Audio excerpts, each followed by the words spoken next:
So why didn't he tell us about it? Jiraiya asked, and Makoto sighed.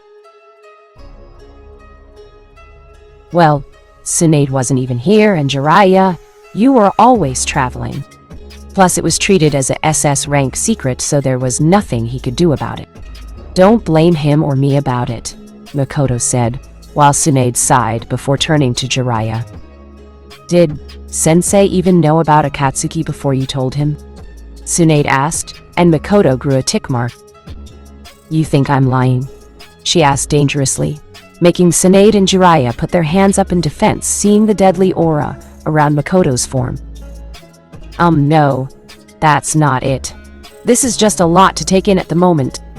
I can't believe it, Tsunade said, and Jiraiya could agree. I'll have to look into some things, but I suppose that makes sense. So Haim, what should we do? You know how strong Makoto is. She was the only one who could effectively match Kushina in anything, Jiraiya said, and Tsunade could agree. She knew a lot of Makoto's exploits even when she was traveling. It'd be a waste not to have her back in the service. Well, I don't mind coming back into the service, but I have a question for both of you, Makoto said, and the two nodded while she smiled, and placed her hands on the desk. Sasuke, Naruto, please leave this instant, she said, making the two glance at each other. Makoto glared her Sharingan at the two Sannin, making them gulp. Immediately, Naruto and Sasuke left, leaving Jiraiya and Tsunade at Makoto's mercy. Now then, I'm only going to ask this once, and I want an answer. Where is Danzo? She yelled out, making Tsunade and Jiraiya turn to each other. We don't know right now, Jiraiya said, and Makoto smiled while her eyebrow twitched. Summon him now, or I'll make the two of know why I was one of the closest shinobi to the Sannin, she said, making Tsunade nod along with Jiraiya. With Sasuke and Naruto, the two boys were walking towards the Jutsu Vault near the bottom of the Hokage mansion. It wasn't the Hokage's vault, but a vault for all those jonin and above who could take scrolls and the such out of the vault. So, are you happy? Naruto asked, and Sasuke nodded. He then looked at the ground and sighed. But I learned of the truth about Itachi, Sasuke said, and Naruto narrowed his eyes to the mention of the elder Uchiha. I did also. It's hard to believe, isn't it? Naruto asked, and Sasuke nodded. He sighed again while Naruto rubbed the back of his head. So, what are you going to do about it? Now that you know Itachi wasn't who we thought it was, Naruto asked him, and Sasuke bit his lower lip. Yin? He uttered, but Naruto didn't really care if the Uchiha wouldn't respond or not. It must have been a lot for him to take in at the moment. He could only hope that Sasuke would start to lighten up a bit more. Anyway, why are you going to the Jutsu Vault? Sasuke asked the blonde, and Naruto smiled. Sire? He said, making the Uchiha scowl at his Hinoken partner. Yin? He said, but he followed the blonde anyway. He had nothing better to do at the moment. He said that his mother wouldn't mind training him a bit later. Not to mention that he couldn't wait to see what scrolls the Jutsu Vault. Naruto and Sasuke came up to the vault being guarded by two Anbu, and came up to them. They were about to go through the door before one of the Anbu turned to them. Can we help you? The Anbu asked, and Naruto turned to him. Yeah, Sasuke and I are going inside, Naruto told them like it was an obvious thing. The two Anbu glanced at each other before turning back to the blonde. Look kid, only Jonin and Anbu are allowed in here, and last time I checked you were either, so why don't you and the Uchiha get lost? One of the Anbu said, making Sasuke and Naruto narrow their eyes. They growled at the Anbu for calling them kids. Naruto sighed as he took out his new license and flashed it at the Anbu.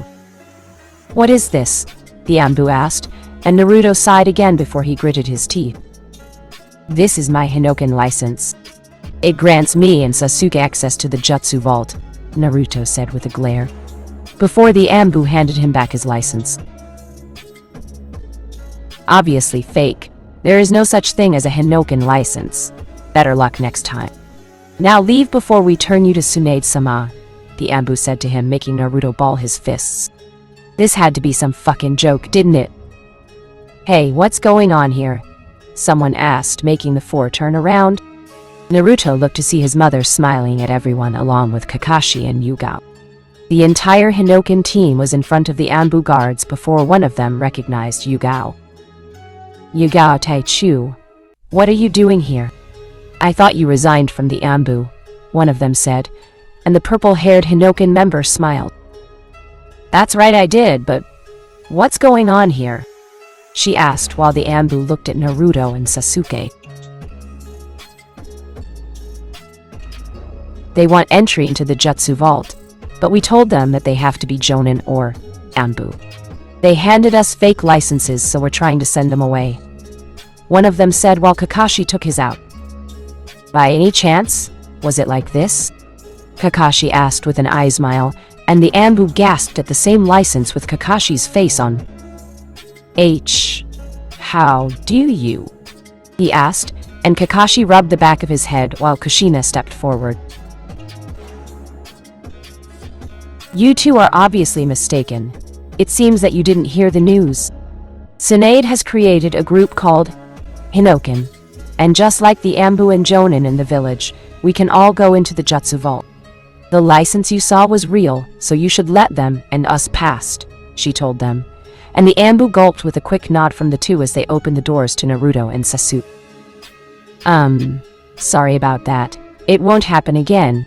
Please go on inside, they told them all, making everyone nod as they all went inside the Jutsu Vault. Immediately, Naruto gasped at the sheer size of it, and so did Sasuke. It was so damn large that they almost couldn't see the top of it. This was really amazing. By the way, what are you guys doing here? Naruto asked, turning to his mother, former sensei and new teammate. Kushina, Kakashi and Yugao chuckled with their own mischievous grins on their faces.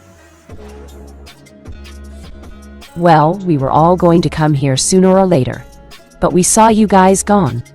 Meh? Looks like others are around too, Yugao said, seeing Anbu and Jonin in the Jutsu Vault. Yeah, it's quite packed, but we need to be quiet. It's sort of like a library of sorts, so keep quiet, Kakashi told them, and everyone nodded. Yugao quickly left the group to go and find something on swords, while Kakashi and Sasuke left with one looking for fire techniques and the other for lightning, leaving Naruto and Kushina together in the place. So shall we get started, Kachan? Naruto asked, and Kushina nodded as they traversed the large library of Jutsu scrolls. So, what are we looking for? Kushina asked, and Naruto rubbed the back of his head. He looked in one aisle and sighed. Maybe we should start with something to do with chakra, I guess. Oh wait, I know just the thing, Kachan, Naruto said as he ran off to go and get a book, leaving Kushina on a staircase. In no time, Naruto returned with a book and handed it to Kushina. She looked at the book and noticed the title Chakra, Outgoing and Ingoing. Kushina looked at the book with a confused expression, but then Naruto handed her another book that read Seals, The Unknown Arts. Sochi, what do these books have to do with anything? Kushina asked, and Naruto smiled as he decided to leave her wondering. And Kushina never liked to be left wondering about something. Come on, Kaya-chan. Right now we'll need to read up on these. Then I'll turn to our Uzumaki book for some more answers. Right now, Kaya-chan will need to read these. Once we're done with these, then we can look at something else, Naruto told her. And Kushina nodded. She wondered where her son could be going with this, but she decided to get one with reading the books, while Naruto made a Kage Bunshin to go and get another book for him. The entire Hinoken group secured a small table and read together. Naruto showed Kushina some illustrations of chakra that was able to go outward as well as inward at the same time. Granted, Kushina knew that, and she showed him the seal that were used to contain physical energy. Sasuke was looking at a fire jutsu scroll that was invented by the Sandaime Hokage himself. He wondered why it wasn't in the Hokage's vault, but he wouldn't complain about it. Kakashi was looking at a small scroll that spoke of a taijutsu for Sharingan users while Yugao was staring at a sword book on the latest kenjutsu techniques written by old masters. It wouldn't be a short time before they left.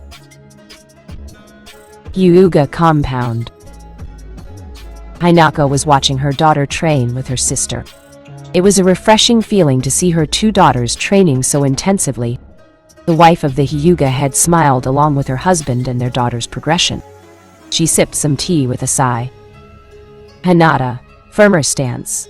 Hanabi, you need more execution, Hayashi instructed. Hi, they both said at the same time as they picked up their pace. Hayashi slightly smiled while he sat next to his wife and half-sister. It felt like a dream to have her back, and it was all thanks to Naruto. He, of course, was happy about it, but he also knew about the contract with Naruto and the shinigami. It still seemed hard to believe that the blonde held a contract with one of the most powerful beings in the entire world. And he wanted to use its power to bring about peace. How was that for a good person? Hayashi-kun, are you all right? Hanako asked, noticing him, and Hayashi shook his head. I'm fine, Hinako. Just a little bit happy. Both girls have livened up since you came back, and even Niji is smiling more than usual, Hayashi said, and Hinako nodded with a smile on her face. We both know who to thank for that, she said, and Hayashi couldn't disagree with her on that. Soon a Hyuga came to the two and bowed before the Hyuga head and his wife.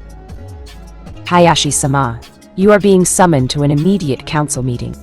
Please get ready, the Hyuga told him, and Hayashi sighed with a nod as he stood to his feet and walked off with Hinako giggling. Well, girls, I'll be taking over for your father, so you get a 5-minute break. Then it's back to your spar, but this time you both will be fighting me, Hanako said, making Hinata and Hanabi raise their eyebrows. You sure we won't beat you, Kasama? Hanabi asked, making Hinata giggle at the joke, before Hinako jumped into the air and backflipped over Hinata, and Hanabi making them both gasp before she safely landed on the field. You both didn't think that your father was the only one who taught members of the Hyuga clan, did you? Hinako asked, making Hanabi and Hinata stare at their mother in awe. And so the girls' training began. Council room. Tsunade had sat down in her seat as the clan heads filed in. They all sat in their appropriate seats. Soon after them, the civilian council filed in, and everyone looked to see Tsunade rubbing her temples like she just had the shock of a lifetime. So what's this meeting about, Tsunade-sama? Tsume asked while placing her arms on the table. Hayashi closed his eyes and folded his arms while Tsunade turned to the Inuzuka head. As of today, I have a surprise for everyone. Especially Danzo, Tsunade said, glaring at the man making the Root Division head narrow his eyes. Well, are you going to tell us, or keep us in suspense? Koharu asked, and Tsunade turned to them. Calm down, you old bat. Now then, open the door, Tsunade said, and the Ambu did so. Immediately there was a single flash as the room was flooded with ki. They all tensed as the person walked into the room. Everyone widened their eyes while Hayashi seemed rather surprised. Tsume dropped her jaw along with Choza. Shikaku sighed and rubbed the back of his head, while Shibi raised an eyebrow. Inoichi seemed confused as everyone stared at Mikoto. Danzo tensed as the Uchiha matriarch walked into the room. Mikoto! Everyone said while the woman glared at Danzo. Danzo! Mikoto yelled as she charged at the one-eyed man, only to be blocked by an Ambu. The Uchiha glared hard while she showed absolute disdain for the man in front of her. Mikoto-san, please calm down. Wait, what's going on here? Inoichi asked, and everyone turned to Tsunade for an explanation, making the Sannin smile. Tsunade told everyone the story that Mikoto told her. Needless to say, but everyone was rather surprised to hear that story, and before long, they all got back to a current subject at hand. So why is she trying to attack Danzo-sama? A civilian asked while Mikoto narrowed her eyes at the bandaged-covered man. Why don't you tell them why, Danzo? Makoto spat at him and the elder closed his eyes while keeping his cool demeanor. But on the inside he was visibly trembling. Makoto lowly growled while the Anbu tried with all his might to hold back her from impaling the man. Why don't you tell them why Go on, Danzo. Tell them all how you helped in the Uchiha massacre. Tell them how you stole 6 Sharingan from 3 different people. Take off that damn bandage and show them the Sharingan that you stole from Shisui Uchiha. Makoto yelled and Danzo got to his feet. Outrageous woman. Do you all really believe this nonsense? Danzo asked before Makoto grabbed the arm of the Anbu and flung him away from her before she did a quick sidestep and slammed Danzo into the wall before Tsunade stood to her feet. Danzo, take off that bandage. If what you say is true, then you should have no problem taking it off, Tsunade proclaimed, and the elder growled. Everyone had their eyes set on him while Makoto had her kunai right at his jugular. The old man narrowed his eyes before he looked directly at Makoto. Damn it, I could never have seen this coming. I thought I had gotten away clean. Damn that Itachi. He can't do anything right, can he? Danzo wondered before Tsunade narrowed her eyes in impatience. Well, Danzo, take off that bandage and I mean now, Tsunade said, and Danzo narrowed his eyes while Makoto smirked. Soon before anyone knew it, there came a barrage of smoke bombs in the room, filling it with smoke, making everyone cough while Makoto covered her eyes and mouth. Soon the smoke dispelled and everyone turned to see Danzo gone. Tsunade narrowed her eyes as did everyone else. She slammed the table while Sum stood to her feet. Damn it, he got away clean. I can't find him anywhere, Sum said while Hayashi did a few hand signs. Byakugan! He yelled as he tried to scan everything within his field of vision. But Danzo was gone while Makoto sighed. I'm going after him, Makoto said as she jumped down, but she was stopped by Tsunade, who only gave a small grin. Now, Makoto, don't be reckless here, Tsunade said while Inoichi agreed with her. He quickly jumped down to the floor and sighed. We should get the Anbu on him immediately, Inoichi said, but Tsunade waved her hand off at the position. You all go home. I know who can handle this mission. That includes you, Makoto, Tsunade said, and the Uchiha matriarch calmed down and nodded while Tsunade snapped her fingers. An Anbu appeared behind her and smiled. Get me Yugao, Kakashi, Kushina, Naruto, and Sasuke, Tsunade said, and the Anbu bowed before leaving while everyone looked at Tsunade with confused expressions on their faces. Why do you need those 5?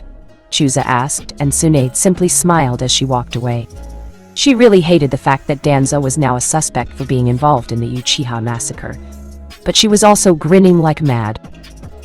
I guess I'll give them their first mission.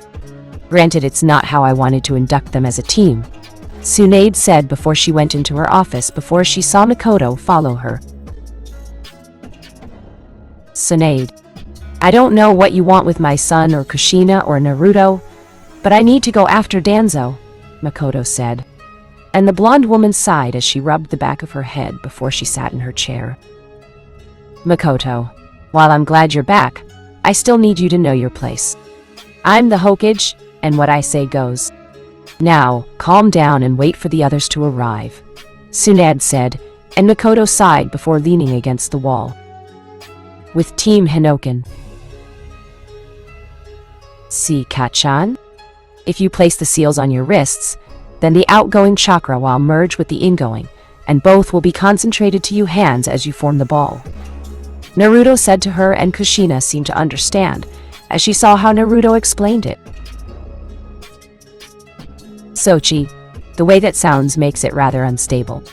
You're going to have to find a way to contain that chakra or it will explode right in your face, Kushina said, and Naruto could honestly agree with her on that while everyone else was busy reading some scrolls.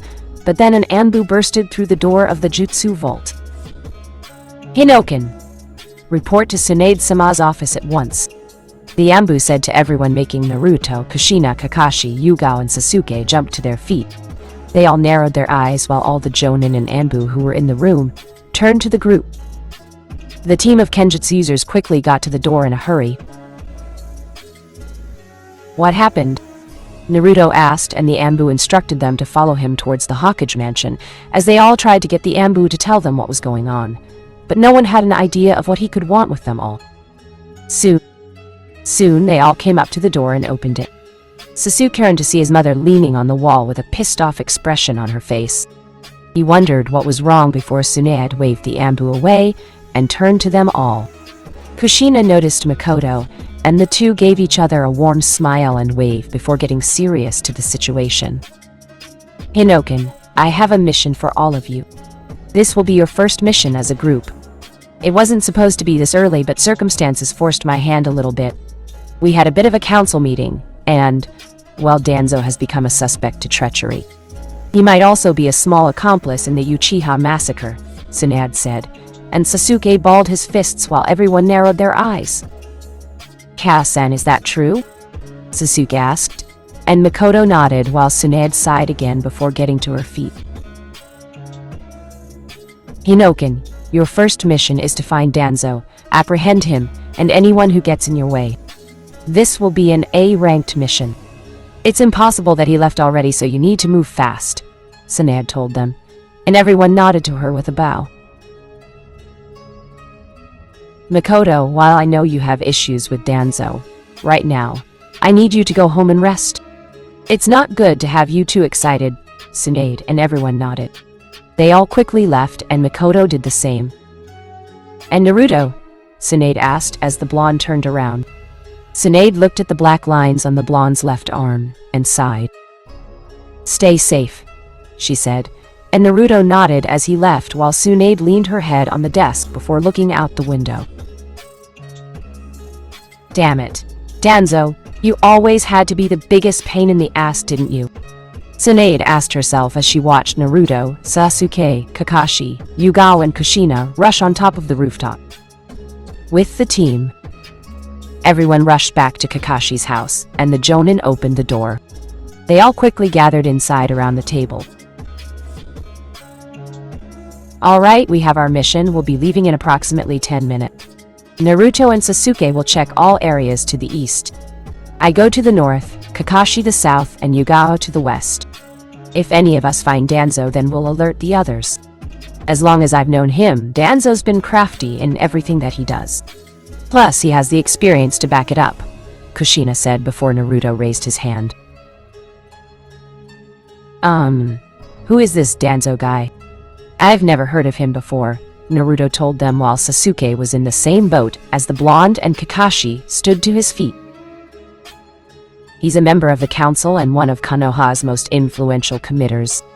He was in charge of Konoha's Anbu Root Division, but it was supposedly shut down by the Sandan due to the questionable way of training that Danzo did with his shinobi. He's always been shady, but Konoha could never find the evidence to pin him down until now, Kakashi explained, making Naruto and Sasuke nod while Kushina clapped her hands. Everyone has their assignments, so get moving right now, she said, and everyone got to their feet. They all dashed off throughout the room.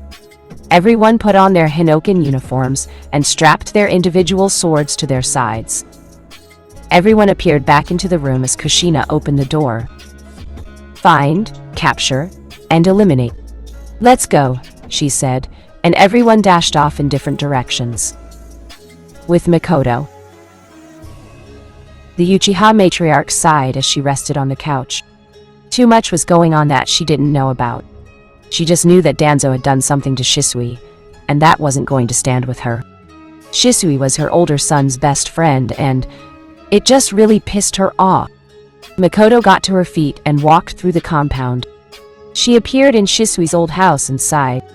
It had a burnt room all around it, just like she thought it would. Makoto came into his room and walked around.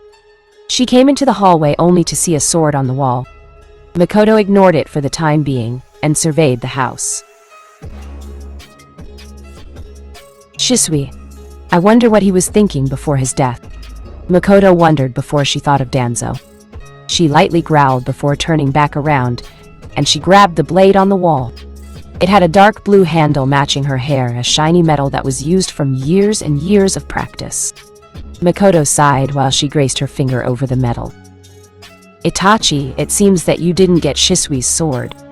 He always did like this one, Makoto said with a smile before she sheathed back the metal. Shisui, I'm borrowing this for a bit. Sorry if I need it, Makoto said before she ran out of the hallway, and then hit the streets. With Sasuke and Naruto. The two young swordsmen were running along the rooftops before they stopped. Sasuke looked around the place with his Sharingan while Naruto had his cage bunchins cover the lost area. See anything, Sasuke? Naruto asked, and the Uchiha shook his head. It wouldn't be that easy to spot some like Danzo if people still haven't found the evidence to convict him. I've only heard about him once or twice, but dismissed it since it had nothing to do with me, the Uchiha replied. And Naruto grinned. I guess it does now, Naruto said, and Sasuke nodded. He looked at a certain spot and glared. Hey Naruto, look there, Sasuke said to him, and the blonde turned. They both secretly went into an alleyway and Naruto touched his hand to a wall. He closed his eyes while Sasuke waited. The blonde then opened them and nodded. Yeah, there is a high concentration of chakra right here. I don't know why, but I think we just caught a break, Naruto said, and Sasuke could agree with that. Do you think it's one of Danzo's bases? The last Uchiha asked while the Uzumaki shook his head. I'm not sure, but remember Kakashi-sensei's teachings, Naruto asked, and Sasuke thought back to that time. Look, underneath, he said, and the blonde nodded. Right, so let's look underneath this wall, Naruto suggested, and Sasuke agreed with that. The two took their swords out and slashed the wall, making it crumble, revealing a passage going into the ground. The two Hinoken members gazed down it and smiled. Let's go, Naruto said, and Sasuke nodded while he did a hand sign. The Uchiha sent a fireball into the air, making it explode, while Naruto raised an eyebrow. And Naruto nodded as they walked through the passage. It was really long and narrow. It took quite a bit of time, but the two swordsmen came to a big underground training ground of some place. Various doors and halls could be seen while they looked to the side to see that they were standing on a platform. They saw that the bottom looked endless, and neither was willing to find out if it was. What are you doing here? Someone asked, making Naruto and Sasuke look up. They both glared as they saw two young Anbu, about their age, walk into the platform. Hey, we're looking for Danzo? Do you know where he is? Naruto asked, and the two Anbu narrowed their eyes behind their masks. Danzo-sama will not be meeting with you. Leave before you die, one of them said while Sasuke snickered. Look, either you tell us where his ass is, or you'll be on the next road to the Shinigami, Sasuke said, and Naruto slammed his fist into his hand. He could get the sacrifice for Makoto out of the way with this. What Sasuke said to you, idiots? Now then, Naruto said as he drew his sword. Sasuke did the same while the Anbu remained emotionless. Are we going to do this the easy way or the hard way? And please say the hard way, Naruto told them with an icy glare before the two charged the Hinoken members, while Sasuke and Naruto smirked. Hard way it is, they said together as they charged to two young Anbu. Naruto and Sasuke charged at the two young Anbu root members, and a loud clash as their swords unleashed sparks over the entire underground base. Naruto and Sasuke narrowed their eyes at their opponent before they backflipped away from the two. The young Anbu didn't say a word, and for some reason it pissed Naruto off to no end. Man, you'd wish they would say something, Naruto said, and Sasuke nodded before he jumped into Naruto's hands. The blonde launched Sasuke in the air, sending him high above the young Anbu, as one turned his glare to the Uchiha. The other stayed focused on Naruto before the blonde's sword glowed in a small white spiritual fire. He smiled while the Anbu prepared himself. The blonde quickly vanished in a flash of speed courtesy of his mother's training. The Anbu wasn't at all surprised as he dodged a strike from the blonde Jinchuriki, but it was a feint for a swift kick that Naruto launched, sending him to the edge of the platform. The Anbu quickly rebounded and did his hand signs. Kaiten. Gokaku no Jutsu, the Anbu yelled, sending a blazing fire at Naruto. The blonde closed his eyes and smiled. He quickly slashed at the fire and it immediately died down to nothing more than a mere little candle fire. The Anbu narrowed his eyes behind his mask before he sent a kunai in Naruto's face. The blonde easily parried it, but the Anbu appeared in the air above him.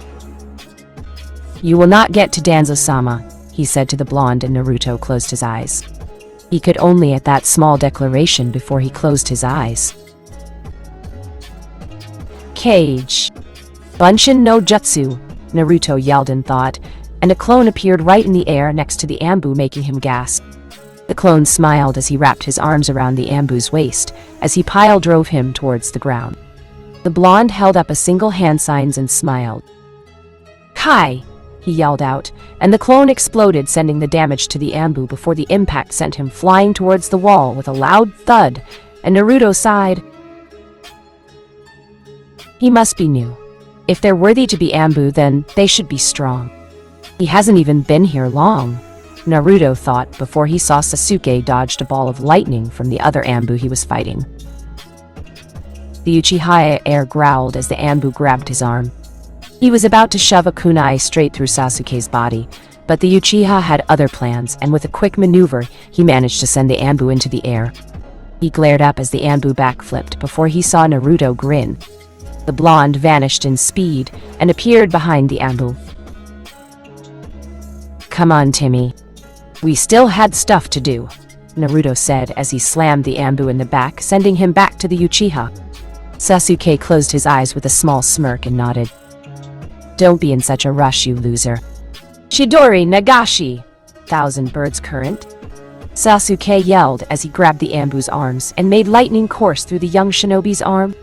It made Naruto and Sasuke narrow their eyes, as they didn't even hear a single scream of pain or a notion that Sasuke even got him.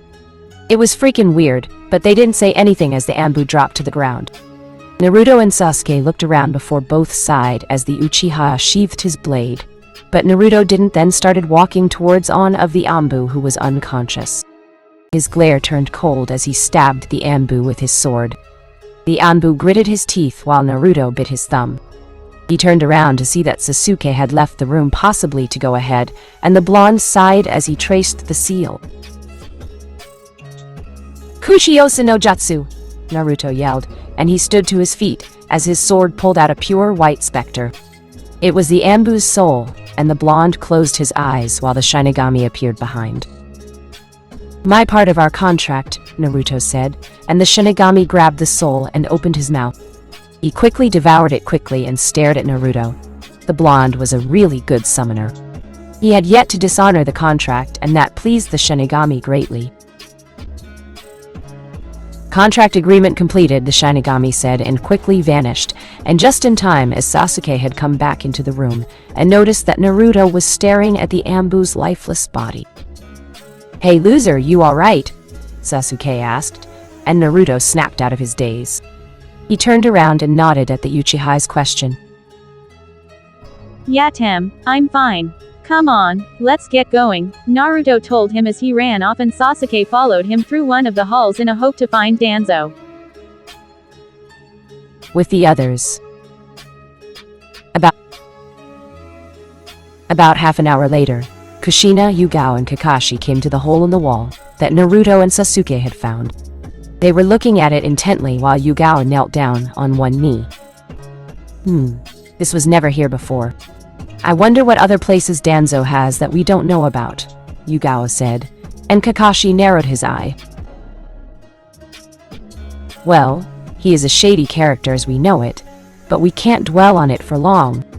Naruto and Sasuke are still a bit ahead of us, so we'll need to search this place out and find Danzo quickly, the one-eyed member said, and Kushina could agree. That's right, so enough stalling. It's time for us to go, she said, and the three entered the wall, but they didn't know they were being watched by Makoto, who narrowed her eyes. She had seen the explosion of Sasuke's jutsu also, and quickly zoomed in on the location. She glared and sighed. disobeying the Hokage's orders? This feels like a bad idea now that I think about it, but no stopping it, I guess, Makoto said as she waited for a few minutes for the area to be clear of people before she ran inside after the Hinoken group. Back with Naruto and Sasuke. The two young members of Hinoken traversed the large interior of one of Danzo's bases and sighed as they decided to have a small break. Naruto leaned against the wall and wondered where the hell all the Anbu were. It felt like a trap to the blonde as they would draw him and Sasuke in and finish them off. Granted, Naruto couldn't die, but still he'd rather not experience all the painful attempts that Danzo would probably try on him. How far do you think we're into this thing? Naruto asked, and Sasuke crossed his arms and closed his eyes. I wouldn't know, but we should be close. Although I can't help thinking that this is a damn trap, Sasuke said, and Naruto sighed. Looks like we're in the same boat. Other than those two, I don't see any more root Anbu. Who knows how many this guy has, Naruto said, and Sasuke could agree. They both sighed again before getting to their feet. Naruto quickly glanced to his right and could sense Kakashi, Yugao and his mother coming for them. They were still a ways away, but that was fine. Come on, we'll have to get moving, Naruto told her, and Sasuke could agree with that as the two ran off. They had kept traversing the unknown base and it seemed that both their assumptions were right as they could feel the stares of the root Anbu on them as they entered a small hallway. Sasuke narrowed his eyes along with Naruto as they saw countless doors to rooms that they could only figure were some people's residences. Hey Sasuke, you think those guys sleep here? Naruto asked, and the Uchiha grabbed a doorknob. Who knows? Why don't we ask those who are already stalking us? Sasuke asked, and Naruto chuckled with a small nod as he wasn't oblivious to the surrounding Anbu, also. They weren't attacking, so they didn't worry about them for the moment. I guess, but hurry and open the door, Naruto told him, and Sasuke did so. He opened the door and glared at the single space. It seemed similar to his room in Orochimaru's base. One bed with a desk and a candle next to it. Nothing here, Sasuke said, and Naruto nodded as they walked off. They searched countless other rooms, but there was nothing around, and soon their travels brought them to another large space. It was a lot bigger than the last. Naruto and Sasuke glared at it and came directly to the center of it. Once they did, a few lights flashed on them, blinding the two Hinoken members before they were surrounded by more than a dozen root Anbu from all sides, while they looked up to see Danzo in a seat looking down at them. Well, I must say that I don't know whether I should be happy or insulted. Happy that Tsunade graced me with new and more powerful tools, such as the last Iha, and even the last Uzumaki. Or insulted that she sent brats out to try and contain me, Danzo said, making Sasuke and Naruto glare at him. Only a coward retreats to his hideout once he can't take the pressure. You're no better than Orochimaru, Naruto told him, and Sasuke nodded, making Danzo close his visible eye. I don't plan on being lectured by brats who are too stuck in the Sandam's ways. However, Sasuke should be able to understand the want for a powerful village that will conquer all the others and be the strongest in the elemental nation. You could even kill Itachi with the backing up of the... Shut the hell up! Sasuke yelled, interrupting him, while the root Anbu glared at the Uchiha for his disrespect to the Konoha councilman. Naruto balled his fists, but he made sure to keep his anger in check of the things that were going on. Don't compare me to you. I'm no that way anymore. I know have something that's more to me than my revenge. I've learned things that I never knew, and nothing is going to change that. It's all thanks to this loser right here, Sasuke said, with a confident smirk, and Naruto chuckled while he folded his arms. I aim to please him, Naruto said, and Sasuke closed his eyes with a small smile. Danzo narrowed his eye at the Uchiha and Uzumaki as the Anbu readied themselves on his command. Danzo got to his feet and smiled. What makes you think you two can take me on by yourself? Danzo asked, and Naruto smiled. He looked at all the Anbu in the room and glared. Well, simple. It's because that we're just good like that, Naruto said, and Danzo waved his hand while he walked away. Deal with this nuisance, he said as he left. The Ambu crowded around Sasuke and Naruto while the two stood back to back with each other. Ready to go? Sasuke asked, and Naruto smiled. No need. We have company, Naruto said, and immediately a kunai was launched from the door and struck Root Anbu in the back of the neck, making him fall to the ground. Everyone turned to see Kakashi and Yugao walking out rather casually. The white-haired Cyclops rubbed the back of his head as he unsheathed his father's sword. You mind if we have some fun too? Kakashi asked while Yugao took out her own sword. Making a mockery of the Ambu of Konoha is something I will not tolerate, Yugao said as she entered the circle with Naruto and Sasuke while Kakashi did the same. The two young members were downright happy to see some of their team and sighed. Nice entrance, Yugao-chan, Naruto said, and the purple-haired woman smiled. Good thing we hurried to catch up to you guys, or who knows what would happen to you guys, she said, and Kakashi looked around the room. Well, we still have quite a few young ones on our hands. Let's see how well they can keep up, Kakashi said as he lifted his headband showing his Sharingan. Sasuke grinned as he added chakra to his eyes and formed his own Sharingan also. Yugao took her Kenjutsu stance, and Naruto took the same stance as Yugao while he turned his head. Where's Kaya-chan? Naruto asked, and Yugao smiled. She went after Danzo. So don't worry about that, the ex-Ambu woman said, and Naruto sighed in some relief as he knew Danzo wouldn't get away. Now he could completely focus on his own ordeal. Well, is everyone ready? Kakashi asked, and the Root Ambu charged at the group. Ready, Kakashi, they all said, and dashed in 4 different directions looking to fight it out with the Root Ambu division. With Kushina, Redhead sneaked over the upper platform and looked down to see the other members fighting away. She smiled at Naruto's amazing use of Kenjutsu and how he was so different from how he was 2 years ago. That's my Sochi, Kushina said to herself before she ran off after Danzo. She quickly jumped down to a small hall and noticed how dark it was. She didn't let her guard down, as even when she saw still around with Minato, Danzo was a crafty asshole. She wouldn't let him get away. Kushina could hear the rapid footsteps in front of her before she ran off in a burst of speed to catch up to Danzo. She didn't have to go far before she saw the man heading for a secret door. She narrowed her eyes before she threw a kunai at him. Danzo quickly blocked the kunai and turned around to see Kushina walked up to him. He smirked and closed his eye. It seems that the past really does come back to haunt you, Danzo said before he dodged another kunai, making Kushina raise an eyebrow. You have no idea, someone said as they jumped next to Kushina. The woman looked to see Makoto next to her and sighed. Never thought you could disobey the Hokage, Kushina said, and Makoto closed her eyes. Kushina noted the sword strapped to Makoto's waist and smiled.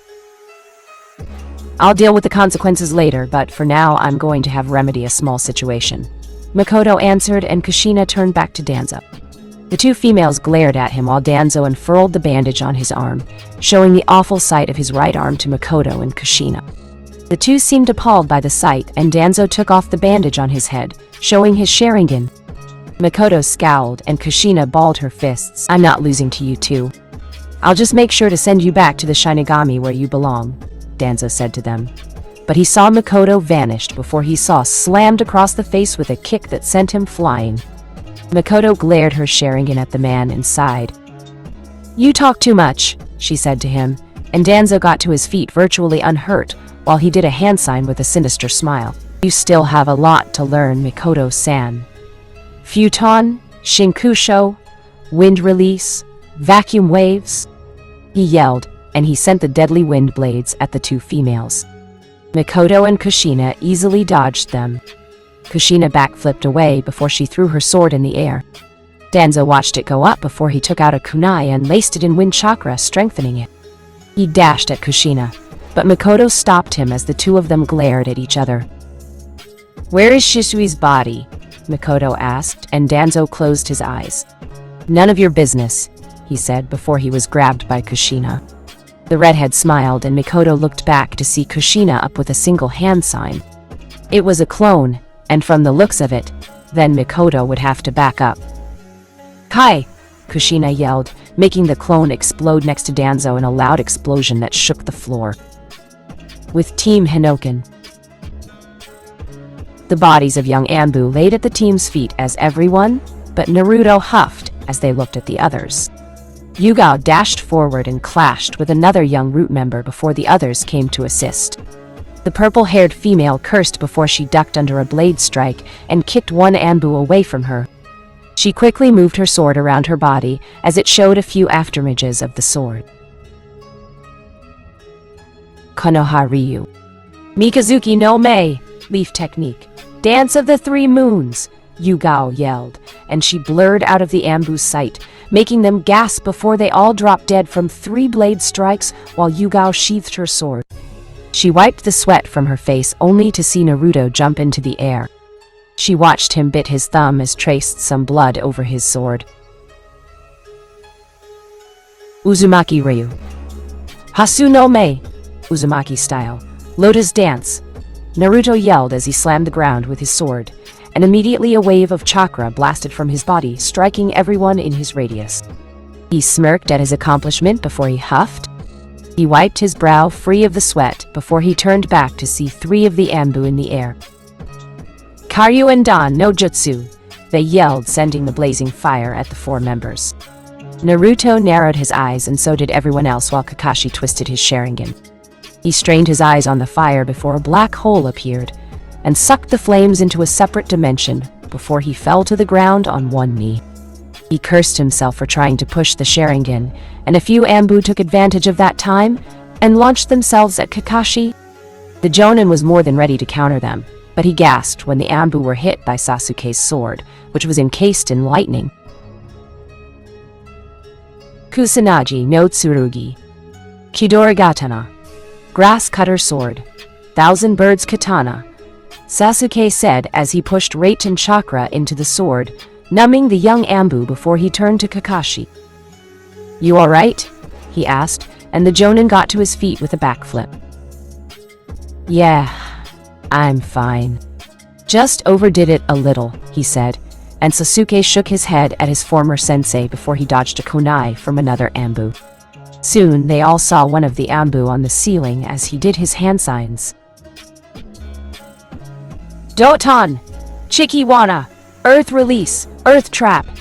He yelled, and the entire ground shook as the 4 of them gasped. They all jumped out of the platform and huffed. Woo, that was close, Naruto said, and the others could agree. So, what are we going to do now? We still have a few of them to take care of, and I have the feeling that he's got more. But he's not going to waste all his forces on the likes of us, Sasuke said, while Kakashi placed a finger to his chin. I know something that will work, but Naruto and you to be in perfect sync for it to work, understood? He asked, making the 2 members look at each other before they nodded, and Kakashi smiled. The earth stopped shaking and the root Anbu were looking at the Hinoken members before one pointed at them. Submit to Danzo-sama or die, they said, and Naruto shook his head. No thank you, maybe some other time, he said as he grabbed Yugao's arm. He swung her around and around before he launched her into the air. The Anbu looked up at he, but the lights blinded her from their sight as Naruto dropped down and charged at them all. He took out his sword and, in less than a second, appeared behind one Anbu. He smirked as he kicked them all in the air faster than they could react. The Anbu winced before they spotted Sasuke, jumped on Naruto's shoulder, and shot into the air.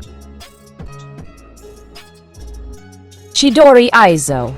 Thousand birds sharp spear, he yelled as he stabbed one of the Anbu.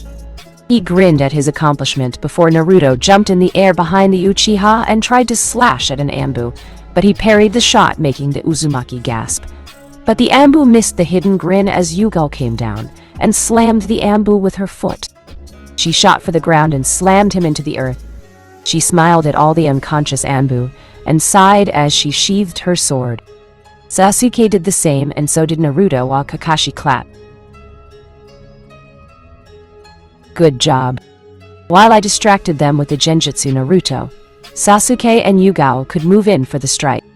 It could only work because of Yugao's grace and Naruto's expertise. Though honestly, if Sasuke didn't show up, it might not have worked. Good job, everyone, Kakashi told them, and everyone chuckled before they saw one Ambu crawling. Danzo-sama, no trace of this place shall be left, he said, and everyone widened their eyes. He wouldn't dare. Someone stop him. They all yelled before he activated a seal, and it caused a large explosion, making the Hinoken members widen their eyes. With Kushina and Mikoto. Mikoto smiled as she looked at Danzo's dead body. She huffed and smiled, while Kushina did the same. Well, he wasn't so tough, Kushina said, and Mikoto smiled with a nod.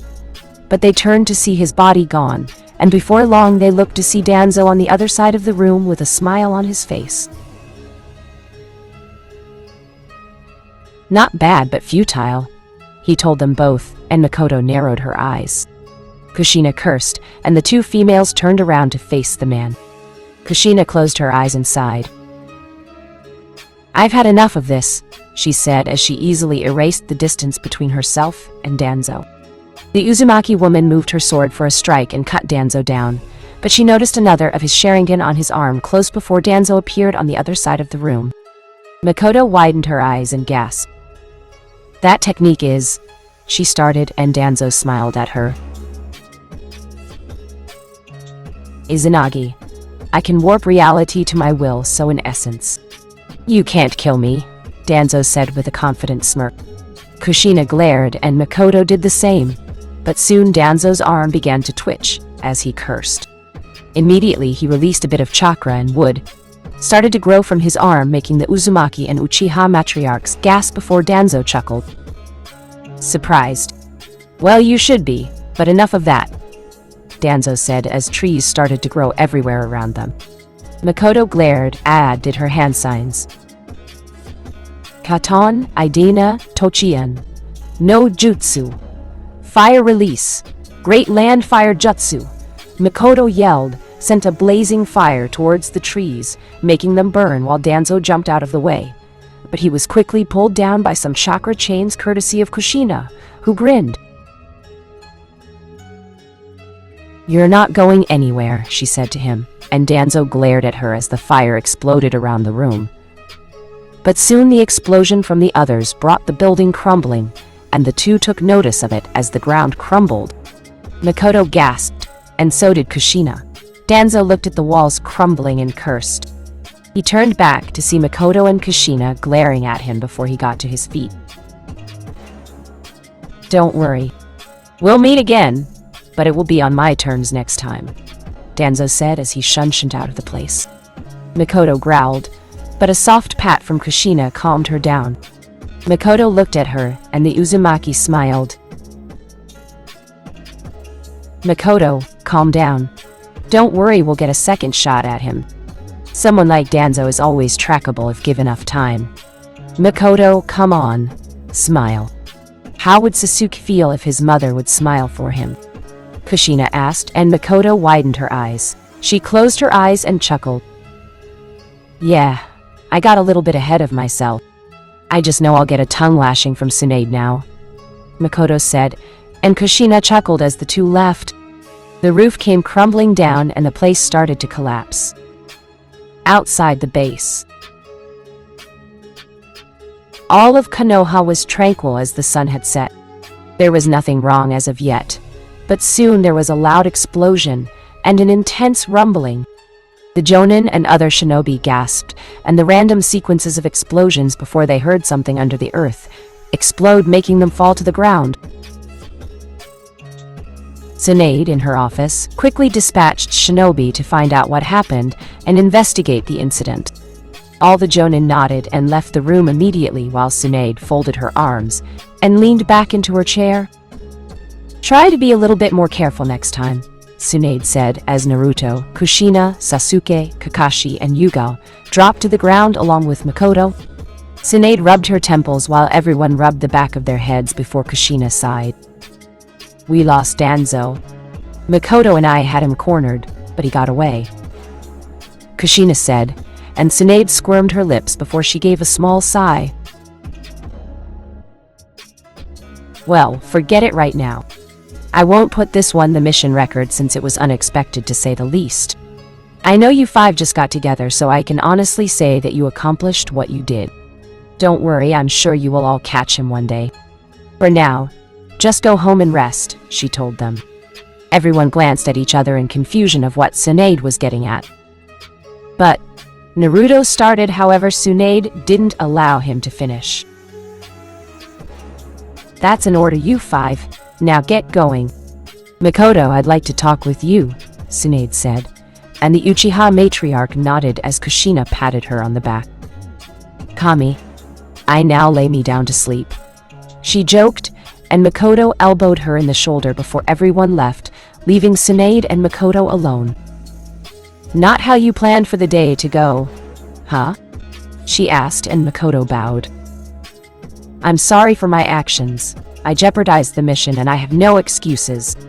I sincerely apologize, Makoto said, and Sinead leaned an eyebrow on the desk and rolled her eyes. Well, it's not like I'm going to execute you, which I could do, but I doubt your presence there might have made it any easier, Sinead explained, and Makoto wondered what she meant by that. But then the goddamn Hokage got to her feet and sighed. She looked out the window at the large explosion and sighed again. Of course I will still need to give you punishment, Tsunade said, and Makoto nodded, not seeing any alternative, to which Tsunade smiled as she saw the sword strapped to Makoto's waist and smiled. Come back here in a few days, and I will give it to you. Right now you're tired and the entire village is in an uproar, so I'll deal with you later, Sinead said. And Makoto merely left the room while Sinead smiled. Yep, that's not a bad idea at all, she said to herself, before she walked out the door to investigate the site of the explosion. Hinoken Base of Operations. Everyone walked through the door of Kakashi's former house and sighed as they sat around the coffee table. They all sat in silence as they contemplated their mission. They didn't know what to believe about their objective. Failure was always a sad time for a shinobi, but to fail on their first mission was sort of depressing. Naruto looked up at the ceiling, Sasuke looked at the wall, Yuga was looking at the floor, while Kushina and Kakashi seemed to be in dazes. The only sound that could be heard was the sound of the sink faucet's water dripping at intervals. Man, talk about tension. You all need to calm down. You guys just got together. Don't expect things to just go together. Brat, you work with that one-eyed guy, your mother, and that Uchiha brat, right? Kyuubi asked, and Naruto just nodded absently. And how did that go? Kyuubi asked while Naruto looked at the ceiling. Kakashi is sort of still a little weird, but I trust him. Ka-san is Chaos-san, nothing to complain about. Sasuke and I could still stand to work together. I just don't know about Yugao-san, Naruto said in thought, and Kyuubi rolled his eyes. Ugh, my point is, you are all strong individually, but that won't cut it as a team. Fucking man up along with your team and get your acts together, Kyuubi said, and Naruto growled. Well, maybe I should go in there and kick your ass all over that cage. What do you say to that? Naruto yelled, making everyone look at him in a confused way. The blonde widened his eyes and saw everyone looking at him before he blushed and rubbed the back of his head. Did I say that out loud? He asked, and everyone nodded, making the blonde scratch his cheek. He sighed before smiling and clapped. All right, that's enough of that, Naruto said as he opened the sliding door. He motioned for everyone to follow him, and the blonde took them to 5 trees. Everyone stared at them while Naruto quickly made a Rasengan. He smiled as he charged at one of the trees. I hate Root Anbu. Rasengan! Naruto yelled as he slammed the sphere into the tree, making it fall. The blonde sighed and stretched his limbs. Well, I feel better, Naruto said to them while everyone looked at each other before smiling. Yugao took out her sword and charged at another tree. I hate failing missions, she yelled as she quickly cut the tree down. She smiled and walked back with Naruto into the house, while Kushina smiled. I hate Danzo, she yelled and effortlessly cut her tree down and quickly left Sasuke and Kakashi outside. The two sighed to each other before Sasuke did a few hand signs and gripped his left hand. He made it cackle before he charged. I hate this failure of a mission. Chidori, Sasuke shouted, and the tree fell to the ground from the Uchiha. And the Uchiha closed his eyes and folded his arms. At least it makes you feel better, Sasuke said, walking away, and Kakashi stared at his. He gave an eye smile and quickly gripped his right hand. He didn't say what he hated, but he just cut down his tree and felt relieved to do it. Everyone returned to the house, and Kushina smiled. It was our first mission, but we'll get better at it. Don't sweat the minor details. Anything can happen in a mission, we'll all just have to be ready for it the next time. Come on, people. Tomorrow we are training, and we'll get even better. But for now we'll be getting some rest, Kushina told them, and everyone agreed. They were all too tired to go home, so they spent the night at their base. Everyone slept soundly in their rooms and didn't let their mission worry them anymore. Well, at least 3 of them did. Naruto and Kushina. The two laid in their single bed and contemplated the events a little more. Naruto sighed and gave a soft smile while he turned over. Though I feel better, I still don't like to fail, Naruto said, and Kushina could agree with him. She didn't like it either, but she could tell that they would get over it. Danzo was just tricky like that. Come on, Sochi, don't let it get you down, Kushina told him, and Naruto chuckled. He turned back over to her and smiled as his finger grazed her cheek. Kushina smiled at her son and placed her hand over his. Why is it that you make me smile all the time? The blonde asked, and Kushina shrugged her shoulders. She simply and closed her eyes for a few minutes. She then opened them and smiled. I'm not sure why, but aren't you happy that I can do that? She asked, and Naruto snickered. Yeah, you always could do that whenever I was done, Naruto said as he kissed Kushina on the lips, to which his mother easily accepted the gesture. The two parted for a bit, and Naruto looked at her more lovingly. Kushina could see the lust in her son's eyes and smiled. Ka-chan, Naruto said, and Kushina merely nodded as she didn't want her son to hold back anymore. She just merely accepted it. She didn't care if her son saw her that way. She was rather happy that he did, and they could both use some comfort after their mission failure. Go ahead, Sochi. I love you, so don't hold back on my account, Kushina told him, and Naruto inched closer to her. Lemon. Naruto smiled as he quickly kissed Kushina. He touched her fiery red hair and sighed a bliss as he traced his fingers through the hair that captivated him so much. It was like a fine silk that ran down from his mother's head to the bed. He could feel the sweet lips as he kissed her. It was a very sensual kiss, but Naruto didn't really care. He gently cupped Kushina's cheeks, while his mouth enjoyed the amazing kiss. His was getting... Ka-chan, your lips taste so sweet, Naruto said as his face went bright red. Kushina blushed from the compliment as she snaked her hands around his back. Kushina shuddered under the ferocity of her son's kiss, before he pushed her back to the bed, as the two Uzumaki parted and panted. Naruto's face was beet red from the incident, but he could also see the flushed face of his mother before he liked his lips. Kushina smiled, and as soon as they caught their breath, the two continued their kiss, and this time Naruto opened his mouth, even more as his tongue begged Kushina to open her mouth. The redhead Uzumaki didn't deny Naruto's pleading, as she quickly opened her mouth as her tongue met his before they swirled around in each other's mouth. Naruto was gently stroking his mother's hair while the kiss ensued between them. Kushina gave out a blissful moan inside the kiss as she found herself quickly, leaving the land of morals over to the side of immorality. Not that she cared. She loved her son so much, and to have this kind of attention lavished to her was amazing. She had to admit that Naruto was an even better kisser than his father, but she could think about that later.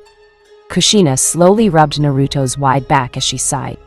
Wanting more, Kushina slid one of her hands down to Naruto's sleeveless t-shirt and lifted it up. Her hands touched the firm muscles of her son's stomach as she shuddered. He's so fit from the training. Oh, I'm so hot for my son right now, Kushina thought before she parted from Naruto in their kiss. The two leaned up from the bed and Naruto took out a piece of paper. He quickly wrote on it while Kushina pouted. "Hurry up, Databane," she said impatiently, and Naruto smiled as he placed a privacy seal on the door of their room. He'd rather not explain such a situation to his other teammates at the moment. The blonde quickly got back to his mother and smiled as Kushina caressed his cheek. "Are you sure about this, Kaa-chan?" "I don't want to force you or anything," Naruto said, but he was only given a kiss for a response as Kushina wrapped her arms around his neck and sat in his lap. "Now, Sochi, I want you now," Kushina said, and Naruto smiled as he lowered his head to her collarbone. He gave it a quick kiss, making Kushina arch her head back along with her hair. She felt rather ticklish from Naruto's playing, but it felt really good to the Uzumaki woman. Naruto traced his tongue from her collarbone to her ears as he whispered. "You seem to be feeling really good," Naruto said as he sucked on her earlobes. Kushina moaned from the attention, and she surely wasn't going to deny that she was feeling good. She also felt so relieved to get the mission stress out of her system. She really was feeling so good at the moment. "Sochi-o, that feels so good. More. Give me more Sochi," Kushina said to him, and Naruto smiled at her moans, which were giving him a raging hard-on in his boxers. Naruto slowly moved his hand to her red blouse-covered breast and gave it a small squeeze, causing Kushina to gasp out as she tightened her hold on her son.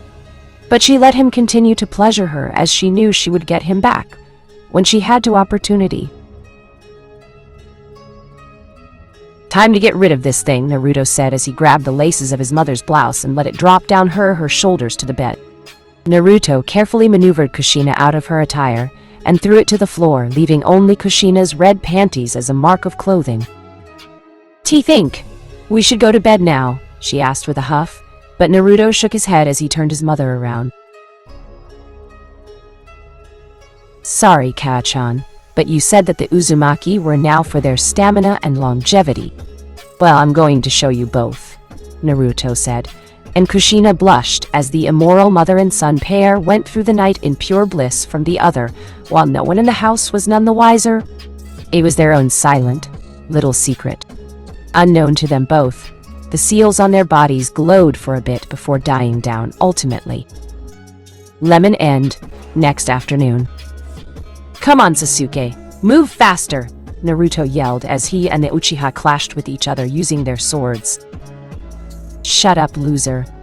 You won't be at me anyway," Sasuke said as the sounds of their spar rang through the grounds. Kakashi and Yugao smiled as they watched the two fight it out while Kushina made everyone breakfast.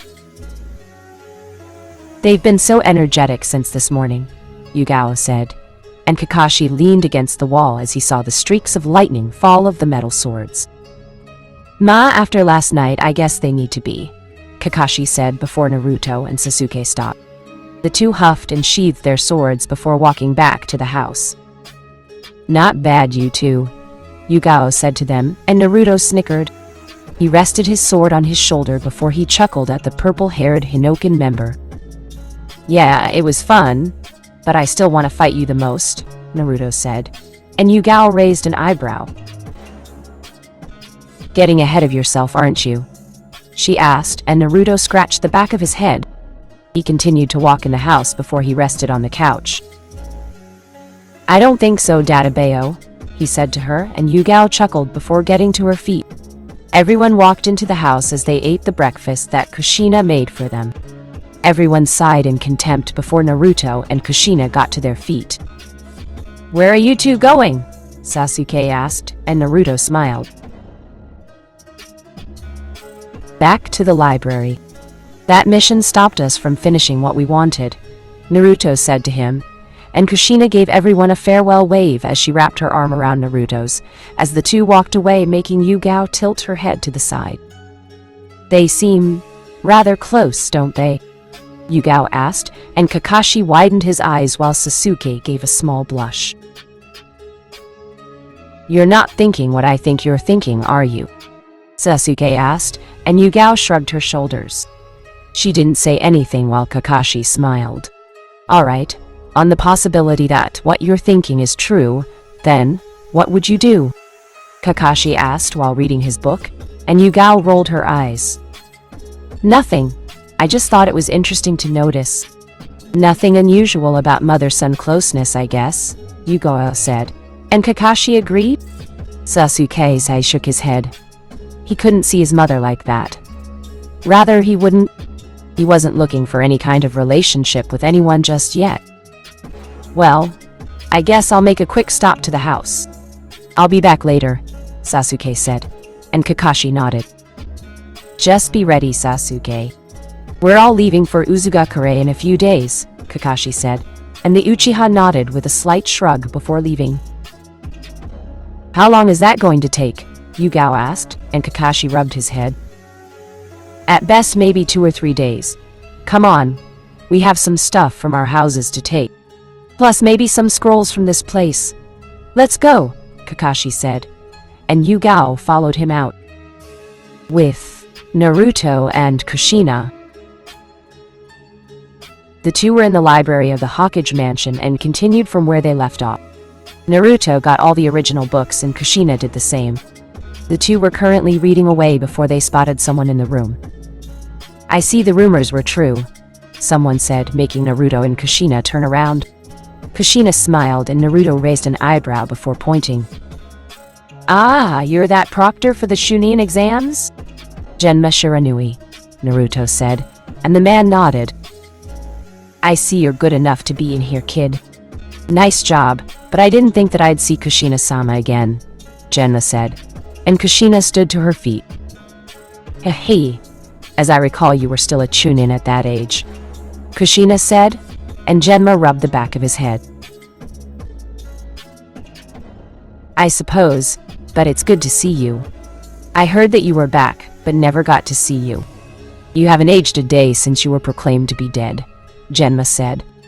And Kushina merely chuckled and placed a hand on her hip before she wrapped her arms around her son. Well, it's thanks to my Sochi that I came back. He really is a good son, Kushina said, and Naruto blushed at her words. Keika-chan, you're embarrassing me, Naruto told her, and Kushina laughed. That's 'cause you're so cute, Sochi, Kushina told him, and Genma shook his head at them both before walking off with a smile on his face. Well then, Sochi, you were saying before the mission, Kushina asked, and Naruto recalled everything. Right, the flow of chakra that going out and coming in can be at the same time. You said it would be unstable and I agreed. Let's see, Keia-chan, what do you think defines a time-space ninjutsu? Naruto asked, and Kushina placed a finger to her chin. I guess temporal distortion, she asked, and Naruto smiled. Yeah, something like that. Now then, pass me that chart, Naruto said, and Kushina gave him an advanced chart of the human network and chakra explanations. Look here, Naruto told her, and Kushina looked at the scroll of a human figure with the hand signs and the labels for chakra, like the spiritual and physical sides. Alright, it's unstable, that's right. I remember Iro-senin teaching me about a type of fuinjutsu that is used to fix distortion. Now the technique requires that the outgoing chakra and ingoing chakra be the same, which makes an imbalance or instability like you told me, Naruto said. But Kushina finished his words. And the energy wants to restore that balance, which will cause the distortion to appear in any shape or form that you would want it to be. If you place these seals on your wrists, then they will fix the created distortion and you can create the technique that you would want, Kushina said, and Naruto smiled. That's right, but you have to feel it. We'll test it out once we go to Uzugakure. As well as track down Danzo, Naruto said, and Kushina smiled with a nod. Just make sure to bring the scrolls with you so we can practice in Uzugakure, Kushina said to him, and Naruto nodded as they got to their feet and decided to walk off with Danzo. The elder sighed as he was walking towards an unknown location with two of his guards, Torun and Fu. He couldn't go back to Konoha, but luckily for him he had other bases of places where he could be, and the first step to doing anything would be to go see Orochimaru about some plans. It was a shame that he couldn't take Sai with him, but oh well. That boy would be alright, he figured. Torun, Fu, hurry up. We'll be going to our base in the south soon. Make preparations, Danzo told them, and they nodded at him with their bows. Yes, Danzo-sama, they said with their bows, and the elder chuckled. Konoha will be mine. No matter what it takes, he said as they walked off towards the snake Sannin. Chapter 16. The members of Team Hinoken. 1 week later, morning. The members of Team Hinoken yawned as they got themselves up and situated. Today was the day that they would be moving their operations to Uzugakure, and thanks to their Hokage's consent, they were all packed up and ready to leave. Naruto placed a few scrolls in his backpack as he watched Kakashi and Yugao moving some things around. Sasuke was busy sealing some jutsu scrolls into the storage scrolls while Kushina was dealing with the weapons storage. Over the week everyone had been busy buying new furniture and tools that they would need to help repair Uzugakure, and they would even make a stop at the Land of Waves to see if Naruto's old friend, Inari, would help them out with the repairs since their country was good with building things. Is everyone ready? Yugao asked to them all as she picked up her bags. Sasuke nodded and so did Naruto. Kakashi announced that he was ready and so was Kushina. All right everyone. It will take us about 3 days to reach Uzugakure, so let's make them count. I'll explain some things more after we get there, Kushina told them, and everyone seemed to be satisfied with what she said. The 5 members were all ready to go before they heard a knock on the door, making them cautious. Hey, is someone supposed to know that we're here? Naruto asked with a small gulp while Sasuke narrowed his eyes. I didn't sense anyone following us. Did anyone else? He asked. Kushina, Yugao and Kakashi shook their heads before they all heard a voice behind the door. Oh come on. I know all 5 of you are in there, so let me in, the person said while Sasuke recognized the voice. He quickly went to the door and opened it as the others tensed. Ka-san? Sasuke asked, making the members of Hinoken give expressions of confusion. That's right Sasuke, how are you? She asked, and everyone noticed her attire. It was exactly like theirs in every aspect of the words. The Hinoken robes, scarf and other things. Makoto smiled at their confusion as she stepped inside with a small bag that Sasuke took inside. Everyone dropped their things and waited for an explanation from the Uchiha matriarch as Makoto got herself comfortable. I take it you are all surprised to see me? She asked, and everyone nodded dumbly at her question, making Makoto giggle slightly. That's putting it mildly, Ka-san. How did you find us anyway, and where did you get those clothes, and not to mention the... Makoto raised her hand to stop Sasuke's question and sighed as she placed her hands on her lap. Well, you all remember the incident with Danzo and how I made an unexpected entrance? She asked, making everyone nodded, agreeing with her completely, which in turn made Makoto sweat drop at them in their quick agreement to her question. Anyway, Tsunade said that because of my interference I was to be punished, Makoto said, making Sasuke widen his eyes. Naruto and Kakashi narrowed theirs while Kushina and Yugao wondered what kind of punishment Tsunade would even give Makoto in the first place. So what happened? And what do that have to do with you wearing our clothes? Naruto asked, and Makoto took out her shinobi license. Everyone looked to see that she was a fully registered member of Hinoken, and the brunette female smiled. My punishment is to join your group and help you in all of your missions, she said, and everyone gave different reactions. Sasuke seemed rather confused, and so did Naruto. Kakashi and Yugao slightly understood it better, while Kushina seemed happy that she could have her best friend with them. Really? Ba-chan said that? Naruto asked her, and Makoto nodded, keeping her smile in full bloom. Do you even know Kenjutsu, Ka-san? Sasuke asked, and immediately a sword was pointed at his neck, making it shimmer in the light. Makoto gave her son a creepily calm smile and chuckled. There are lots of things you don't know about me, Sasuke, she said, and the Uchiha mentally gulped before he pointed the weapon away from himself.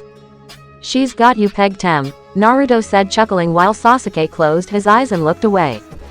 HN, he muttered, making the others chuckle at him before Kakashi got to his feet and rubbed the back of his head. Ma, I think this is a good idea. Plus not much we can do since Hokage-sama requested it, Kakashi said, and Kushina could agree. At least the gender was balanced out now, so that was always a good thing to everyone. I agree with Kakashi-senpai. Makoto-san really could be a great ally to us. I vote we keep her, Yugao said to them, and everyone else agreed, not seeing any more reasons to argue. Well, Ka-chan has the last say since she's the leader, Naruto said, and everyone immediately turned to Kushina, who got to her feet and rubbed the back of her head. Well, I certainly don't have any problems with it since I've worked with Makoto in the past. Yeah, she can join, Kushina said, and Makoto smiled. Well then, mind telling me what we're going to be doing? She asked, and everyone quickly told her about their plans. They talked about the steps they would be taking to better themselves and get some bases in order. They also told how they would need to get either some more weapons and armor for their group, to which Naruto said that he had the perfect place to go get some. I see, well then we'd better get going, Makoto said, and Sasuke pointed to her bag. Is that why you have all that stuff in that bag? He asked, and Makoto nodded with a sure smile on her face. That's right, Sasuke, so can we go now? She asked, and everyone turned to each other. They all nodded, not seeing any more reasons to stay around, and so they all picked up their bags while Kushina opened the door.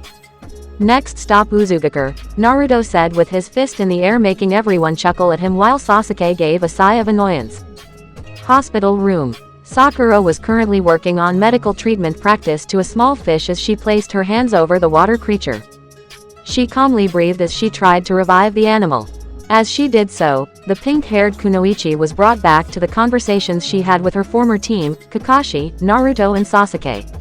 She was overjoyed to hear that Naruto had fulfilled his promise and returned Sasuke to the village, but to also hear that they would disband their team. She had always hoped that thing would return to normal, but it seemed that no one wanted it that way. Now that Sakura thought about it, she never did want any of the others wanted. It was always about her. She wanted them to bring Sasuke back. She wanted them to be a team. She wanted them to stay like they always did. Was I too inconsiderate? Sakura wondered as she stopped concentrating on the fish on front of her. She sighed and thought back to Kakashi. The Jonin said that this would be something good for him and he was taking it. Sasuke said that he wanted to do it and that Sakura never considered his feelings. Naruto told her that things couldn't be the same and now everyone would start to walk their own paths. They were all doing what they wanted to do. Was she selfish for wanting things to stay the same? Sakura, look out. Someone yelled and the pink-haired Kunoichi gasped before she saw the fish expand and explode, sending all the liquids and guts over Sakura's form. She Kunoichi of Team 7 sighed while Ino came behind her. Man, it's not like you to mess up, the blonde said, and Sakura looked away. I know. I just got distracted by some of my thoughts, Sakura said, making Ino look at her friend with worry written all over her face. She patted Sakura on the shoulder, making the pink-haired Kunoichi look at her. Was it about your sensei, Naruto and Sasuke? She asked, and Sakura effortlessly nodded, making Ino sigh. Ino, am I selfish? Sakura asked unexpectedly, and Ino paused while she thought over the question. She placed a finger to her chin for a few minutes before responding. Yes, she said, effectively making Sakura face fall into the table while a thundercloud appeared over her, making Ino giggle slightly. But then again, I think everyone's like that. Not just you. I am like that also, I think. Shikamaru might agree with me. Just keep your head up and you'll be fine, but for now we need to clean up this mess, Ino said, and Sakura could agree with her on that as the two got back to work, but Ino saw a small smile on Sakura's face before giving a smile herself. I won't slack behind them. Even if we're not a team, we're still comrades and I'll be there when they need me, Sakura said to herself as she took out a rag to wipe up the fish stains. Orochimaru's base. The snake Sanin chuckled as Kabuto came before him. He held up a silk cloth and Orochimaru took it into his hands. Good work, Kabuto. How was the land of iron? Orochimaru asked while Kabuto moved his glasses up his face with a slight grin added. Very cold, but successful, Orochimaru-sama. Our resource has put a great deal into this, Kabuto said, and Orochimaru opened the cloth to see his sword, Kusanagi, but it was different. A few seals ran along the length of the blade in a red color. At the edges of the sword's handle was a small snake scarab. Orochimaru chuckled and stood to his feet before swinging the sword around for a bit. Good work, Kabuto. With this, Sasuke will return to me one way or the other, and I will show him how much pain someone gets in when they defy me, Orochimaru said, and Kabuto chuckled with a small nod as Orochimaru's laugh echoed throughout his base. Somewhere in the middle of nowhere, the members of Akatsuki gathered around to discuss some rumor that they had heard which seemed to disturb them all. Are you sure that's true? Kisame asked, and Zetsu quickly nodded before turning to the leader of Akatsuki. Pain-sama, it has been confirmed that the cage of Suna is alive. Even though we took his Biju, he is still very much well and about. Did you say that after a Biju is extracted then its host dies? The white half asked, and everyone turned to their leader. That is correct. There is no doubt about that. A source has told me that only the Uzumaki were ever capable of surviving a Biju extraction, the man said, and Hidan chuckled slightly. Maybe that Gaara kid is an Uzumaki, he said, but no one paid him any mind for the moment. So what are we going to do? He's not a Jinchuriki anymore, so should we worry about him? Itachi asked, but Pain closed his eyes and sighed. No, just leave him alone and prepare for the extraction of the others. Itachi, Kisame, you are to go after the Yonbi immediately. Hidan, Kakuzu, subdue the Nibi Jinchuriki. Does anyone know the status of the Sanbi? Pain asked, and they all heard someone yell while he waved his hand back and forth.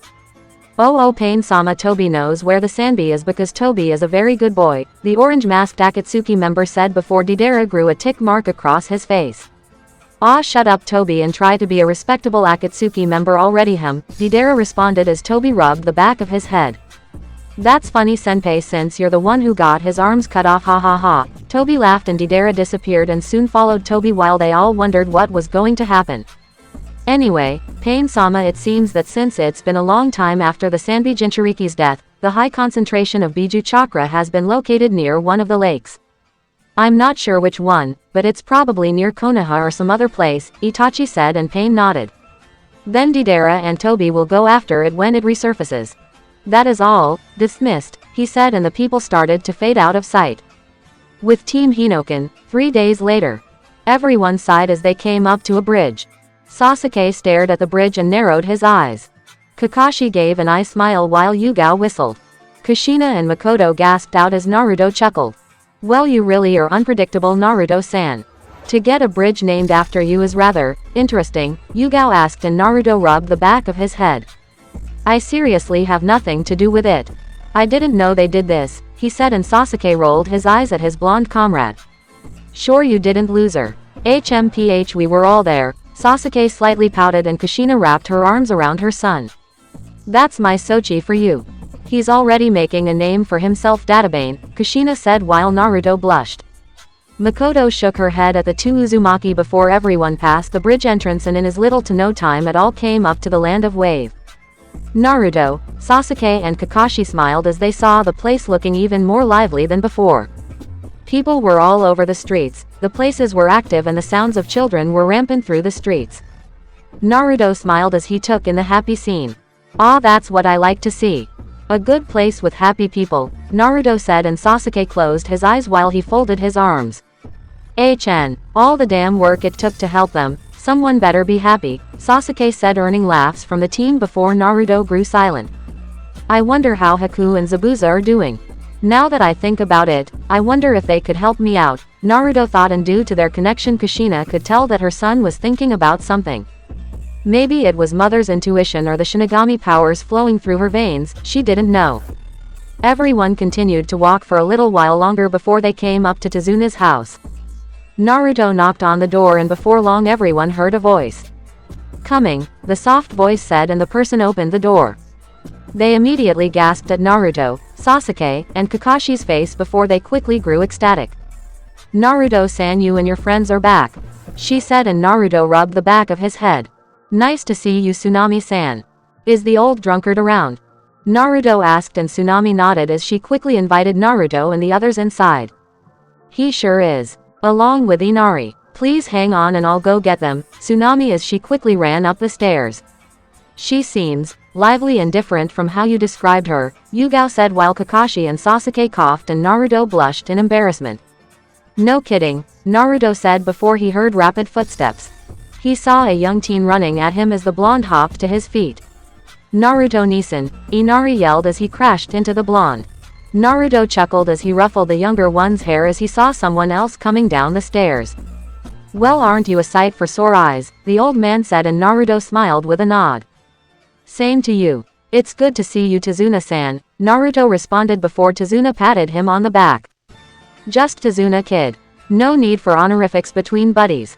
So what brings you to my humble home? He asked, and Naruto got a great, big gleam as he wondered how Tazuna and Inari would respond. He told them everything about what him and his new group were planning to do after introducing them all to the guys and Tsunami. Needless to say, but Tazuna and Inari seemed surprised that Naruto would ask for their help in a matter like this. So, do you think you can help us out? Naruto asked, and Tazuna looked at Inari. The young teen nodded fast with a grin, and Tazuna smiled. Sure, kid, we'll be more than happy to help, as I know that Wave still owes you and your friends a debt. Don't worry, we'll have Uzugakure up and running in no time. Well, it might take a little longer, but you get what I'm saying, right? He asked, and everyone nodded, chuckling at him and his attitude. Yeah, we get what you mean just as fine. Thank you for your help, Naruto said, and the others bowed with thanks of their own. Well, since you have that planned, why don't you all spend the night here? It's been quite a long time since you've been here, Tsunami said, and everyone took her up on that offer since they were a little tired. Everyone went and got settled into their rooms. Yugao and Kakashi were heading for the door before Makoto stopped them. Where are you two going? She asked, and Kakashi rubbed the back of his head. Just getting some things. It won't take long, he said, and the two decided to leave before Makoto turned her head to see Sasuke coming up behind her. Feel like training, Ka-san? I want to see how good you are with that sword of yours, Sasuke said with a gleam in his eyes at the thought of his mother and him having a kenjutsu fight. Makoto glared playfully at her son and merely chuckled. Alright, Sasuke, but if I win then I get your dessert for dinner, she said as she opened the door to the forest outside, and Sasuke followed her with a smirk, never leaving his face before he wondered where Naruto and Kushina were. With Naruto, the blonde stood at the foot of Haku and Zabuza's graves. He sighed as he noticed the large guillotine sword that was used as a memorial to the two. He closed his eyes as he remembered his encounter with Haku and Zabuza. He found that he could respect them both even if they were enemies. It was such a damn shame that it happened like that. Soon the blonde jumped from a tap on his shoulder and turned around to see Kushina behind him.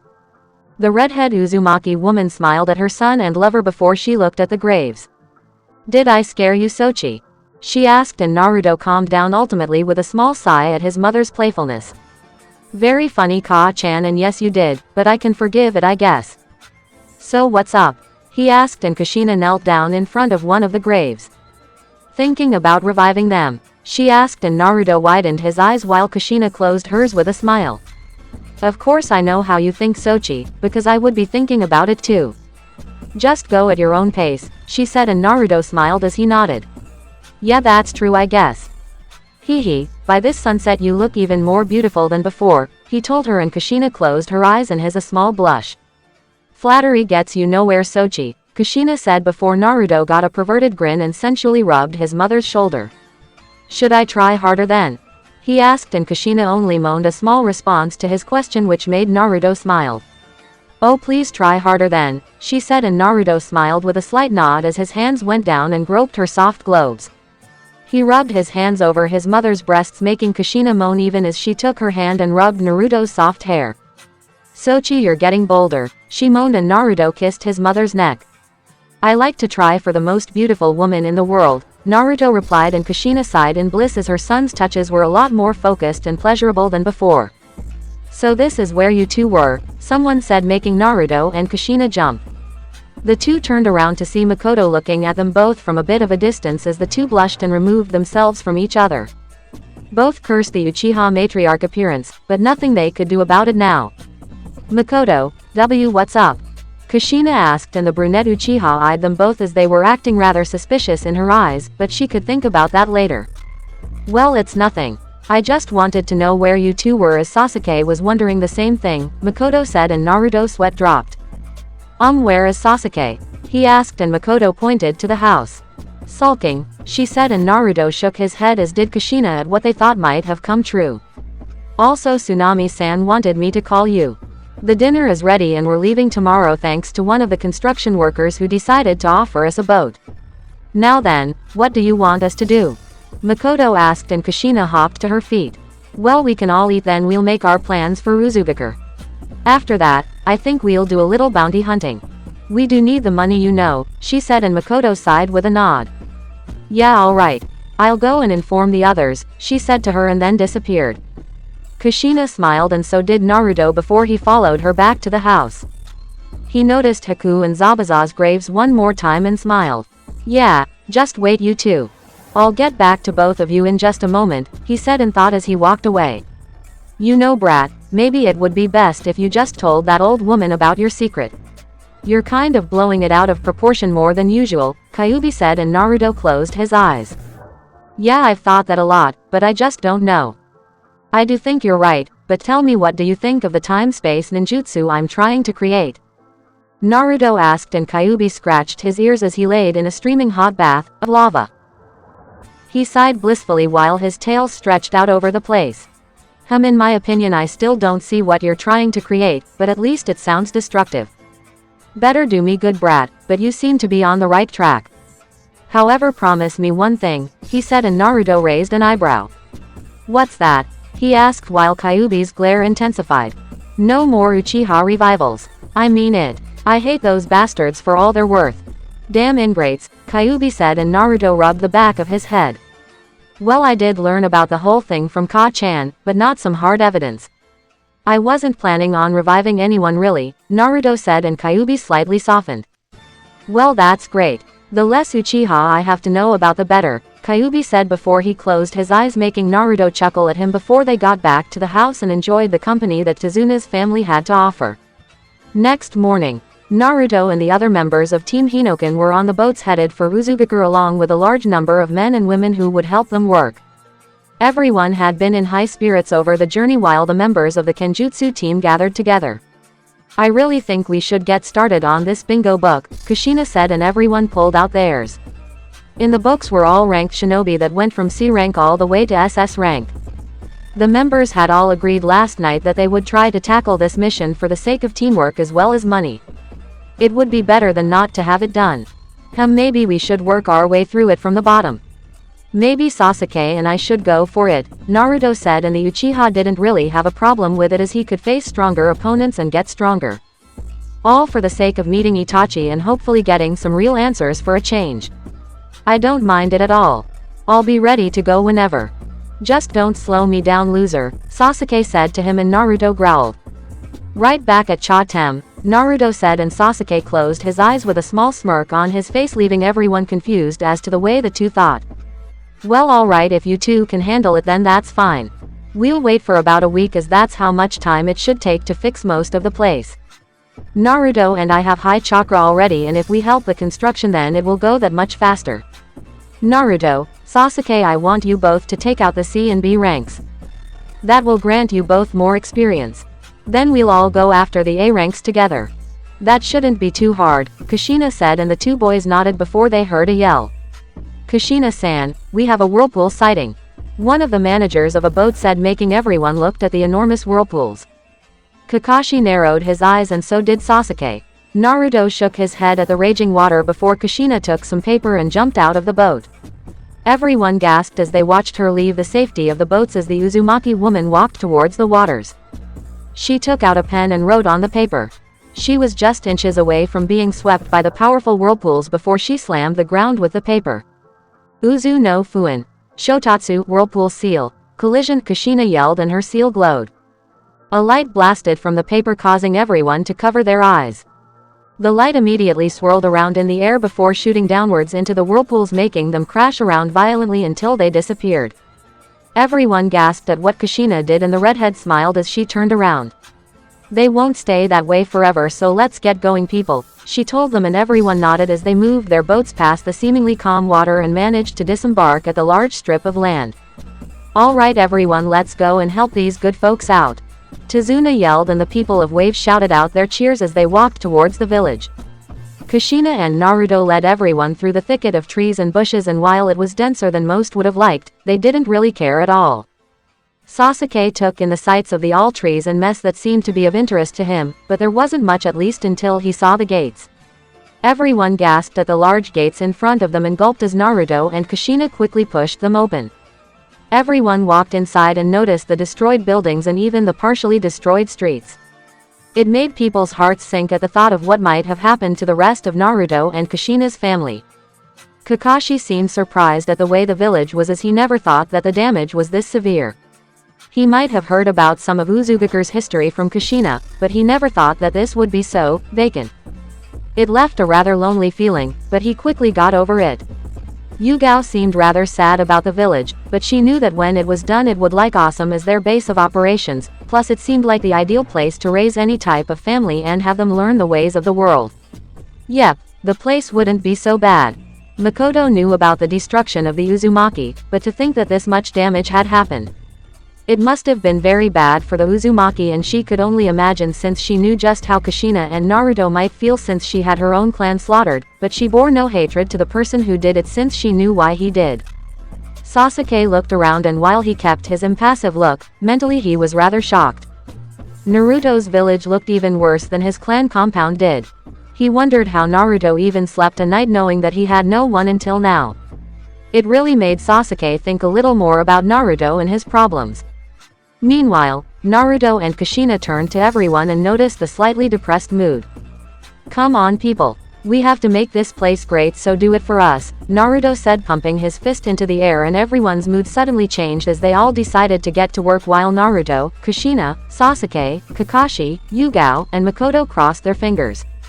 Kage Bunshin no Jutsu. They all, and immediately the area was filling with clones of the 6 warriors, making people gasp before the sounds of construction began, but the real Naruto and Sasuke were in a small room getting their things together. Naruto cleaned his sword and Sasuke did the same. They packed their bags full of shinobi supplies. Sasuke placed kunai and shuriken in his hidden pouches while Naruto did the same. The two sheathed their swords and stood to their feet, each with a bingo book in their hands. There aren't that many C-ranked people in the bingo book. Thank God, but they fetch a hefty sum of money, Datbeo, Naruto said while Sasuke closed his eyes. Well, soon there won't be any of them left in that book. Are you even ready yet? He asked, and Naruto nodded as he stood to his feet. I'm more than ready, he said as he swung his arm around Sasuke, making the Uchiha sigh. Why do I have to go with this loser? The Uchiha thought to himself as they exited the building. They looked to see all of the clones and people working as they headed for the gates. Alright Ka-chan, we'll be back in about a week or two. In that time I hope we can be done with what we have to do, Naruto said to her, and Kushina smiled with a nod. Be good Sasuke, Makoto said to her son while Naruto snickered, making Sasuke blush. HN, he responded as Naruto waved goodbye to Kushina, Makoto, Yugao and Kakashi. We'll be back with some money, Naruto yelled as the two shot off, making everyone sigh. There they go, Yugao said while Kushina fake cried. They grow up so fast, she said, making everyone look at her incredulously before they got back to their work of fixing up Uzugaku. Which they all hoped wouldn't take long. With Naruto and Sasuke, the two quickly ran through the forest, but abruptly stopped as Naruto took out the bingo book. Sasuke looked at it from Naruto's side and the blonde glared. How about this one? It says that he was a Chunin gate guard who tried to steal from Hokage Mansion. He was last sighted at Suna, Naruto said, and Sasuke sighed as he rubbed the back of his head. How are we supposed to improve if this is all we get? He asked more to himself than Naruto, but the blonde chose to ignore it. Besides, he would get to see Gaara, and that was always good to do. Come on Sasuke, Naruto said, running off, and the Uchiha groaned before he followed his blonde teammate, but Naruto immediately stopped and Sasuke did the same. The blonde looked at the ground and Sasuke wondered what the problem was. Naruto scratched the back of his head and sighed. Sasuke, can I trust you? Naruto asked, and the Uchiha was taken aback by the question. He noticed the serious tone in Naruto's voice and he narrowed his eyes. What's up with you all of a sudden? Sasuke asked, and Naruto smiled slightly before he shook his head. Sorry, Just meaningless talk. Come on, Naruto said, running off, and Sasuke raised an eyebrow as he wondered what the hell Naruto's problem was, but he figured that the blonde would tell him sooner or later. In Suna, Gaara looked around his village as he did his paperwork. He calmly sighed, and still he found himself wondering as he touched his body. He felt weirded out that he could still be alive. You'd think he'd have gotten over it by now, but he didn't know where this unsettling feeling was coming from. He heard a knock on the door and slowly raised his head. "Come in," he said, and immediately his assistant and sister, Temari, came into the office and smiled. "Having fun, Gaara?" she asked, and the redhead kept his impassive face all the way through her question as he found it to be weird to give an answer. He looked out the window and glared at the sands. "If being stuck behind this desk is fun, then I suppose so," he said, making Temari lightly chuckle at him before she placed a bunch of papers on his desk while Gaara glared at her, suddenly making Temari sweat drop. "Sorry, Gaara, but they have to get done. Also, I received word from Naruto Uzumaki. He's coming to Suna for a bit," Temari said, and Gaara's attitude instantly lightened up slightly as he heard Naruto's name. "I see, well, that'll be interesting. Make preparations for his appearance," Gaara said, and Temari bowed with a nod as she left. Gaara sighed as he stood to his feet. "Uzumaki Naruto, just what is it that makes you who you are?" Gaara wondered before he left his office to go and get some relaxation. He certainly needed it. Soon there was a figure. He smirked as he dropped down into the Cage's office. He smiled and looked around. "Nobody's here. I guess I'd better get started. Cage-sama, be prepared for your final resting place. You have no idea how happy I was to hear that you were dead, but to now see you alive and by mysterious means that even Chiyo-sama doesn't know just plain pisses me off. Go to hell, you asshole," the man said as he disappeared from view. With Naruto and Sasuke, 3 days later. The two growled as they hid in a cave from a severe sandstorm. It was such a damn annoyance. Then it came when they were making their way to Suna. Sasuke decided to get some rest and closed his eyes. He didn't notice Naruto getting up to his feet and quickly walked out into the storm. He noticed the raging winds around the dust and sighed. He bit his thumb and traced it over the seal on his arm. "Kuchio's no jutsu," Naruto yelled before he blocked his gaze from some winds. He turned around to see the shinigami staring at him a little colder than usual, which really shook Naruto a little, but he didn't let it show. "What is it that you need from me?" the shinigami asked, and Naruto closed his eyes. He turned around and looked at the ground. "Shin, Kyuubi, this might be out of the blue, but what do you both think of me?" Naruto asked them, making the spirit and Biju raise their eyebrows at his question. "Where did this come from?" Kyuubi asked, and Naruto shook his head. "I don't know. This seal on my arm hurts a little. Not to mention that I wonder if I can really bring the peace that Ero-sennin wants. So I'm asking what you two think of me," Naruto said to them both, and the shinigami decided to go first. "You are by far the most complex human I've ever seen. You're disrespectful to your betters, a little arrogant, clumsy, and all around a rather cheeky person, but you are strong, responsible, admirable, and interesting," Shin said, and Naruto gave a small smile. "You are by far the weirdest person I could ever meet. By Kami, if I met half the idiots like you, then it would be too many in such a lifetime. You never let much get you down, and overall you are just plain weird," Kyuubi said to him, and Naruto merely nodded his head. "I see," he said before the shinigami's gaze lowered. "Is something troubling you?" he asked, and Naruto watched the sandstorm rage. He slightly sighed and sat down on the top of the cave. "I just wonder what good it is if I'm the only person in the world who won't die. Then what will I be in the future?"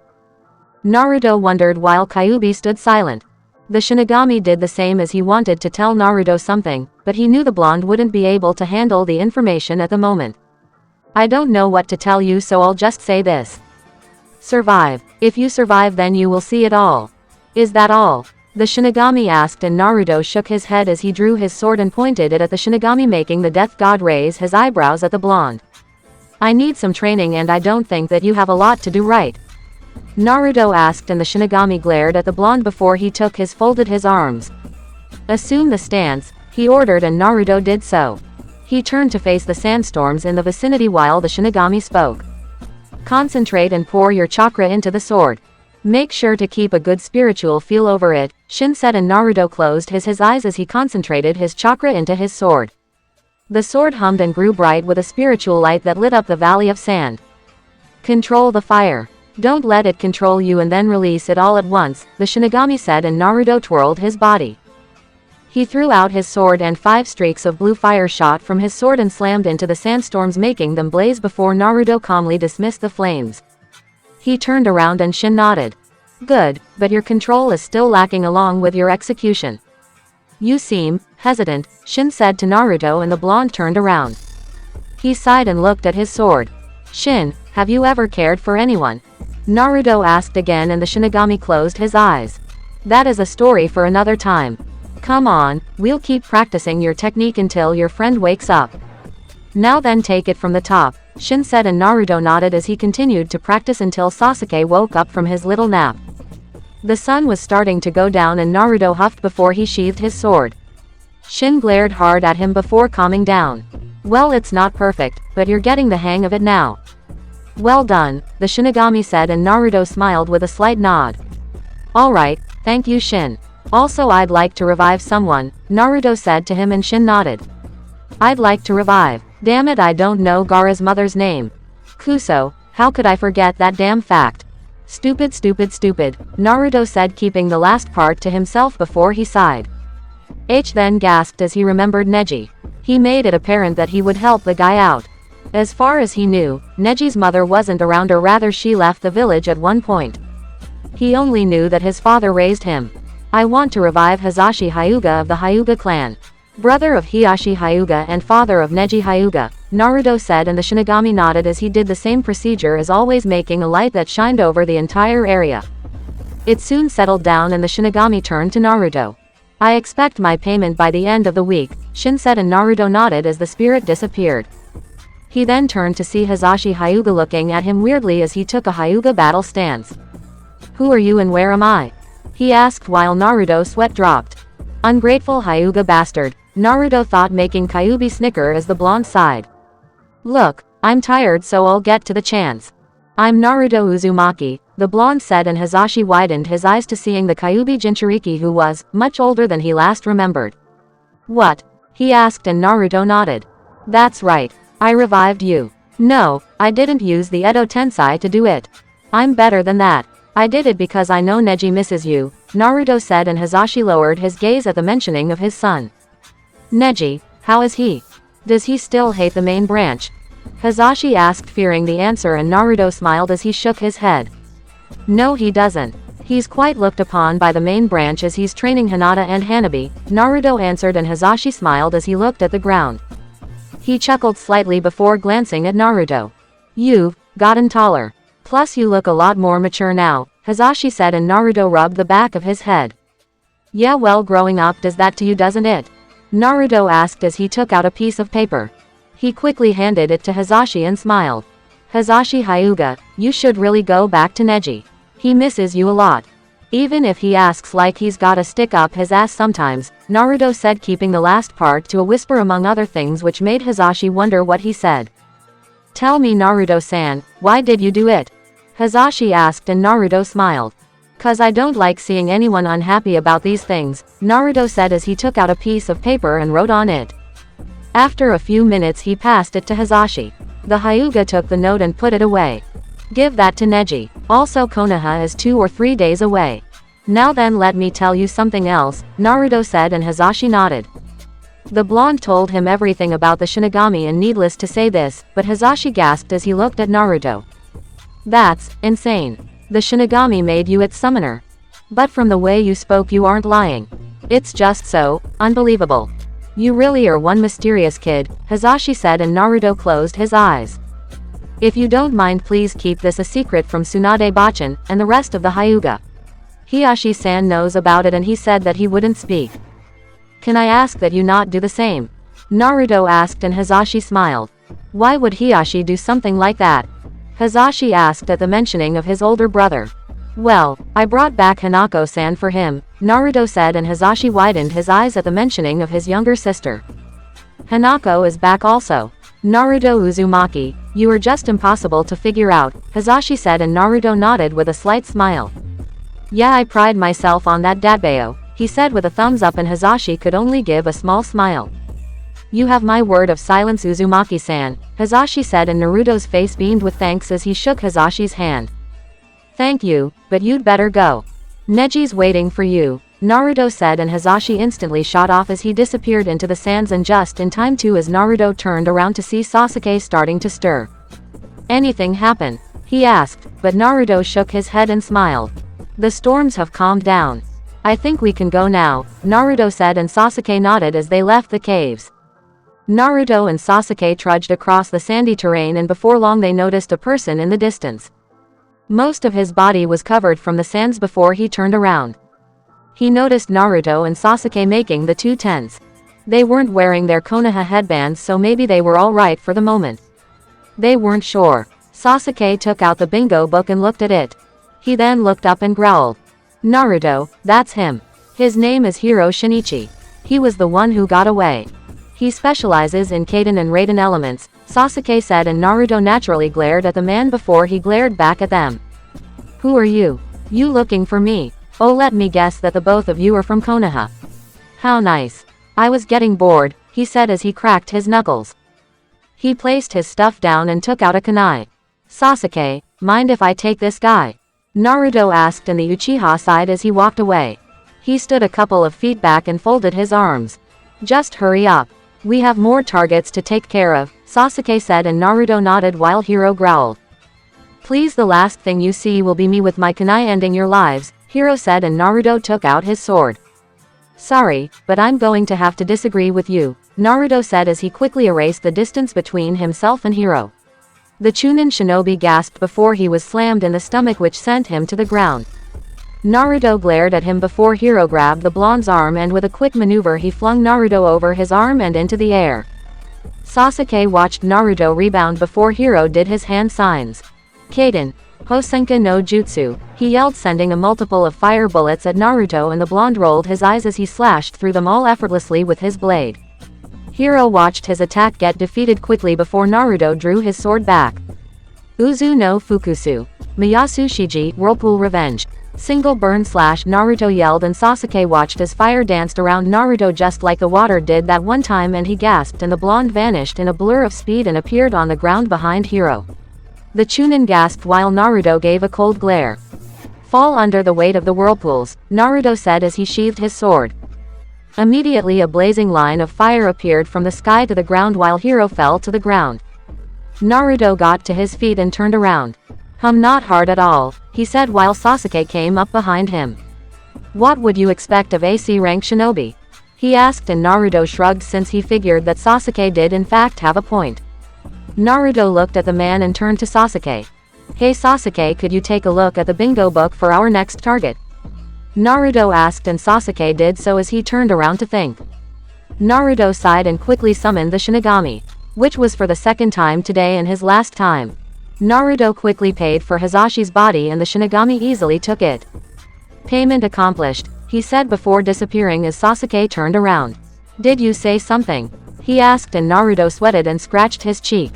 He pulled his scarf over his neck a little more and chuckled. I say that the payment for some Ichiraku ramen was accomplished, he said, and Sasuke raised an eyebrow before sighing.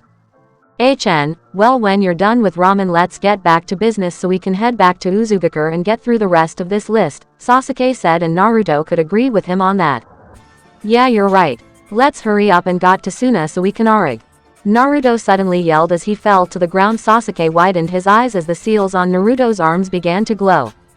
He cried out while Sasuke touched his arm, but it immediately burned his hand, making the Uchiha curse. Naruto, what's wrong with you? Sasuke asked while the blonde growled. Sasuke could only stare helplessly as his comrade went through some pain. He watched in awe as Naruto's sword hummed brightly. Naruto cursed the pain indefinitely, and before long Sasuke noticed Naruto's seals extend across his body. Naruto's eyes widened as the world around him seemed to change. He looked around and saw small white lights. He raised an eyebrow at them all, but they immediately vanished and Naruto's world returned to normal in his eyes while the pain stopped. Naruto gasped and breathed heavily while Sasuke knelt down. You alright? He asked, and Naruto stood to his feet. He huffed and nodded as he rubbed his head. Why, yeah, I think so, the blonde said as he got to his feet. He took his sword into his hands and sheathed it. What happened to you? Sasuke asked, and Naruto sighed. I'd rather not say, Sasuke. Let's just hurry up to Suna, Naruto told him as he walked further ahead, and the Uchiha relented for the moment since Naruto had been through some pain, but he then activated his Sharingan and looked at Naruto's chakra. Sasuke widened his eyes at what he saw before he turned his Sharingan off. What was that? He thought as he followed Naruto towards Suna. Meanwhile, the Shinigami appeared in the air and glared. He's improving more and more. Soon he will be all that he should be. I can't say it will be a pleasant experience, but it comes with being the summoner. She must be feeling the same thing, Shin said before he vanished. With Kushina. Kushina, are you alright? Makoto asked as Kushina fell to the ground in pain. She was experiencing the same thing as Naruto was, and no one could understand why it was like this. Someone get her some water, Yugao told them, and everyone quickly ran to go do just that. No one would know just how important these changes would be or how they would affect the entire shinobi world. Chapter 17. Uzushiogakure House. Kushina sighed as she opened her eyes. She looked at the ceiling of one of the house in her home village and rubbed her head. She didn't remember what happened to her, as she only remembered that she was standing in the middle of the road before she passed out. She instantly recalled the unbearable pain that she had experienced only a few moments after that moment and groaned. I wonder what that pain was all about. I felt a huge upsurge in my chakra, almost to the point of not being able to control it. I wonder if this has to do with Sochi-kun and his contract, Kushina said, keeping the last part to her thoughts before she slowly leaned up, only to be greeted by some pain in her body before she collapsed back to the bed. Great, now I can't move. My day is not going well, Databane, Kushina said, and then she was able to hear the sounds of construction going on outside that made her turn to the window next to the door.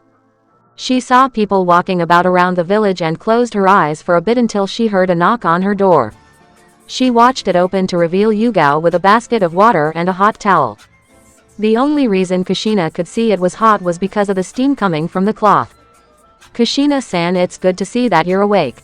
You gave us all a real scare, Yugao said, and Kushina sheepishly chuckled as she tried to rub the back of her head, but the stinging sensation of pain in her arms almost made it impossible. I see, sorry about that, Kushina said to her teammate, making Yugao nod before she soaked the towel in the water and placed it over Kushina's head. The redhead Uzumaki sighed in bliss, then closed her eyes.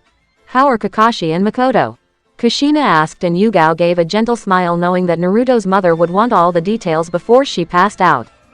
Well, Kakashi-senpai and Makoto-san are helping out in the construction of Uzugakure along with the clones that everyone made. Progression has been very good, and we can expect that this place, if no problems happen, to be good in about a month and a half, Yugao answered, and Kushina smiled with a nod. That would be really great if it could happen. Kushina-san? Yugao asked, and the Kushina opened her eyes and turned them to her purple-haired subordinate. Yes, Kushina responded. She watched Yugao shift in the chair uncomfortably and wondered what was wrong with the ex-Sanbu before Yugao turned to her.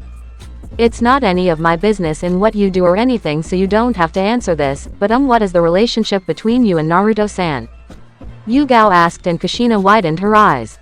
She gave a small blush across her face and her heart thumped from her son's name. She carefully shifted her hand to move across her chest to calm the beating before looking at Yugao in confusion. I don't know what you mean, Kushina said, playing some form of innocence, but she had a very good idea of what Yugao was getting at. What I'm asking is, why are you closer to your son than any normal mother and son? Yugao asked, and Kushina closed her eyes before giving a small smile across her face, which seemed to confuse Yugao, making her wonder if something was funny in what she was asking. Well, you forget, but I wasn't there for Naruto. I'm lucky that he still accepted me so readily on my return. I might seem closer to him than what would be deemed as acceptable in most people's eyes, but I don't really care. Trust me, I did, but it feels absolutely right to be close to him. So why are you so interested? Do you like my son? Kushina asked, and Yugao closed her eyes. No, that's not it. I was just curious is all. I have nothing against it or anything. Just wanted to know, Yugao said as she got to her feet and left the room, while Kushina closed her eyes and looked at the ceiling with a small smile on her face. I wonder how Sochi-kun is doing right now, she said to herself as she wondered what her son could be doing at the moment. With Naruto and Sasuke, the two Hinoken members were currently walking towards Suna as their next destination, or at least Sasuke was, while Naruto lagged behind. His body was still hurting from that mysterious pain that had been dealt to him at that random moment. He didn't know what it was about, but he just figured that he should get over it. "Hey loser, hurry up and get a move on," Sasuke called and Naruto groaned. He knew that he couldn't really complain, but he really did want to relax. They had been walking for over 3 hours, and while they wanted to make a mad dash, they at least decided to take it easy for another time. "Keep your shorts on, Tem. I'm coming," Naruto grumbled, but he was suddenly relieved as Uchiha and Uzumaki looked in the distance to see the wall of Suna. Naruto dropped to his knees in the sand and sighed. "Finally," he shouted, making Sasuke roll his eyes before the two decided to pick up their paces and head for Sunagaker. Sunagaker. Naruto and Sasuke came up to the large gates of Suna and marveled at the walls, especially Sasuke since he had never been inside the Suna before. He had his workings with them, but as far as visiting the village, then he would be relying on Naruto for that. "Halt, who are you and what do you want?" someone asked while Naruto passed Sasuke and smiled. He was about to announce their names and their reasons before the Suna shinobi felt a hand on his shoulder and turned to see Gaara, Temari and Kankuro behind him. "That's enough. Show Naruto Uzumaki your respect. It's because of him that I'm even here at the moment." "Sorry about that, Naruto Uzumaki. Suna is still on edge after what happened to me," Gaara said, and Naruto nodded as he rubbed the back of his head. "It's no problem, man. I think I can understand," Naruto said, and before long he noticed Gaara and Kankuro eyes trailing down his new uniform, but it seemed that Temari was the one who was really checking him out. "Wow, Naruto really fills out that uniform quite well," Temari thought to herself before she turned her eyes, and the sight of what she saw shocked her before she pointed.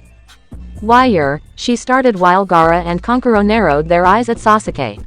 The Uchiha closed his eyes, and while the glares did set him off slightly, he chose to ignore them.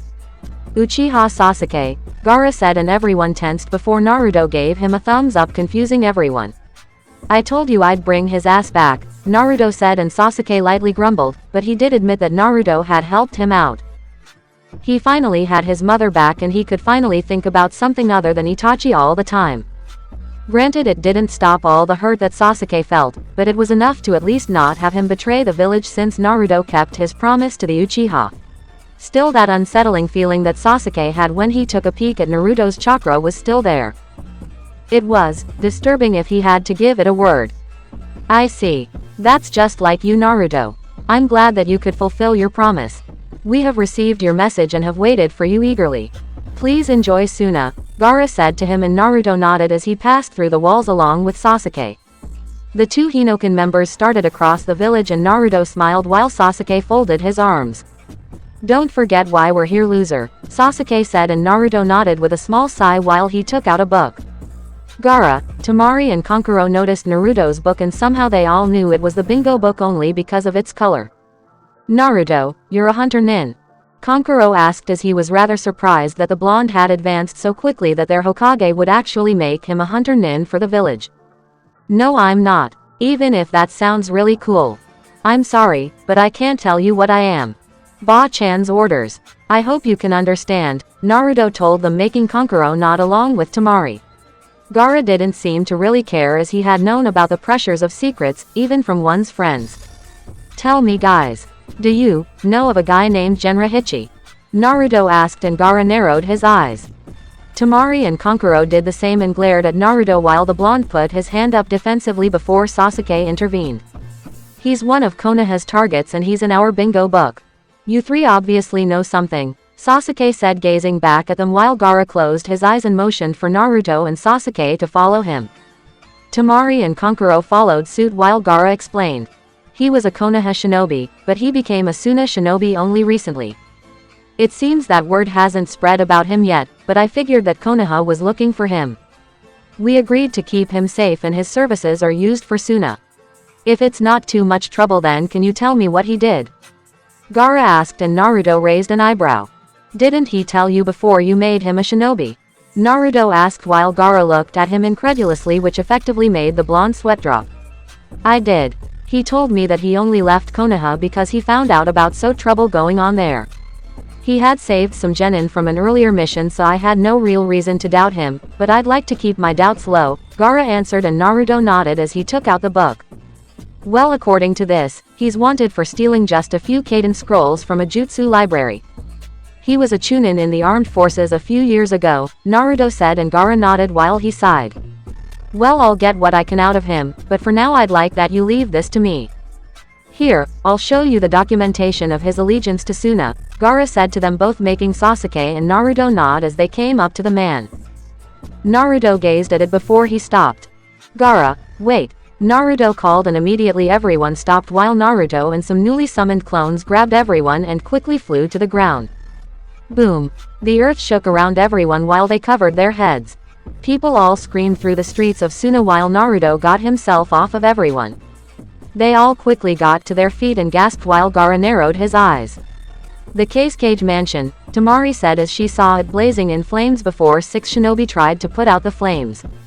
Temari went to go and aid everyone in the assault on the fire while a shinobi appeared behind Gaara. Lord Cage, are you alright? The man asked, and Gaara turned around. I'm fine thanks to Naruto Uzumaki. What has happened, Baki? Gaara asked, and the man stood to his feet while Naruto and Sasuke narrowed their eyes. It seems that both managed to come at a good time if something was about to go down. We are not sure Cage-sama, but we know that it was a spy. He must have broken through our defenses at one point in the past, Baki said, and Gaara closed his eyes as he watched the fire burning go down, but the smoke was still evident in the air while Gaara closed his eyes. Close down the village. Don't let anyone leave without my say-so. Call back all the shinobi who are on missions and prepare a council meeting immediately, Gaara ordered, and Baki nodded as he quickly shunshined out of sight while Gaara turned to Naruto and Sasuke, who were looking at the smoke. The blonde balled his fists in anger at the thought of Gaara getting targeted again. The guy had suffered enough, so what was the fucking deal?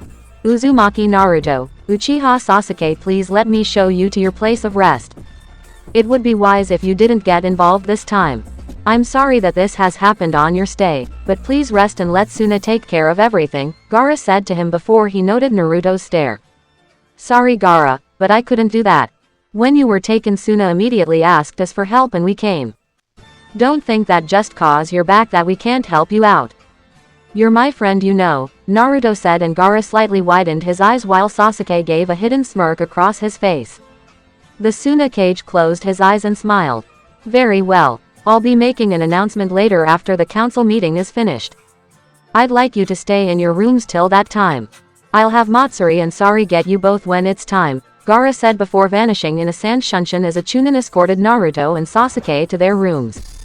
With Danzo, the old war hawk of Konoha, was currently trudging the countryside with his 2 most loyal shinobi, Torun and Fu. It would be easy to say that he was rather frustrated with the whole ordeal as he had to leave his base of operations because of the Kyuubi Jinchuriki and Tsunade's little group of Kenjutsu users. Danzo hadn't been expecting that one, but the most interesting thing that he didn't expect was Makoto. He was sure. He was so sure that she had died. There was no way that her little story checked out. The only reason he had known about Makoto's story was from the fact he had a well-placed seal in the room for such things. None of it was adding up at all. Kushina being alive, then Hanako of the Hyuga clan, and then Makoto. It was like a Day of the Dead festivity that the Shinigami allowed. It had all started ever since Naruto had come back from the village. Danzo widened his eyes before he stopped walking, making Torun and Fu turn around. Danzo-sama, Torun asked in concern for the man while Danzo narrowed his eyes. He pointed to a tree and sat down while he thought the new information over. He doubted someone as high and powerful as the Shinigami would deal in the interest of someone like Naruto. The blonde didn't have a single redeeming quality that Danzo knew of except the Kyuubi inside him, which granted the blonde impossible chakra reserves, a healing ability, and increased power altogether. Maybe I'm overthinking this. There is no way that the Shinigami would be interested in that brat. Well, I'll think about that later, Danzo thought to himself, and before long he closed his eyes and stood to his feet. It didn't take him long, but he noticed another presence behind a tree and took out a kunai, only to be met with a kunai to his back in turn. He narrowed his eyes while Fu and Torun took out kunai of their own, obviously much too slow. Tell those two to back off or I'll kill you without batting an eye, the man said, and Danzo waved his men back to a safe distance while he tried to find out who it was. The person was wearing a cloak over his entire body and he wore an orange mask that Danzo saw. It was Tobi of Akatsuki, but something was wrong. Gone was the cheerful, and very much idiotic, voice that the Akatsuki member was known for, and replaced by a cold, merciless, dark voice. See, that wasn't so hard, Toby said in his voice while Danzo merely held his hands up in submission, but it wouldn't be that way for long. Who are you and what do you want? Danzo asked and the Toby smiled behind his mask while his Sharingan glared. Simple, I'm going to control the world. I will bring about the peace that so many want, Toby said and Danzo growled. I see, well then we desire the same thing, Danzo said, but Toby quickly moved the kunai closer to Danzo's skin making it bleed slightly off his back. No, we might have the same goal, but my way is the absolute way. I heard about what happened in Konoha. Such a shame to be defeated by the Kyuubi Jinchuriki and his friends. Tell me, have you lost weight from your traveling? He asked and Danzo closed his eye. It matters not. Tell me what you want, Danzo ordered and Toby smiled. I told you. I simply want peace. Under my rule, he said making Danzo glare before he heard a small noise and turned around to see Toby gone from view while he quickly moved his eye. All of his presence has been erased. What kind of man was I dealing with? Danzo wondered before Torun and Fu rejoined him. Danzo-sama, are you alright? Torun asked and the elder held up his hand as an action for Torun and Fu to stop their worrying. I can handle myself. Just don't let your guard down anymore. I'll have to thank that man. It's because of him that I know what I must do, Danzo said making Torun and Fu raise their eyebrows at him while Danzo merely walked ahead of them to an unknown location. With Naruto and Sasuke. The two Kenjutsu users were resting at the foot of their beds as they contemplated everything that was happening. Suna was in a code red situation and the two saw Suna shinobi passing the village every few seconds. It was like watching a rerun of some cartoon, but the two couldn't do anything about it. Sasuke watched Naruto trudge around the floor making the Uchiha close his eyes at his partner's frustration. Would you calm down? What good will it do to be agitated already? Sasuke asked and Naruto paused before he nodded and Sasuke was surprised when Naruto stopped and simply sat down on his bed. He sighed and rubbed his hands through his golden hair. Yeah, you're right. I still wish we could do something, Naruto said and Sasuke could honestly agree as he was getting rather impatient also. This feeling of being left in the dark was absolutely aggravating. Trust me, I'd much rather be out there catching the ass who did this rather than be in here, but we have no choice in this, Sasuke said and Naruto knew he was right. The blonde sighed and simply took out his bingo book. He looked through the entire C-ranked section and some of the B-ranked section. He narrowed his eyes before he took out a scroll. Sasuke watched him as Naruto bit his thumb and slammed it on the ground. Kuchio's no jutsu, Naruto yelled and immediately a frog came out and saluted Naruto. Hey man, how you doing? The frog asked and Naruto smiled as he folded his arms. Doing good Gamakichi. Hey, do you mind giving this scroll to Tsunade Bachan? Naruto asked and the toad nodded before he took it in his webbed hands. Fine, but I want some snacks as compensation, he said and Naruto closed his eyes with a small sigh escaping from his lips before he nodded and Gamakichi left the room making the blonde groan. Damn that guy and his snack-eating craze, Naruto said and Sasuke narrowed his eyes before shrugging the incident as he turned to Naruto. Hey Naruto, tell me. What's up with your chakra? Sasuke asked trying to be serious and Naruto opened his eyes as he turned to his friend. What are you talking about? My chakra's fine, Naruto said, but he was surprised when Sasuke shook his head and his scowl deepened. He doubted Naruto was keeping the chakra a secret, but if he really didn't know about it then, what was happening to the blonde?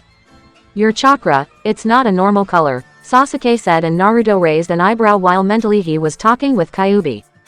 You think he found out about you and your chakra?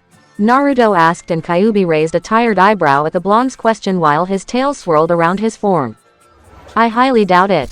Granted you did use my chakra during the fight 2 years ago, but he shouldn't have traced it back to me unless he absolutely knows that you're a Jinchuriki, Kyuubi said and Naruto seemed to agree while Sasuke finally decided to speak.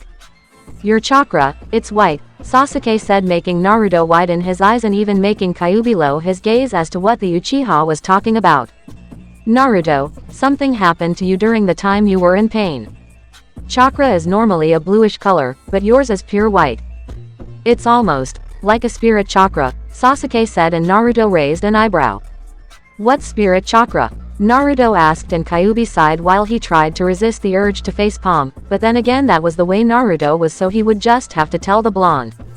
I would tell you to stuff it and figure it out, but I won't speak to my associate that way for now brat. I guess I won't hold it against you since you mortals wouldn't know what spirit chakra is, which makes me wonder how that Uchiha brat knows it, Kyuubi said, and Naruto just decided to agree even if half of that talk was insulting in some way. So you gonna tell me, or do I have to come in that seal and force you? Naruto asked mentally with a snicker which, on the outside, made Sasuke wonder what was so funny about this conversation. HMPH, like you could force me to do anything, Naruto, but anyway. Spirit chakra is the foundational chakra that is compared to a biju's. It's raw, unformed, untainted chakra. Now by the being such as the shinigami it's not called chakra at all. By the shinigami, himself, it is called Honsho, life essence.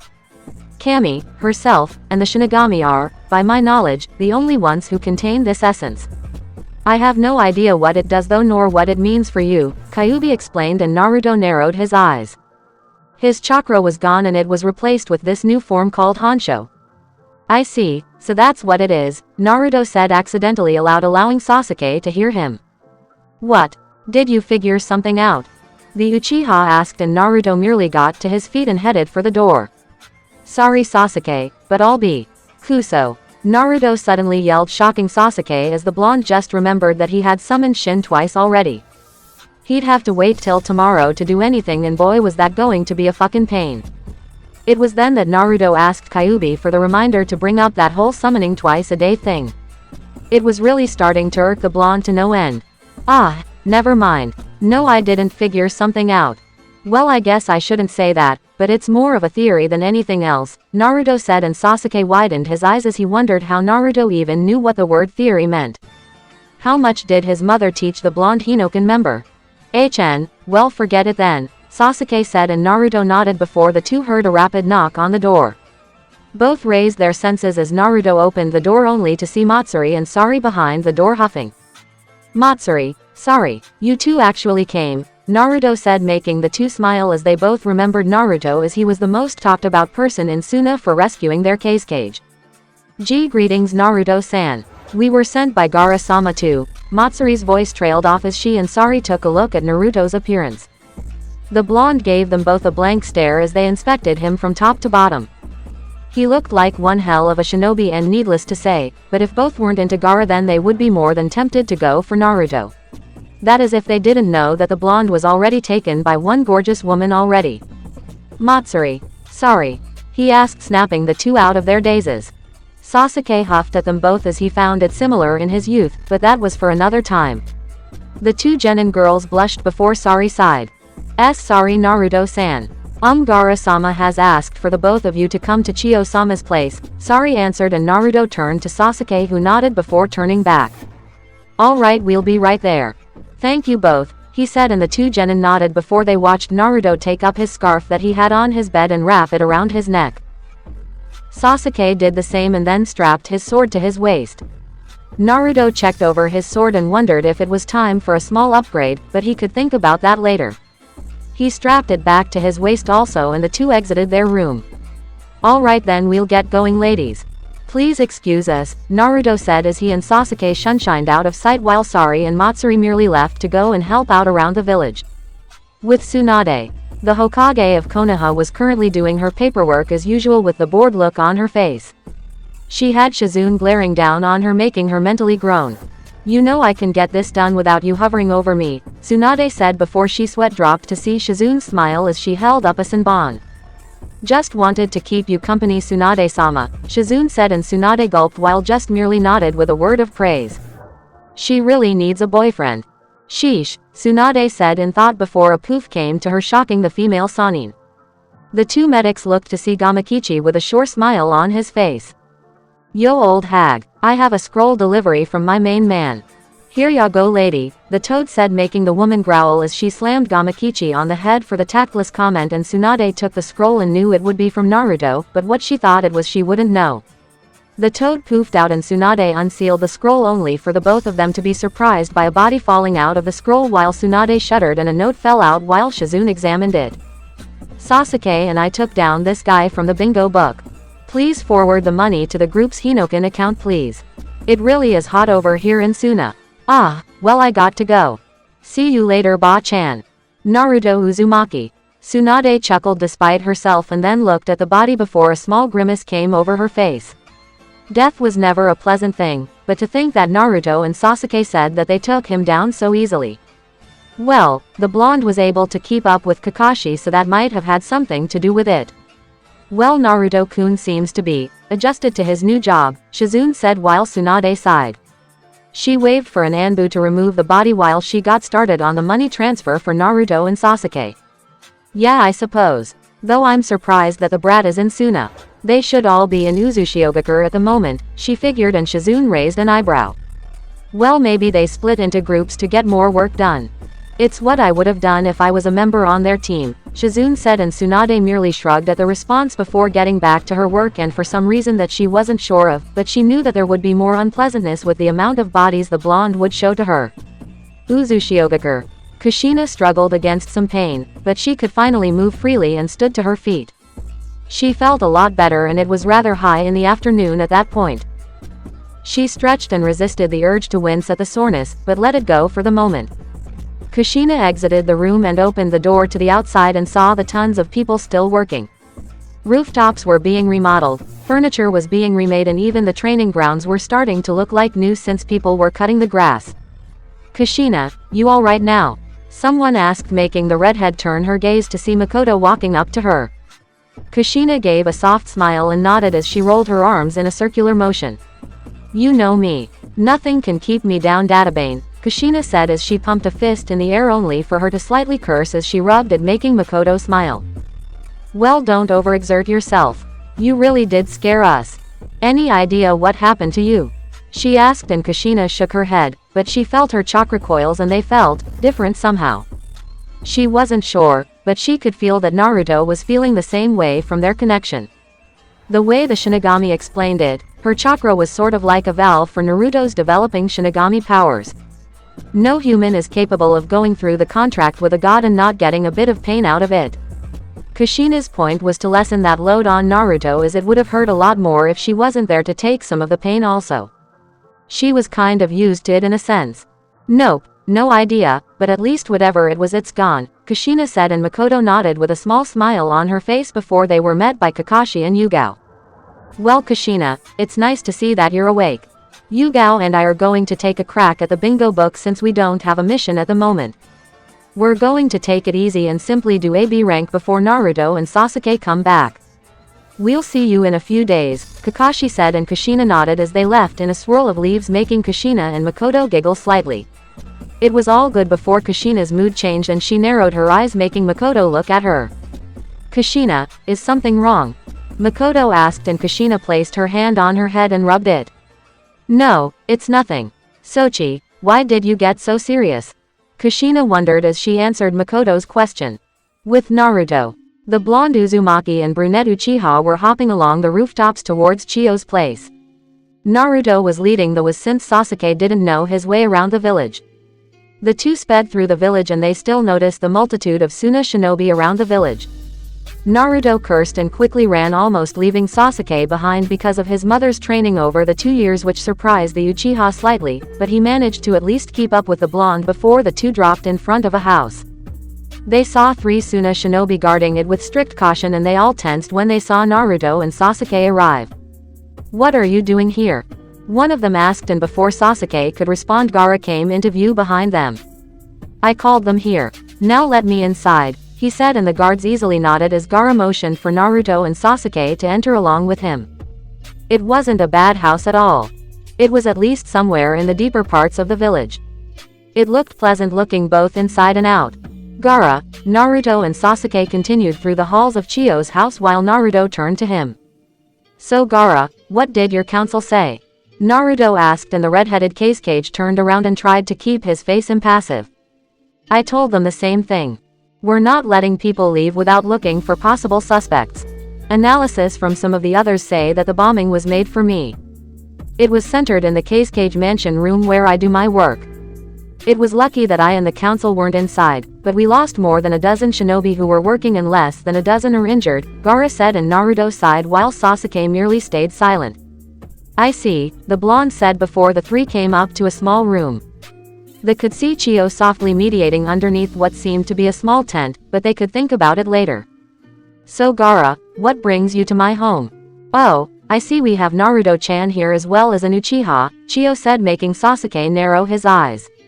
How did you know I am an Uchiha? Sasuke asked, and Chiyo gave a small smile before standing to her feet. You don't get my age without knowing a few things. Why, you're the spitting image of Fugaku when he was young along with Makoto-chan's hair, Chiyo said, and Naruto raised an eyebrow. You knew Sasuke's mother just like mine? He asked, and Chiyo nodded with the same elderly smile as always. That's right. She was just like Kushina except a bit more mature in some aspects. Well Gaara, it seems that a commotion has been caused in the village again. We really are a popular village, aren't we? Chiyo asked, and Gaara decided not to agree outwardly, but he seemed to contemplate her words. Gaara said it was internal this time. Which means that Suna might be facing a coup, Naruto said, and Chiyo closed her eyes. So what have you to ask of an old woman like me?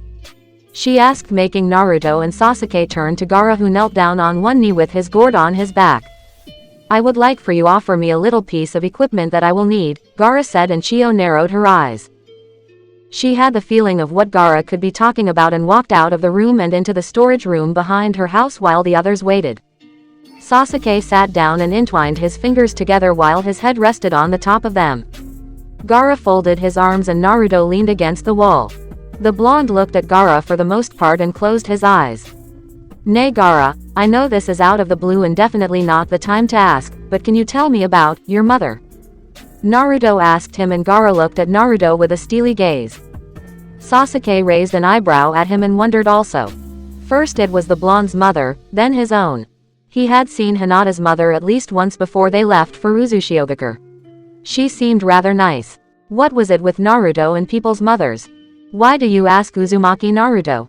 Gaara asked, as no one had really asked him about his mother. Temari and Kankuro were never asked either. All their life their father was the important one, and Gaara only had a real single memory of his mother, and that was from a photo that he had seen. Sorry, I don't mean to pry, but I was just curious, Naruto said, and Gaara narrowed his eyes, but he saw no harm in it, so he did. My mother. I don't really have a memory of her. I remember that I told you that my mother died while giving birth to me. I only know that she was said to be caring. She had blonde hair just like Temari's. They could give you a better description than I could, Gaara said, and Naruto merely nodded with a small sigh. Alright, sorry if I pried in any way, the blonde said, and before long his arm glowed while Naruto quickly grabbed it. The burn started to take place just like before while the seal glowed white. Naruto's heartbeat quickened from the feeling while he tried to lean on the wall for support. Kuso, he said silently, so Sasuke and Gaara didn't pay much attention. Naruto squinted his eyes shut and mentally cursed. Kyuubi, this fucking hurts, ya know. I don't know how long I can deal with this, Naruto told his Biju, and Kyuubi nodded. I feel everything you feel, brat. I can tell it hurts, but tough it out for now. Know that a mortal's coils aren't supposed to support a god's honcho. I'm sure the Shinigami has thought of this, Kyuubi said, grumbling from the pain also. Soon Naruto's seal stopped glowing and the blonde breathed easily. He looked up for a second and gasped. He looked around to see Gaara and Sasuke waiting for Chiyo, but something was different. He could see, or rather, feel, their life. He could hear their hearts beating. He could hear their every breath that they each took. He could also see something of a bright fire that encased each of their hearts. Gaara's was the brightest that Naruto could see. It was encased in white fire while Sasuke's was white with a blue outline. What the hell is this? Naruto wondered, and due to their connection, Kyuubi could see what Naruto was seeing also. It got me, brat, but keep your guard up, Kyuubi said, and Naruto nodded. His eyes hadn't changed their ocean blue color. He didn't have any kind of dojutsu, but this, what was he looking at? Alright Gaara, I have what you ask for, Chiyo said, returning to the three, and Naruto turned his gaze to Chiyo. He could see her heart pumping also, although it was slower than his, Gaara's, or Sasuke's. The fire around her heart was rather small in a sense. It looked almost like it would be dwindling with time or something like that. Naruto closed his eyes for a second and sighed. He tried to calm down and breathed easily. He then opened his eyes and his world returned to normal just as easy. Thank you, Chiyo-bachan, Gaara said, taking a small pill. He placed it in his pouch before turning to Naruto and Sasuke. Nothing has been reported to me as of late, so we'll end it for today. I would appreciate it if you both came with me tomorrow to another place, Gaara said, and Naruto nodded while Sasuke did the same. Well, that's fine and all, but we should really come up with a plan of action. All this suspense isn't right. Naruto and I will get up early to help look around. We'll let you know if we see something, Sasuke said, and Gaara easily nodded. Fine, I can at least offer that much at the moment, Gaara said, making Sasuke nod as he and Naruto opened the door. They saw that most of the civilians had calmed down thanks to the shinobi in the area, but the smoke was still evident in everyone's eyes. Some people thought it might be Akatsuki again, while others wondered if it was a rogue shinobi. Gaara sighed as he decided to speak with his people for the moment and calm them down, while Naruto and Sasuke went back to their rooms to go and prepare for tomorrow, and Naruto couldn't wait so he would be able to get some answers about his situation finally. Alright, we'll see you later, Gaara, Naruto told him, and the two shunshined out of sight while Gaara sighed. Somewhere in Suna. TCH, I can't believe he wasn't in his office. They told me he would be easy since he didn't know about the bomb. If that Uzumaki guy and Uchiha didn't arrive, then he would be in his office, or he'd be in a body bag being mourned over like a fool. Ah, well, I can still get out of here. Hopefully no one is that determined to try and search for me in the earliest time of the morning, some guy said as he snickered and disappeared from view of everyone. No one knew who he was, but that didn't mean that Naruto or Sasuke would let him get away from either of them before they had the chance to show Gaara how good they had really gotten in the 2 years, as well as have the chance to improve their kenjutsu skills at the same time. Next morning, early. Naruto, hey, get up, you loser, Sasuke called while Naruto rolled on his pillow. He sighed and smiled while he tried to hug the pillow. Ka-chan, Naruto mumbled, and Sasuke raised an eyebrow before he sighed and bonked Naruto on the head, making the blonde yelp out as he rubbed his head. What was that for? Naruto asked, and Sasuke folded his arms. Chen, you wouldn't get up, so I used the next best method, Sasuke responded, and Naruto growled before he saw the darkness over the village. The moon was still high in the sky, but Naruto knew that it would be going down very soon, and so they had to get ready at the moment. Yeah, well, you didn't have to be like that, Naruto grumbled to himself before the two got dressed. Sasuke put on his black clothes and Naruto did the same. They wrapped their individual scarves around their necks. They fastened their swords to their waists and quickly left the room, or at least Sasuke did. You go, Sasuke. I'll catch up in a minute, Naruto told him, and Sasuke nodded as he left the room.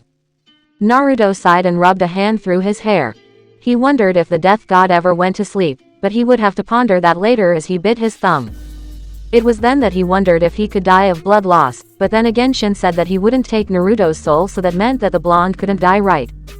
Naruto traced his blood over the seal on his hand before he noticed it trail along his seal and then slid down the intricate line that came into his arm.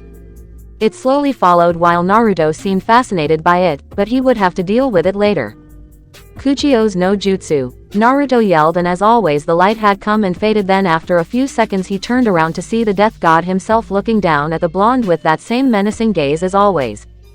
The blonde sighed as he jumped to his feet and showed his arm. Shin, what is this? What's happening to me? This pain, these seals, my body. What's going on? Naruto asked in a less than pleased tone that the death god noticed. He would have mentioned to Naruto about respect, but he could tell that the blonde really wanted his answers. Well, it's logical that you would ask, Shin said, making Naruto look at him weirdly, but the Shinigami was being dead serious just like always. He didn't find the time for jokes as his job was the most serious that anyone could have. What do you mean? Naruto asked, and the Shinigami touched his blonde summoner's forehead. A small light glowed over Naruto and came into the Shinigami, making the god narrow his eyes. You are my summoner. That means you have the duty, responsibility and pain of being the one that I must trust. I have scanned your memories of yesterday, and Kyuubi is exactly right in his speak. The essence of power that I use is not meant to be used by mortals, as your bodies aren't meant to handle something like it. Since you're my summoner, my powers have slowly been fed into your body. Your body is naturally adjusting to the power of the Honsho. No, you won't have to worry about using your jutsu. It will work as always, except you will need to gain a proper control over it. The same thing has been happening to your mother, Shin said, and Naruto widened his eyes.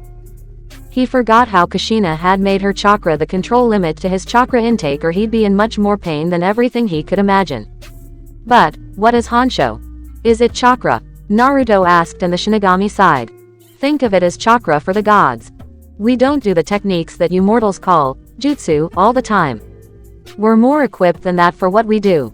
Keep also in mind that we're limitlessly more powerful than you are. In truth, you still can't match up to me, but that's not going to be the case soon. When you're complete, then you will know the term responsibility. As to your eyes, no, they aren't a dojutsu.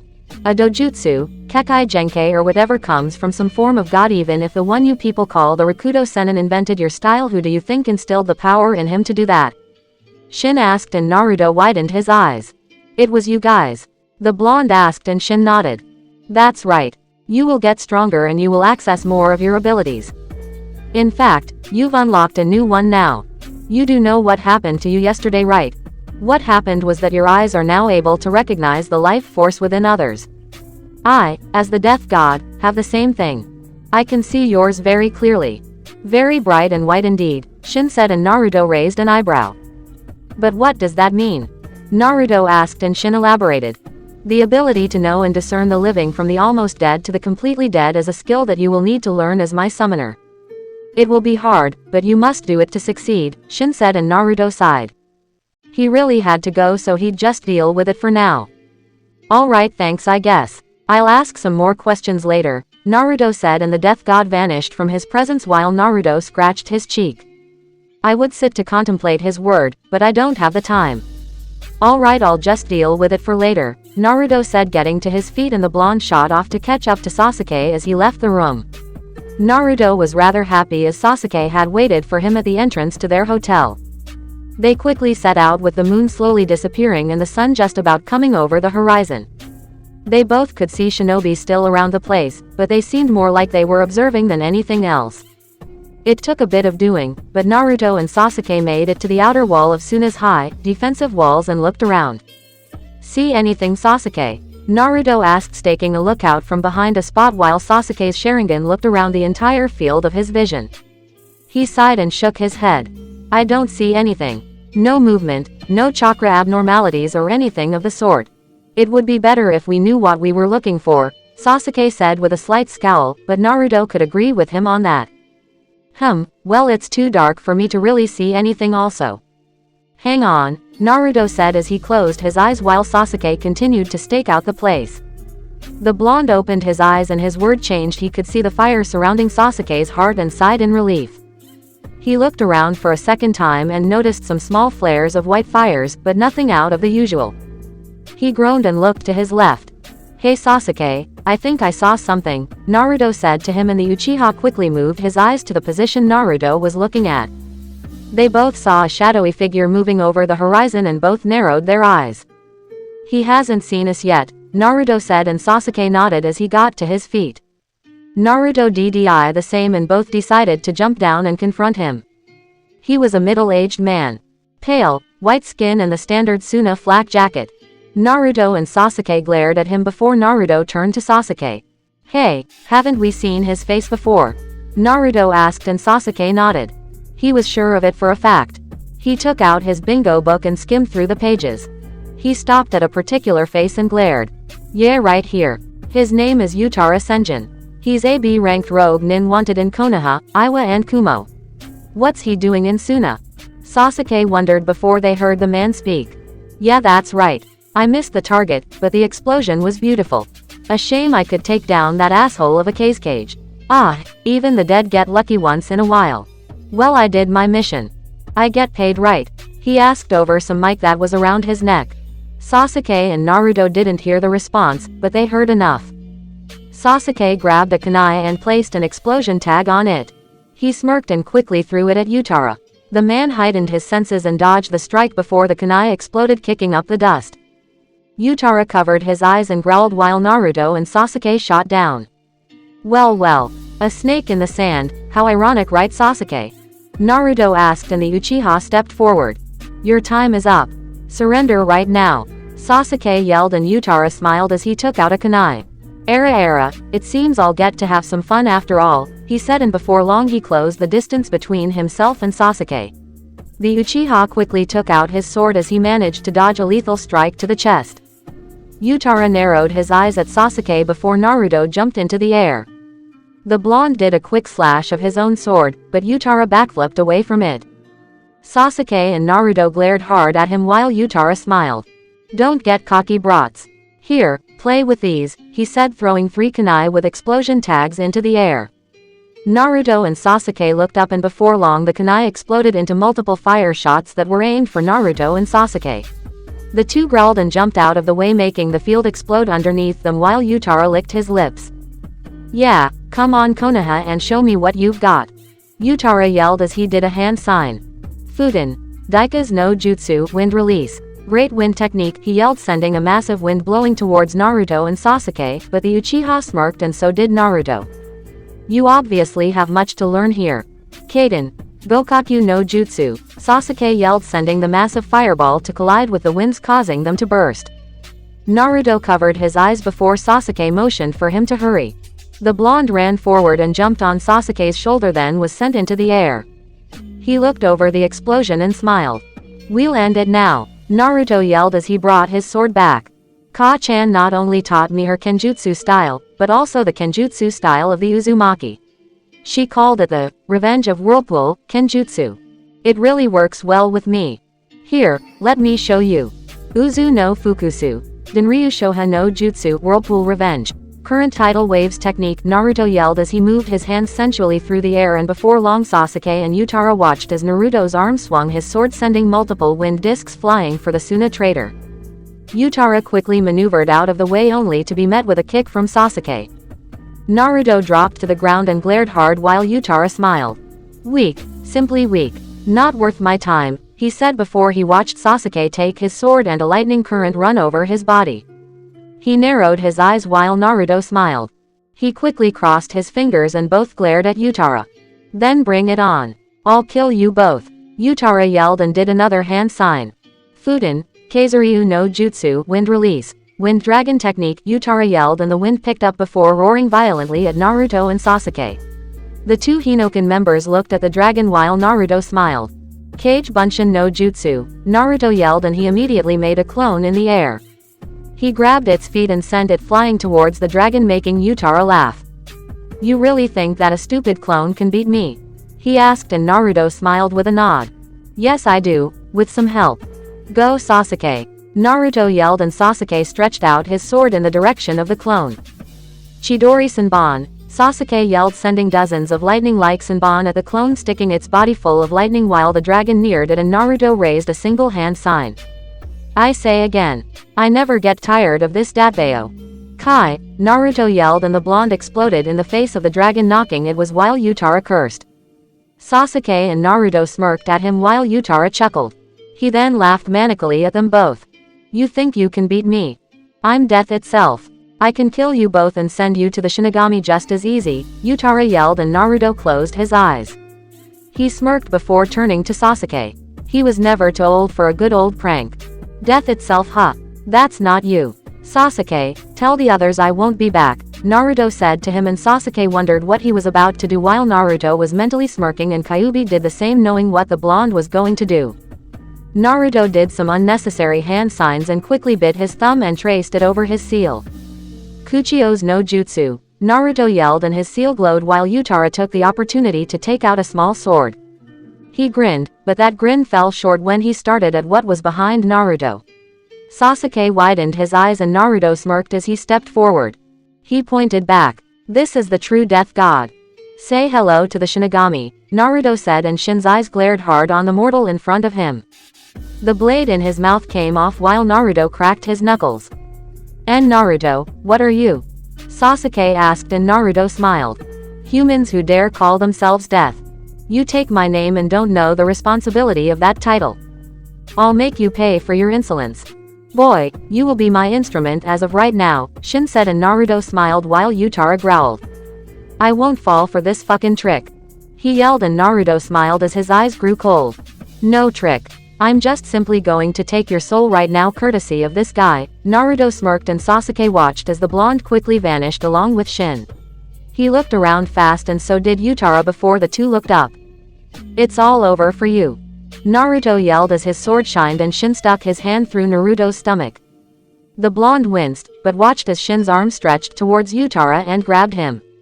It pulled out a white specter and withdrew it from his body, sending it to Naruto.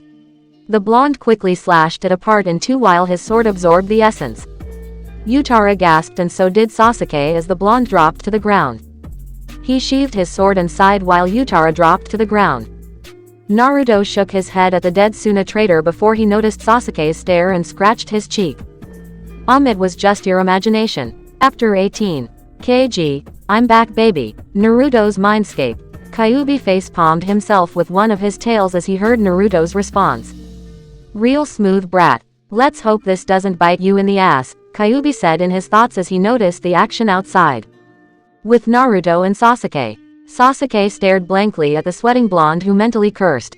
He might have taken that little prank too far as it didn't go as he had planned. Naruto could feel Sasuke's stares piercing his head, just waiting to make the blonde explode and break down to explain what the hell he just saw. Naruto sighed and stood to his feet while glaring at Sasuke. Come on Tem, we've got to tell Gaara about this, Naruto said, trying to change the subject of Sasuke's thoughts, and it seemed to work as the Uchiha turned his head to look at the dead Utara on the ground. He slowly sighed with a nod as he took up the body and propped it over his shoulder. I guess you're right. We'll take him now. But I'm not done with you Naruto, Sasuke said, keeping the last part to himself. The two quickly jumped back to the sandy walls that guarded Suna and hopped into the village. The Uzumaki and Uchiha heirs quickly raced through the village that still seemed to be rather frantic in searching for whoever caused the explosion to the Cage mansion. It was rather impressive to see them working so hard, but then Naruto noticed a familiar face and dropped to the ground. Oi, Temari, Naruto called, making the blonde wind mistress turn her head to see the two Hinoken members coming towards her. Naruto, you know that people are to stay inside their houses while we investigate this incident. You're lucky that you called to me and not anyone else. Who is Sasuke carrying? Temari asked, and the Uchiha placed Utara on the ground. Temari widened her eyes at the Suna shinobi while turning to Naruto and Sasuke. Gaara said that we were allowed to investigate with you and we went out at the crack of dawn. We saw this guy leaving the village and challenged him.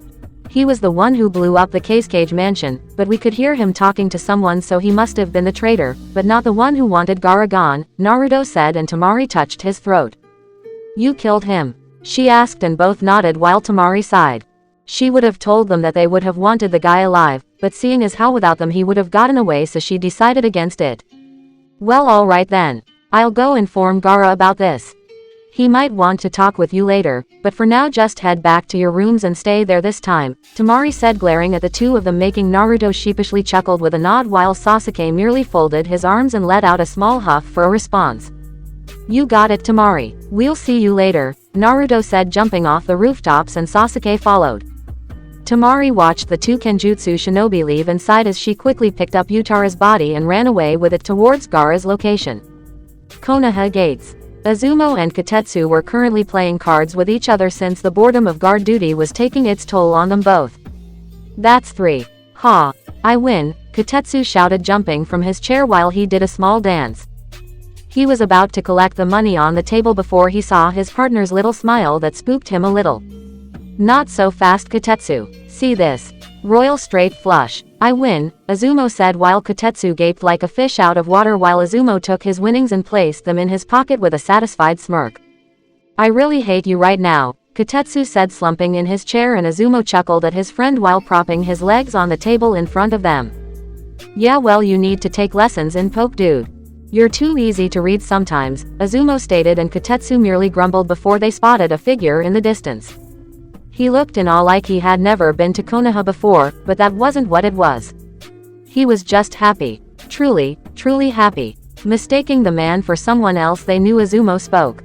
Hiyashi-san, what are you doing out of the village? Izumo asked, making the Hyuga turn to him. He gave a small smile and closed his eyes. He could still fool people into thinking that he was Hiyashi's brother. It was too amazing to hear and see at times like that. You two have grown since the last time I saw you, Hisashi said, making Kotetsu squint his eyes. He noticed the seal on Hisashi's head and gasped as he quickly got to his feet. He jumped off the table at shot for Hisashi, then looked him up and down before falling to his knees. Hisashi-sensei, you're alive, Kotetsu said, making Izumo widen his eyes at his partner's words. He then jumped out of the small box also and ran to Hisashi. He quickly took in the Hyuga's appearance and trembled while a small tear came from his eyes. Hisashi-sensei, how? When? Why are you? Do you know you're alive? Azumo asked, and Hisashi smiled at two of his students from his Jonin days before his death. He patted them on the head before looking forward. Yes, I know. Tell me, where is Sarutobi? I wish to speak with him immediately, Hisashi said, and while Azumo and Kotetsu had their questions they sighed and looked at the Hokage stone faces.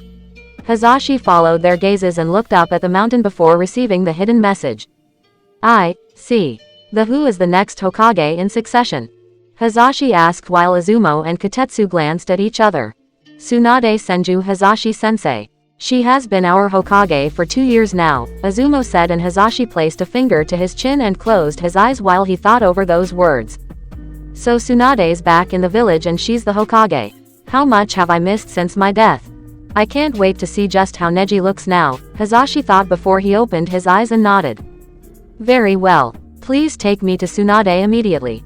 I have no doubt that I will want to catch up on some things, so tell me. Hisashi stopped when Azumo held up his hand just like he would as a genin, which made Hisashi sigh, but he allowed him to talk. Sorry to interrupt, Hisashi-sensei, but how are you even here? I mean, we know you departed in Kumo. It just doesn't make any sense that you would be alive, Azumo said, and Kotetsu turned to his partner.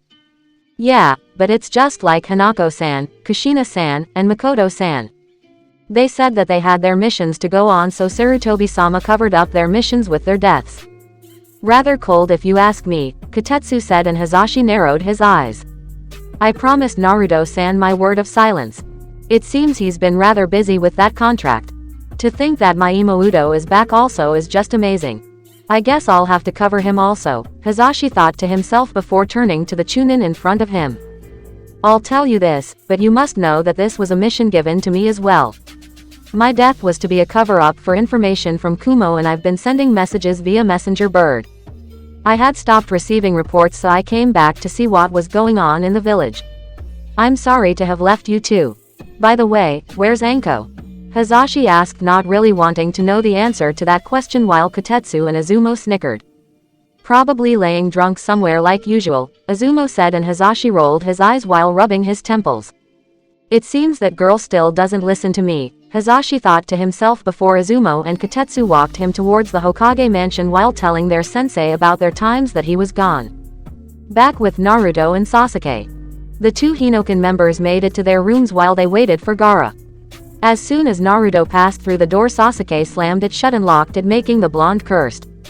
Kuso, he still wants to know about it, Naruto thought, and Sasuke glared at him while Naruto sat on his bed deciding not to say anything until Sasuke did so. For the next few minutes it was nothing but an awkward silence for the blonde, making him mentally gulp as it was so quiet that they could hear the water in the sink dropping with every passing second that seemed like an eternity to Naruto, but the blonde stayed silent and didn't say anything. What was that? Sasuke suddenly asked, breaking the long-term silence, making Naruto let out the breath that he didn't know he was holding. Excuse me, he responded, and Sasuke mentally growled, but managed to calm down slightly. What was that spirit behind you?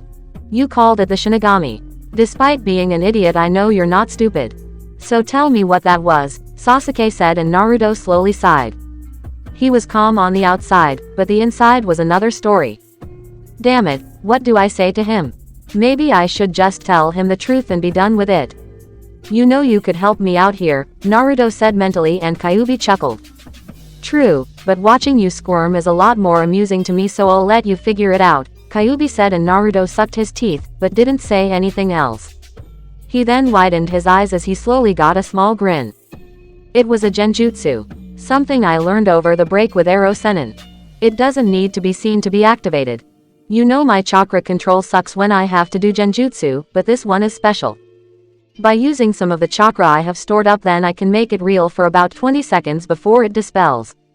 That's what makes it fearsome. I don't really have a name for it yet, and as you can see it takes its toll on me, Naruto said, hoping that it was enough, and Sasuke glared at the blonde. He closed his eyes for a few minutes then opened them. You know you suck at lying, right? He asked, and Naruto cursed. He stood to his feet and folded his arms. And how would you know that I was lying? Naruto asked, and Sasuke snorted. Because I know you. You aren't the genjutsu type no matter what you say. So why don't you try something else, Sasuke said, and Naruto groaned before he lightly snickered. Never could get past you, I guess. Fine, like I said back in Uzumaki. Sasuke, can I trust you? Naruto asked, and the Uchiha raised an eyebrow. He wondered why Naruto would lie, and granted that was a skill that shinobi had to learn, it just didn't suit him or his personality. You already did that when you took me back to Konoha. This shouldn't be any different, you loser. Now tell me what's up with you, Sasuke said, and Naruto nodded as he sat back down. Sasuke leaned against the wall, and so the blonde decided to have some trust in Sasuke and told him only some of the information. He told about him nearly dying because of the Uchiha, which Sasuke showed a small amount of remorse for. He then went on to say that the shinigami found interest in him and made him the summoner. He didn't say about the powers nor that he could revive people. He felt that Sasuke was better off not knowing, and he simply felt that Sasuke might find out the rest by himself. I thought I told you to tell me the truth, Sasuke said, and Naruto narrowed his eyes. That was the truth, Tem. I wouldn't lie about something like this.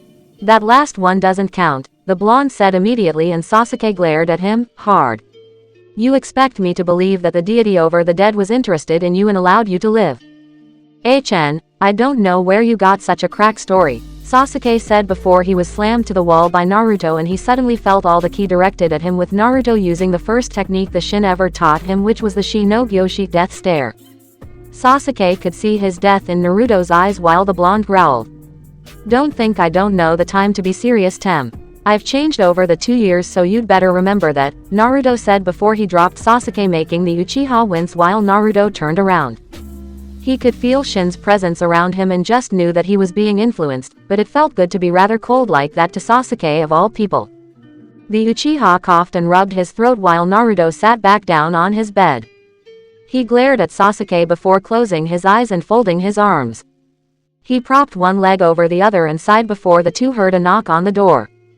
Come in, Naruto said in a sort of pissed off tone, but the door opened nonetheless, and both saw Gaara looking at them. Naruto stood to his feet, and so did Sasuke, as both immediately stopped fighting and got back to their business. Gaara, did Temari send you who we took care of? Naruto asked, and Gaara nodded. He gave them both his standard impassive face before he spoke. That's right. Utara used to be one of our most talented jonin. Right next to Baki. It's hard to imagine that he would have a hand in this. Uzumaki Naruto, Uchiha Sasuke, while I thank you for your help, I can't tell you that this will lower any of Suna's security, so you must both leave soon. I have told the shinobi and you can leave, but it must be soon since we don't want anyone else getting past our defenses. Naruto Uzumaki, I hope to meet you again sometime, Gaara said, extending his hand. Naruto smiled and nodded as he shook it. We understand, Gaara. I wish we could have talked more. Mostly about your mother, but I guess that can wait, but I can't help wonder something else. Nay, Gaara, did either of your parents have red hair? Naruto asked, and the Kazekage raised an eyebrow. My mother had blonde hair and my father, from what I remember, had auburnish hair. Why do you ask? Gaara asked, narrowing his eyes slightly, and Naruto scratched his cheek. Nothing really. What about your grandparents? Do you know them? Naruto asked, and Gaara closed his eyes. I do not. If I had to guess, then my father's side had some red hair, but not my mother's. Again, why do you ask? Gaara asked again, and the blonde shinobi rubbed the back of his head. Mere curiosity, that's all. It was just a thought, that's all. Alright, we'll go, Naruto said, and Sasuke nodded as they quickly packed up their things. By they, it was Naruto's clones. Gaara watched them and wondered where Naruto was getting this curiosity from, but he figured that the blonde was weird like that, so he just decided to let it go for the time being. It didn't take long at all, since Naruto and Sasuke had only just spent the night in Suna. It took virtually no time to get finished with their stuff and placed it over their backs. Well, Gaara, we'll see you soon. It was nice seeing you again, Naruto said, and Gaara nodded as he watched the two leave, and they quickly hopped along the rooftops and disappeared in flashes of speed while Gaara merely looked onward. He still wondered what was going through the blonde's mind before he left in a sand shunshin. Back in Uzumaki, construction was still going on as usual, but it was a lot faster with the Naruto clones helping out. Kakashi had dispelled his clones since they couldn't take the strain, and neither could Yugao's anymore. Makoto and Kushina had kept theirs up since they could take a lot more. Speaking of the two mothers of Naruto and Sasuke, they were currently watching people work as they sipped their tea. You know Kushina, you've had a glow on your face for a while now. Did something good happen to you in the few days before I joined? Makoto asked and Kushina's eyebrow twitched while she snickered. Nothing in particular, she said, though she was lying. She still had in her mind the time that her son and herself passed the boundary from morality into immorality, but she didn't care at all. Something about being free of inhibitions was quite good to her. Kushina, you got a boyfriend, didn't you? Makoto asked as she snickered and Kushina coughed. No, I didn't, Kushina said with her blush betraying her words while Makoto nudged her arm. Don't try to hide it. So who is it? Kakashi. Makoto asked and Kushina shook her head. The guy was way too lazy for her taste. She had never considered Kakashi that way and she still couldn't. The Uzumaki woman turned her head to see Makoto, thinking with her finger to her chin before she gasped. Sasuke? She asked and Kushina merely stared at her with a stare. Hell to the no, Databane. Kushina yelled out in her thoughts as she ran around her mind shouting profanities while Makoto seemed to be waiting. Kushina couldn't go through with that one. No way, too emotionless, much like Fugaku. Truth be told, Kushina didn't know what Makoto saw in Fugaku at all, but she could just forget it. No, Makoto, Kushina said, using the polite way to hide her still growing vein at the back of her head. Makoto sighed and tried to think of something else. She suddenly widened her eyes and turned to Kushina. The redhead Uzumaki gulped as she wondered if Makoto found it out before the Uchiha matriarch responded. Kushina, you play for the other team? Makoto asked and soon Kushina faltered and fell to the ground with a sweat drop on her head. She wasn't into that mess either. She was straight and always would be. Makoto, I'm straight. You know that. Why the sudden interest in my love life? Kushina asked and Makoto rubbed the back of her head with a light chuckle. Hey, I guess I just want to know if I missed out on anything, Makoto said, rubbing the back of her head, and Kushina shook her head at her best friend before standing to her feet. I have nothing to say, so shall we get going? She asked and Makoto raised an eyebrow. Where are we going? She asked and Kushina twirled a scroll in her hands before sipping the last of her tea. Why, we're going to start setting up the Hinokan base. It will take most of the day and night, but we'll get it done if we hurry, Kushina said, running off, and before Makoto could respond she was getting dragged along also with a sigh. I wonder who Kushina would go for. She's definitely got a fetish for blonde hair. I wonder would she go for not Kushina. Even she knows when to sensible, Makoto thought while she was getting dragged away. With Kakashi and Yugao. The two Hinokan members were currently cutting across Kusagaku and on their way towards the outskirts of Konoha. There was said to be 3 missing nin in that area. All B rank. It might be some easy money for the entire group to cover the expenses of everyone on the Uzugaku rebuilding project. Yugao, you're slacking.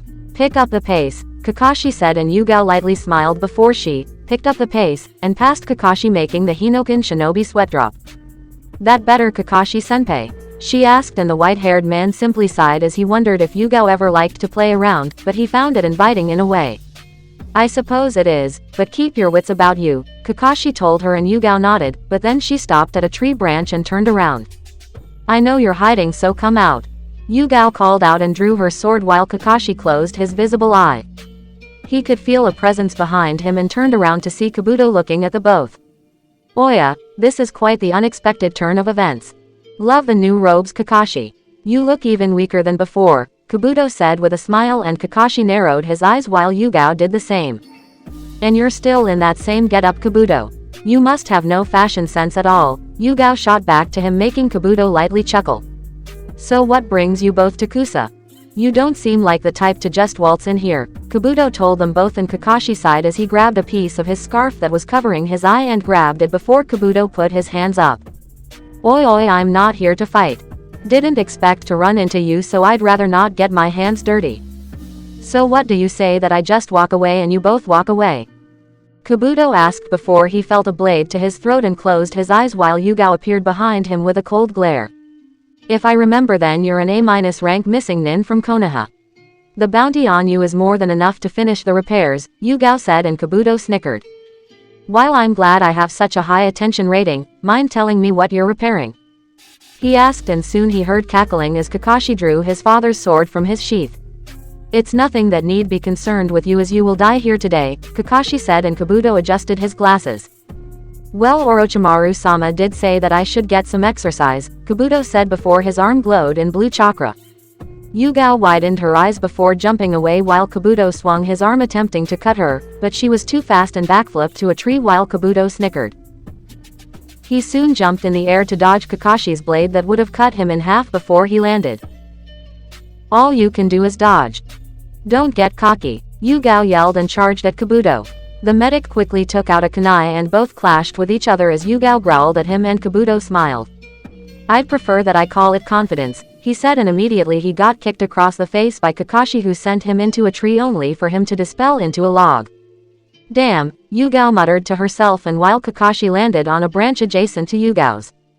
They looked around the forest and both didn't let their guard down before Kakashi spoke. He's gone, he said, making Yugao growl. We could have taken him, she said, and Kakashi was inclined to agree with her.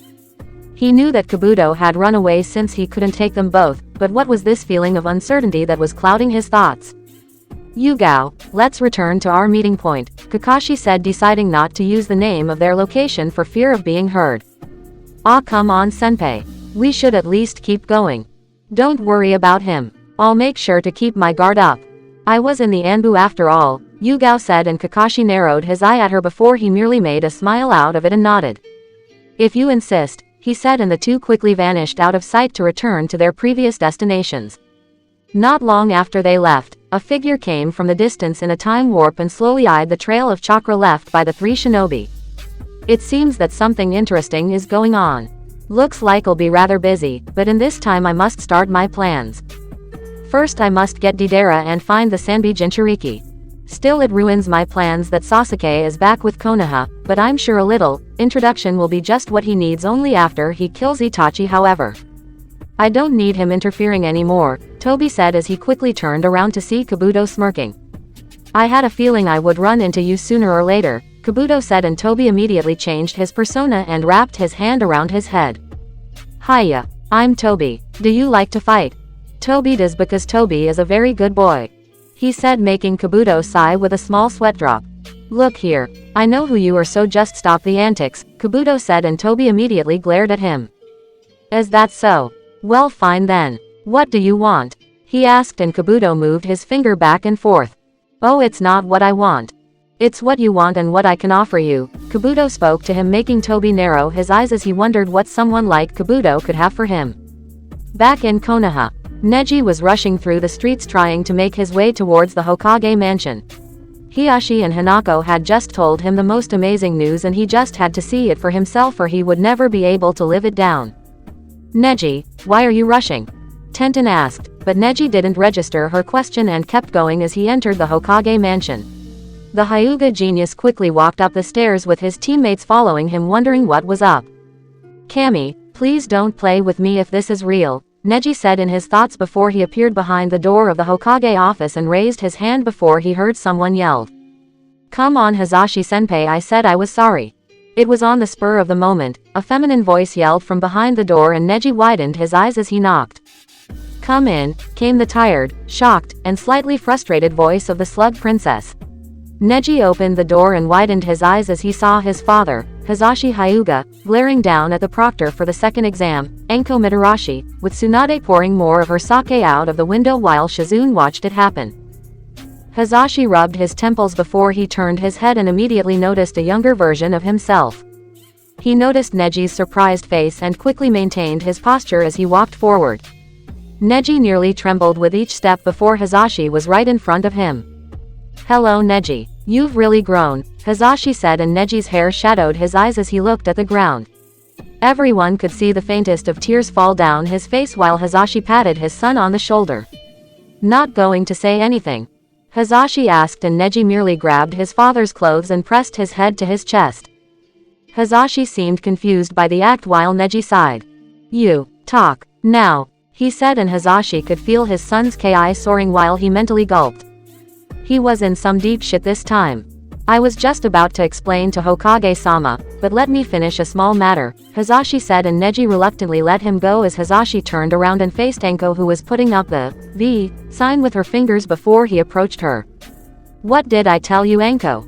Hizashi asked, and Enko sulked. To not drink excessively when I got older, she said, and Hazashi folded his arms while Izumo and Kotetsu snickered and their female teammate from their genin days while Anko glared at them. Damn traitors. I'll get you back for this, she said in her thoughts before she noticed Hazashi with a small vein on his head that made Anko wonder how he was still keeping his stoic expression. And what did you do when you got older? He asked, and Anko sighed. I drank excessively and disregarded your advice, she said, and Hazashi nodded as he turned his back to her. Well, we'll talk about your punishment later. For right now I must talk with Hokage-sama, Hazashi said while Anko, Izumo and Kotetsu left the room. Neji decided to stay since he'd rather not leave and listen to this himself. Let me guess, you were out on a mission given to you by Sarutobi-sensei that happened to be you dying? She asked, and Hazashi nodded his head as he wondered if this story was being used.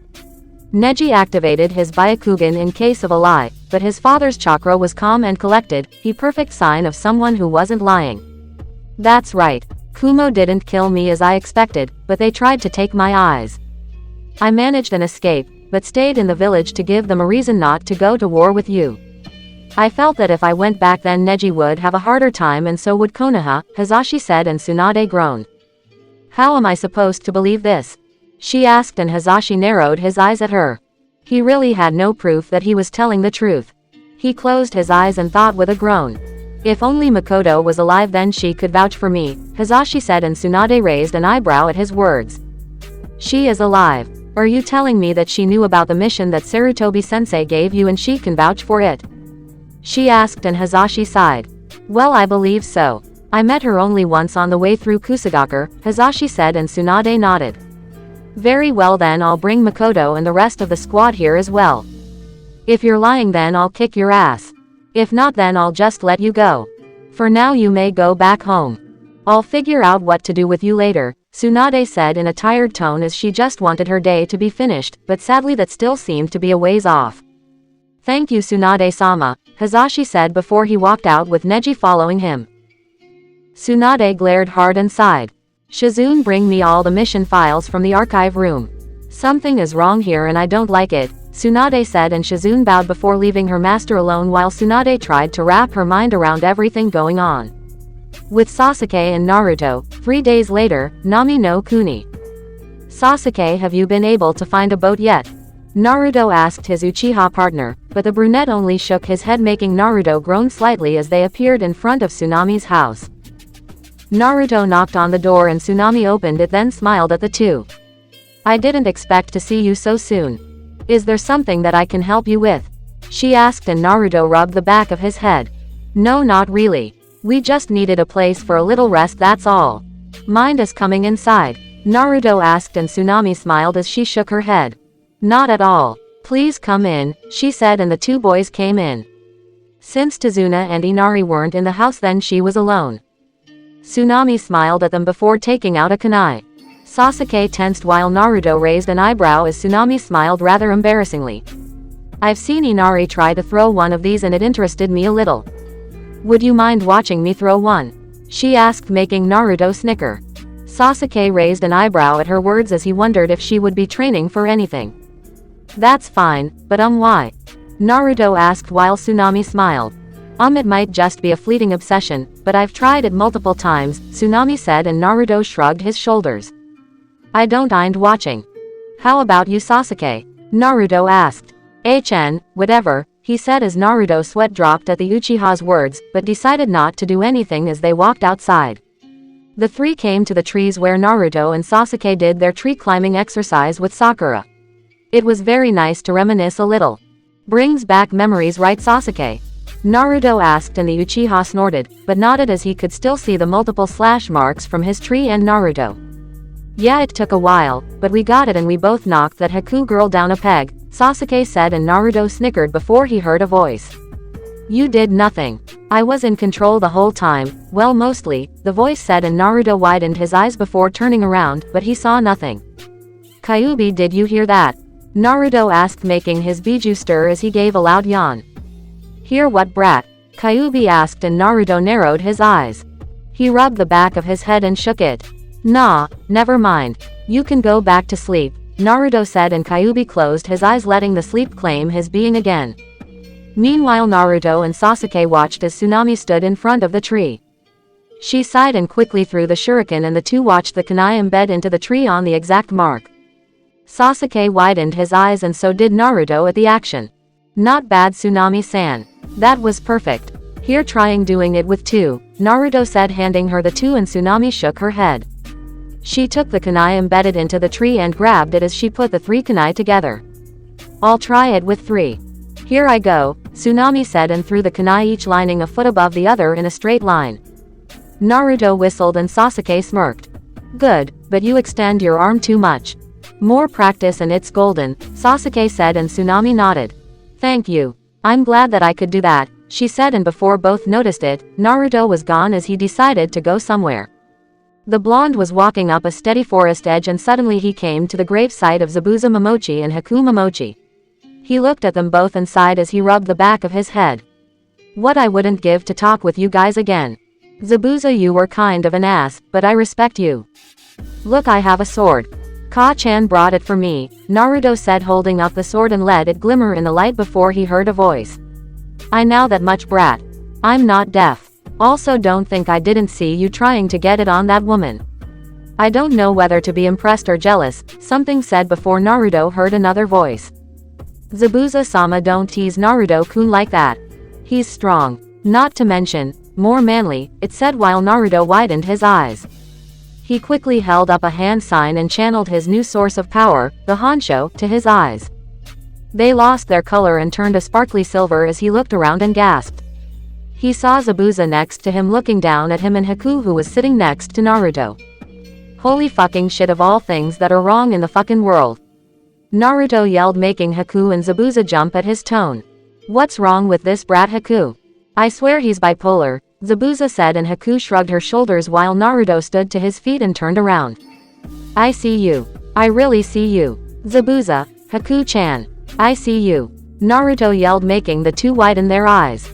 Both glanced at each other, and Zabuza narrowed his eyes while he put something in front of Naruto. What finger am I holding up? He asked, and Naruto glared while cracking his knuckles. You want to keep all 5 of your fingers, right? Naruto asked, making Zabuza snicker. Haku smiled and Naruto grinned. Have you guys been here the whole time? Naruto asked, and Haku nodded. 2 years of just watching Wave. It gets old after a while. Though we can't leave, Haku said to him, and Naruto widened his eyes. What do you mean? He asked, and Haku sighed. We can't live the place where we died from. We can walk around people, but nothing else, but enough about that. Mind telling me how you can see us? Haku asked, and Naruto was about to say something before Zabuza spoke. And what were you talking about the last time? That you could revive us. I want to know. He yelled as he tried to punch Naruto, but only phased through him, making the blonde tilt his head to the side. You two won't believe it actually, Naruto said, making Haku and Zabuza raise their eyebrows at him before they sat down and let the blonde explain. He did as he told them everything that he could. His having the contract with the Shinigami, him almost dying, and even him being able to revive people. Wow, Naruto-san, you've really grown into someone fine, Haku said while Zabuza growled. What's that damn guy see in you anyway? He asked, and Naruto shrugged his shoulders while he leaned back. He saw Haku lean back also as they looked at the sky. I would need to sacrifices for you guys. I've taken the vow to not kill anyone who doesn't deserve it, Naruto said, making Haku give a gentle smile. Zabuza seemed to huff, but didn't really care. So tell me, how are you guys doing? Naruto asked them, and Haku shuffled lightly in the grass. Long story, but we'll tell it as best we can, Haku said to him, and Naruto nodded his head, and their story began. Night had covered the sky by the time we finished, and in the end, Naruto was laughing his ass off at them both. Haha, you phased into the women's hot spring. What the hell, Zabuza? Naruto asked while laughing, making the man growl as he folded his arms. It's not that damn funny, brat. He yelled, and Naruto wiped his eye. Oh yes it is. Oh, I'm telling that one to Ka-chan, Naruto said, and Haku raised an eyebrow. Naruto-kun, who is your Ka-san? You never did tell us, Haku said to him, and Naruto nodded his head as he rubbed the back of his head. She was the woman you both saw me with that last time. Her name is Kushina Uzumaki, Naruto said, making Haku widen her eyes with a blush while Zabuza pointed at him in an accusing notion. Kid, you are fucked up. You felt up your own mother?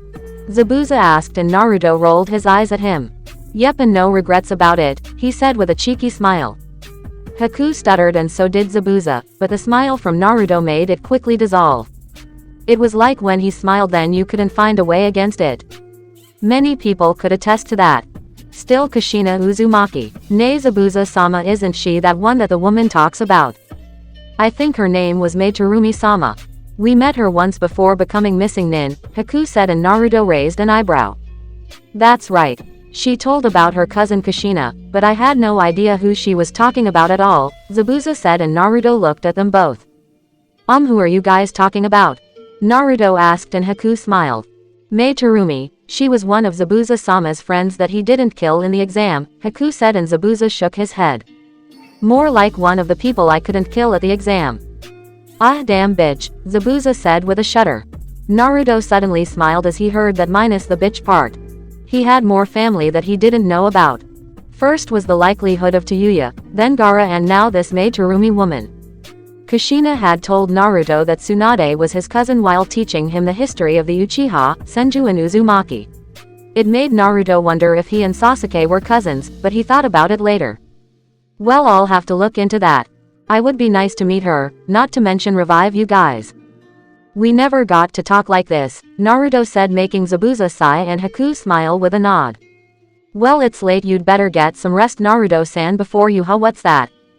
Haku asked looking through the trees and Naruto turned around while Zabuza did the same. They all looked to see two men grinning like mad while they held up their sword. One was carrying a woman and the other was carrying what Naruto could only guess was a child. Naruto widened his eyes and growled while Zabuza huffed. Haku balled her fists and Naruto stood to his feet. That was the easiest village we ever raided. I had so much fun killing this bitch's husband. Watching him squirm like a fool. I'm gonna have me some fun tonight, one said and Naruto's hair shadowed his eyes. He balled his fists before chuckling. Zabuza, Haku, you're about to get revived, Naruto said getting to his feet and he closed his eyes. They returned to their ocean blue color and the blonde quickly grabbed his sword. The two bandits noticed the blonde walking towards them and grinned. Hey buddy, got any money on ya? If you do then drop it and get lost or we'll kill you, one of them snickered and Naruto quickly grabbed his sword. He knew he couldn't call Shin until a few more hours, but that could wait. Let them go, now, Naruto commanded releasing his Shinogyoshi on the two in front of him making them gasp. They could feel the stare of death on them both, but it shocked Naruto when one pulled out a sword and charged him. Naruto narrowed his eyes and quickly blocked the strike to his face while the man smiled. Yeah, I haven't killed enough yet, he said and Naruto growled as he shoved the man off him and sent him flying into the streets. You alright, Ni-chan? The man on the ground asked and the older one nodded. Guroshi, get out of here and leave this brat to me, the man said and his younger brother nodded as he gave him a shuriken. Gotcha, Aniki. Beat his ass. You're not the A-ranked missing nin Kuroshi for nothing, he said before vanishing in the trees while Naruto narrowed his eyes. Kuroshi, why do I know that name? Naruto asked himself before he took out the bingo book. He scanned through it and before long he narrowed his eyes and sneered. Kuroshi Han, A- ranked missing nin. Wanted by Kumo, Kiri and Konoha. Charge, manslaughter, thievery, rape, assassination, plundering. Naruto read and closed the book. He growled lowly and gripped his sword hand before he looked up at Kuroshi impassively. Your soul is mine, Naruto said and Kuroshi chuckled. Whatever brat, what makes you think that you can fight me? He asked and Naruto appeared behind him. He gasped at the speed before blocking a kick from Naruto's foot. He quickly took his sword and swung it at Naruto's side, but before long he noticed a clone of the blonde come out of nowhere. It grabbed his arm and tightened its hold while Naruto jumped in the air. Kai, he yelled and Kuroshi was engulfed in a massive explosion that destroyed the trees and forest. He quickly landed on the ground only to see that his target was gone and cursed before Naruto was sent flying from a kick and was slammed into a tree. The blonde cursed while Zabuza and Haku growled. Haku, go and get that guy's friend. The Uchiha, I don't care how, but do it. Zabuza ordered and Haku nodded as she floated off. Naruto got to his feet and quickly allowed himself to stand. He saw Kuroshi walking towards him and took an offensive stance. The blonde quickly dashed at Kuroshi and the two clashed as their ki flashed knocking everything out. It's great, isn't it? Kuroshi asked, and Naruto narrowed his eyes. What is? He asked, and Kuroshi chuckled at him before jumping back, ending the duel between the two of them. Naruto watched him go before he stopped. The fighting. It makes your blood boil, doesn't it? Let me feel it some more. He yelled, and he quickly bit his thumb. Naruto was as he traced the blood over his sword, and it slowly oozed while the sword glowed in a black aura. Kuroshi Kenjutsu. Chiyoru Black Death Sword Technique. Blood Knight, he yelled and quickly dashed while Naruto brought his sword back. He glared at the man before yelling. Uzumaki no Shinigami Kenjutsu. Shinomai Whirlpool's Death God Sword Technique. Dance of Death, Naruto shouted, and the two clashed. They unleashed blow after blow against each other as the sounds of their metal clashing rang throughout the forest. Naruto cursed and quickly jumped in the air over a slash from Kuroshi. The man growled at Naruto before he swung his sword again, but missed the blonde by a margin as he backed up. Naruto quickly threw a kunai before dashing back. He held out his hand and a small sphere came into it. Kuroshi blocked the kunai, but gasped when Naruto quickly appeared in front of him. Rasengan, Naruto yelled and slammed Kuroshi in the chest, making him spiral across the forest until he slammed into a tree. Naruto glared at him, but knew the man wasn't finished as he brought the blade back. Uzu no Fukusu. Adana Arashi Whirlpool Revenge. Great Storm, Naruto yelled, and he swung his sword around before sending multiple wind blades at Kuroshi. The man tried to dodge them all, but they were cutting his legs severely before he hid behind a tree. Naruto narrowed his eyes before he used the spirit feature of his eyes. He could see Kuroshi's fire swirling around his heart and noticed it getting dimmer. He narrowed his eyes and smirked. Fuden.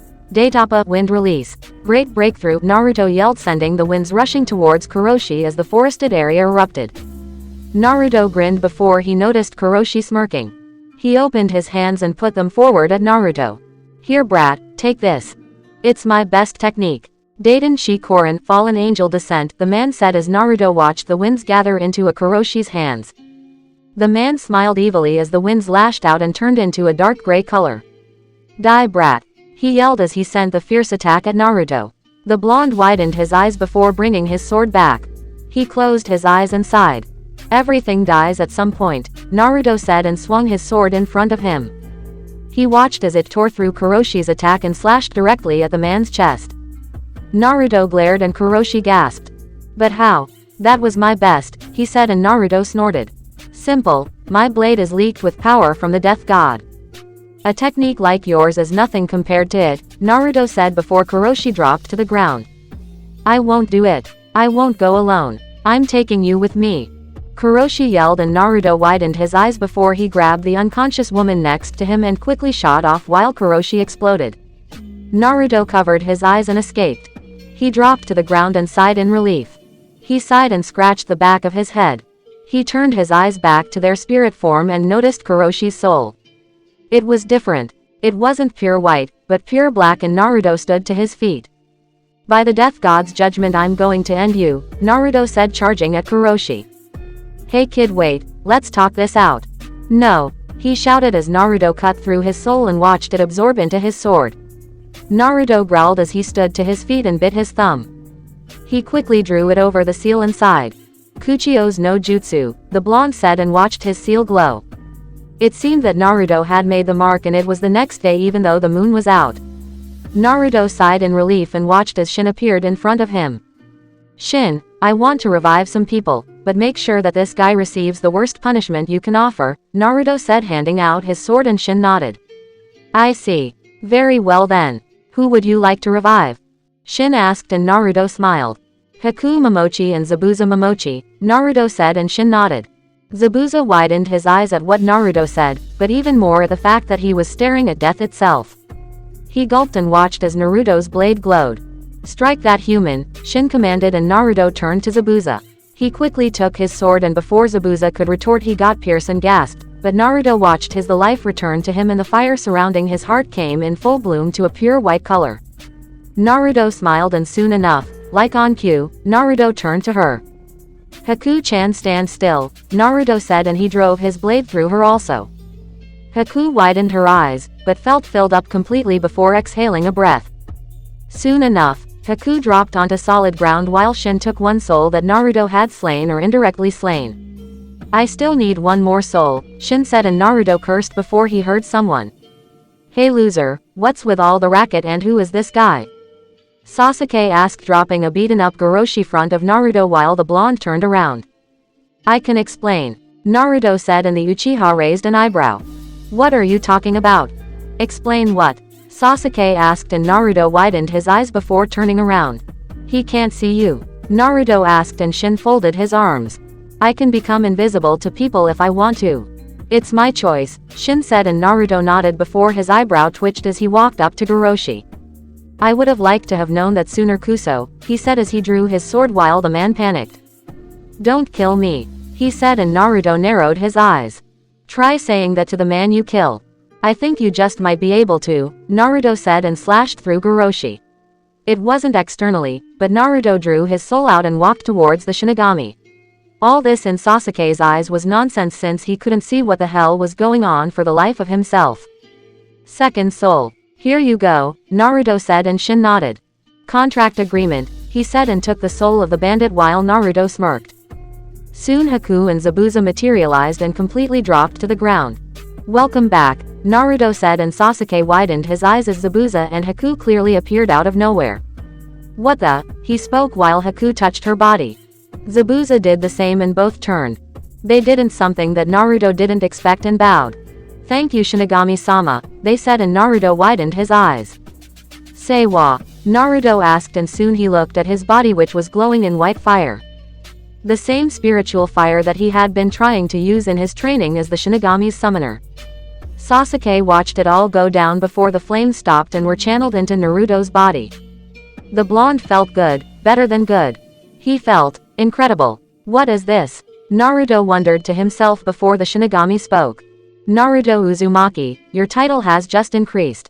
Before you were a mere Tamashi soul, but now by the dead and your abilities you were recognized as a Shikan death soul. I'll be expecting more interesting things from you, Shin said before leaving the blonde, and Naruto widened his eyes while Zabuza and Haku stood to their feet. Naruto turned around and grinned at an utterly confused Sasuke.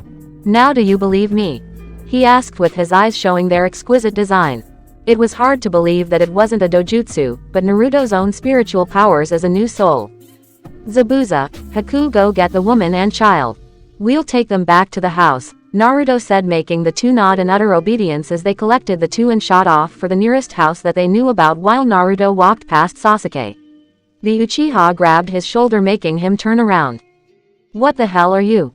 He asked, and Naruto smiled. I'm the summoner of the Shinigami. Now come on. We have to go now, Naruto said, and walked back to the house. Sasuke stared wide-eyed at him before he just walked away with Naruto. Tsunami's house. The middle-aged woman was currently washing some dishes while humming before she heard the door open. She saw Naruto come through with a smile on his face, and she smiled back before she noticed Zabuza and Haku, who were carrying a woman and a child. Sorry, Tsunami-san, but we're going to need your couch for a moment, Naruto said, and Tsunami just nodded and watched as Haku and Zabuza placed the woman and girl on the couch. Haku, Zabuza, go get your things or what you can find. You hold no affliction to any village, but I know where you'll fit in perfectly, Naruto said with a grin, making Haku and Zabuza nod. Don't order me around, Gaki, Zabuza said before leaving, and Naruto sighed. Win some, lose some. He would take what he could get. The blonde leaned on the wall and sighed as he examined the woman. She looked like a shinobi, but he wasn't sure. She had vibrant red hair flowing down her body and wore a standard sleeveless blouse, and under that was a sleeved shirt that was probably from housework. She was just in her teens like him. He then looked at the girl and tilted his head to the side. The girl had only a small pad of red hair like the woman next to her. She wore some simple clothes befitting a girl at the age of 10.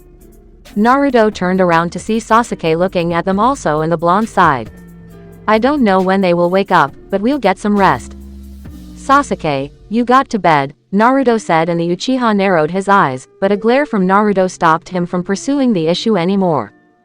Naruto told the same thing to Tsunami, Haku and Zabuza, who returned with only a few things. Tsunami left the light on and Naruto leaned against the wall. 2 hours later, the teenage girl with red hair groaned and opened her eyes before she remembered what happened. She got up frantically and looked around. Where am I? She wondered before she heard a voice. You in this house, Naruto said, making her turn around. The blonde immediately noticed that she glared at him and took out a kunai. Don't come near me, she yelled, and Naruto raised his hands defensively. She raised an eyebrow before the blonde reached for his sword. She tensed, but watched him unfurl it from his waist and drop it to the ground. Easy, alright. I'm not gonna hurt you. I took care of those two assholes who had you guys. Are you alright? Naruto, making sure not to lose his eye contact with the girl. She narrowed her eyes and slightly relaxed, but kept her guard up.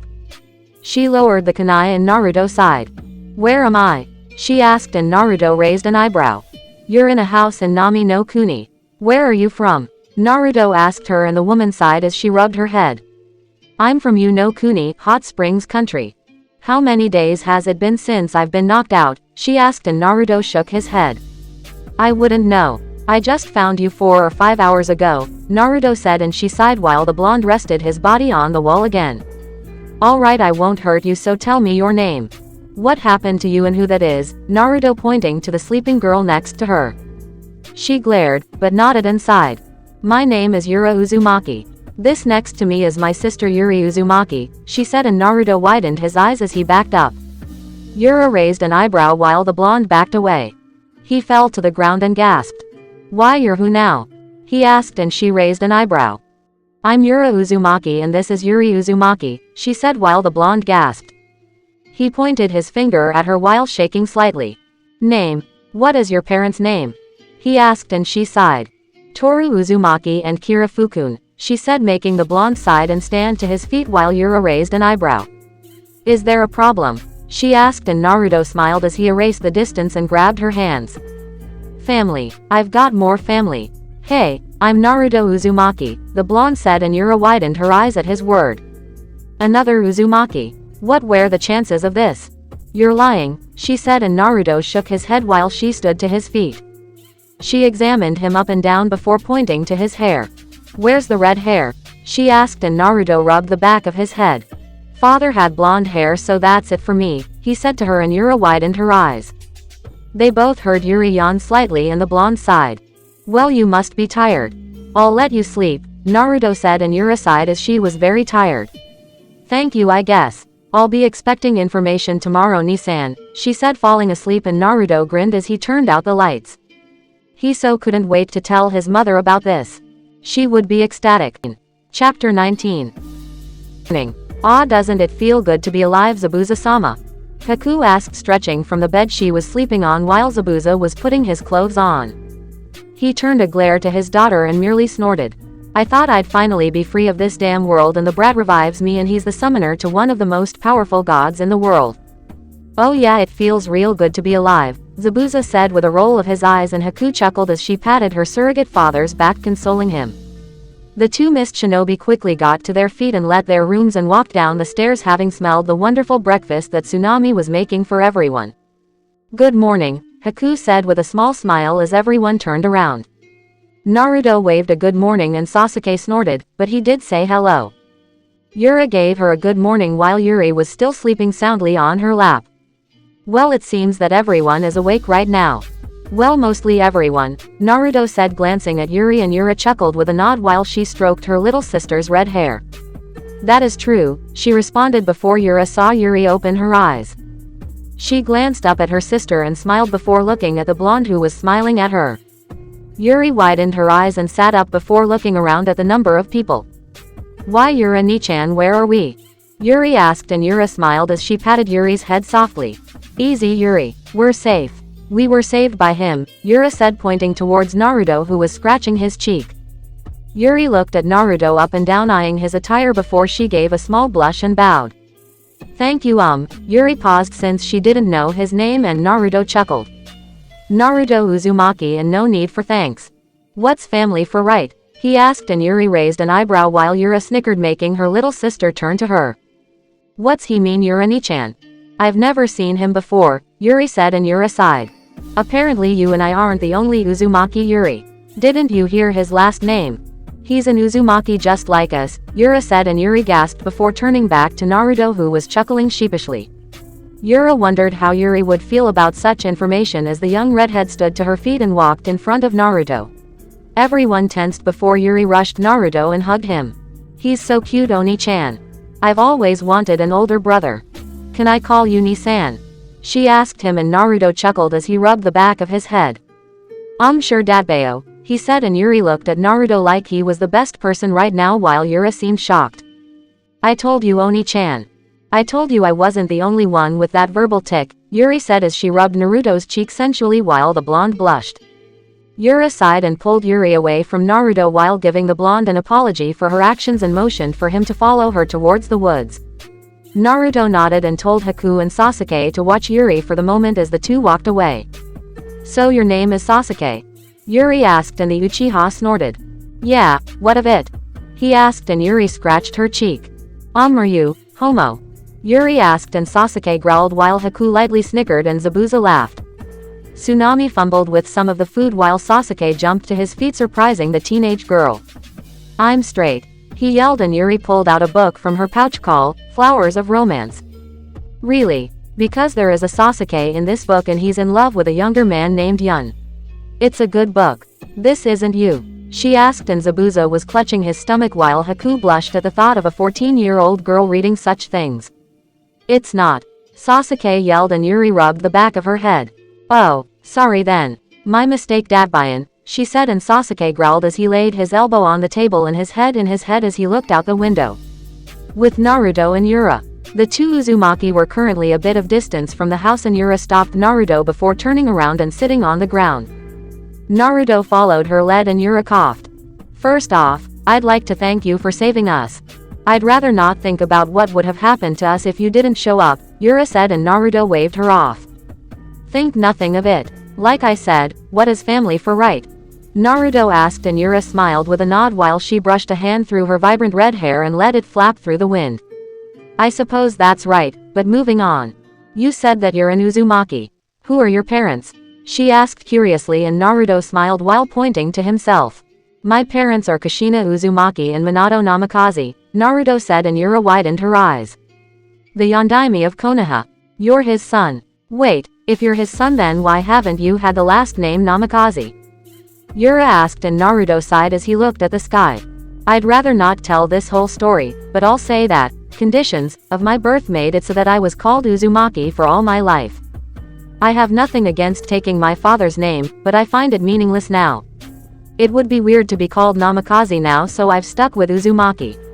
It's the most natural to me, Naruto answered, and while Yura would have wanted to ask about his life, she knew better than to pry, especially since he didn't pry about hers, but something told her that she would know of his life and he would know about hers. I see, well, that makes sense. Well, thank you for sharing that with me. After Yuri and I eat, we will get out of your hair and go back to no Kuni, Yura said, and Naruto cocked his head to the side. Why would you leave? I thought you'd like to come with me, Naruto said, and Yura lightly chuckled. Well, we wouldn't want to impose on you or anything. The idea of having family is nice and all, but don't you think it would be weird just to go wherever with you just because we met now? She asked, but Naruto waved her off. Not really. I think Ka-chan would like to meet you. Why not come with me? I heard from those bandits that they burned down your home before they took you, Naruto said with the touchy subject, and Yura closed her eyes with a sigh and balled her fists. I should have seen it coming. Those assholes attacked our town. No doubt all my and Yuri's stuff was destroyed. I've trained all my life and that happens, she said, and while Naruto raised an eyebrow. You've trained? He asked, and Yura nodded. Why wouldn't I? She asked, and Naruto eyed the 15-year-old Uzumaki with a glare as he examined her body. Her wearing civilian clothing, her casual look, and her calm demeanor. Well, you don't look all that threatening, Naruto said before he reacted on a small instinct and used his sword to parry a kunai while Yura smiled. Not a lot you would know about me. Don't worry about it. I train a lot, she said, and Naruto decided to take her word for it before they stopped tensing and relaxed. Alright then. We'll give each other a Kakashi-like introduction, Naruto said, and Yura raised an eyebrow. Who? She asked, and Naruto chuckled. You'll know him in a few days. Anyway, we'll say our names, likes, dislikes, dreams, and what we train in. Here, I'll go first, Naruto said, and Yura nodded, paying close attention. I'm Naruto Uzumaki. I like ramen, Ka-chan, Kenjutsu, my summons, which are the toads and shinigami. My dislikes are those who dare to hurt others for no reason, bandits, rapists and the other assholes that this world has to offer. My dream is to become Hokage as well as bring back the Uzumaki clan. I train in Whirlpool Revenge Kenjutsu and I'm a Konoha shinobi. Naruto finished and Yura seemed to understand everything. She nodded and coughed before moving some more of her hair out of her way.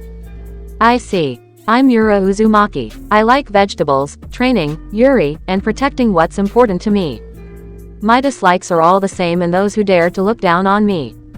My dream is to be an outstanding kunoichi and for Yuri to find someone that will love her unconditionally. Sister's dream, ya know. I train myself in Swirling Tides Kenjutsu. I have no full loyalty to any village. I worked various jobs to earn an income. My taijutsu is swift and strong. I know enough ninjutsu, but my genjutsu leaves much to be desired, she finished and Naruto nodded. Just like me. Well, alright then. So will you come with me? He asked and Yura folded her arms. To where if I might ask? She asked him, worrying slightly if only for Yuri's safety in the matter. To Uzugakure, the home of the Uzumaki clan and the base for Hinoken, Naruto said while Yura seemed confused. Hinoken? She asked and Naruto nodded. I'll explain later. So, you come in? Naruto asked and Yura closed her eyes and thought it over. Going back to Kuni would be more of a hassle than not, especially with Yuri and her still growing skill as a kunoichi under Yura's guidance. Plus the money it would take to even try and rebuild their house would be all but unmanageable. Yura sighed and smiled lightly before nodding. Please take care of us. Ni-sama, Yura said and Naruto grinned like mad as he hopped to his feet and, taking Yura's hand, got her to her feet also. Yeah, you can count on me, ya know, he said with some unexpected closeness that made Yura blush. Alright, Yura said before she followed Naruto back to the house while wondering what just made her act like that. Back at the house, Yura and Naruto returned to see everyone eating while Haku and Yuri were talking about some kind of book, whereas Sasuke and Zabuza were eating silently. Had fun talking to your girlfriend Dobi? Sasuke asked while Naruto and Yura lightly blushed. Shut up, Tem, Naruto said sitting down and Yura took a seat next to him and smiled at Yuri's smile. Yuri, make sure to gather all that you can. We're going to be moving with Ni-sama, Yura said, making Sasuke widen his eyes and Yuri's smile gleamed as she stood up. Really, Oni-chan? We'll be living with Ni-san?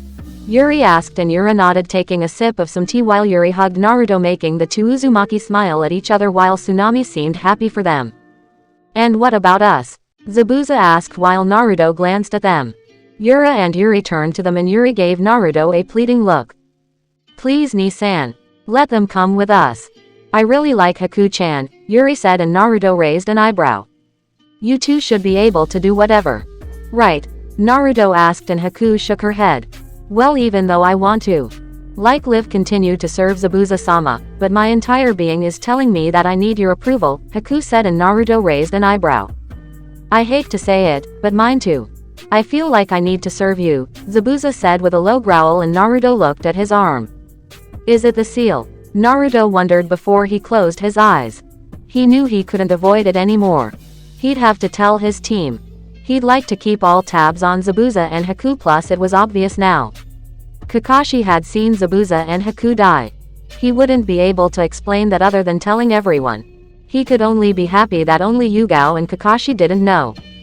Makoto, Kushina and Sasuke knew it, so it wouldn't be much of a pain. Naruto sighed and rubbed his head. Yeah, I'll be taking you all back to Uzugakure, so let's thank Tsunami-san for the food and get going, Naruto answered, making everyone glance at each other, but everyone nodded and quickly ate in silence, or rather what should have been, as everyone started talking with everyone else. With Kakashi and Yugao, the two Hinoken members sealed 2A-ranked shinobi into scrolls while they sheathed their swords. Yugao sighed and rubbed her head along with Kakashi. Tough one, Kakashi-senpai? Yugao asked and Kakashi gave an eye smile with a slight nod before summoning Pakun to take the scroll to Tsunade. By this time, the team had already had more than enough money to pay for the repairs of Uzugakure as a whole, but individually they still had to manage their own funds. I would believe so, but let's head back to Uzugakure. It wouldn't do good if Naruto and Sasuke return and were not there to greet them, right? Kakashi asked and Yugao nodded as they were about to shunshin out of sight before they saw an Anbu appear from behind the trees.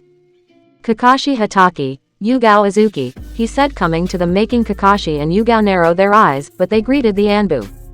Yo Bird, what are you doing all the way out here? Kakashi asked, and Bird simply rummaged around in his pockets and pulled out a scroll. Hokage-sama wants all the members of Hinoken to come back to Konoha, especially Makoto-sama, Bird said before he quickly left, and Kakashi turned to Yugao, who shrugged her shoulders. No rest for the weary senpai, she said, and Kakashi gave an eye smile with a nod as they hopped to the trees and left. With Kushina and Makoto, the progress of Uzugakure was coming along magnificently as the buildings began to lose their ruin-like structure and started to look complete once again. Kushina and Makoto smiled at the accomplishment, but Makoto couldn't figure out what would make Kushina so happy. The female Uzumaki obviously had a lover, but Makoto wasn't sure for all her life. She'd try not to go as far as Naruto, but she was running low on ideas, and while she didn't want to say it verbally, but the idea of something immoral happening between Kushina and her son kind of irked Makoto lightly. I said it's nothing, Makoto, Kushina said, walking through the streets, and Makoto sighed before a poof came, making the females look down at an orange toad. Yo, you Kushina Uzumaki? The toad asked, and Kushina knelt down with a nod. That's right, she said, and the toad dropped the scroll from his webbed hands and gave her a salute. From the blonde guy. Be seeing ya around, the toad said, and left easily while Kushina picked up the note. She quickly opened it and looked it up and down along with Makoto. To Ka-chan. Hey Ka-chan, Sasuke and I are coming back to Uzugakure. We'll be there before nighttime hits. We decided to go back and pick up some supplies that we missed. It'll be good to see you again.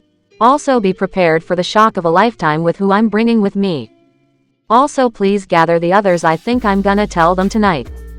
Naruto Uzumaki. Kushina looked down and narrowed her eyes. He would tell them now. Well, it would be good to stop all the secrecy, but Makoto knew it also. The blonde was planning to tell Yugao and Kakashi about his extra summon. Oh boy, would this make the night interesting.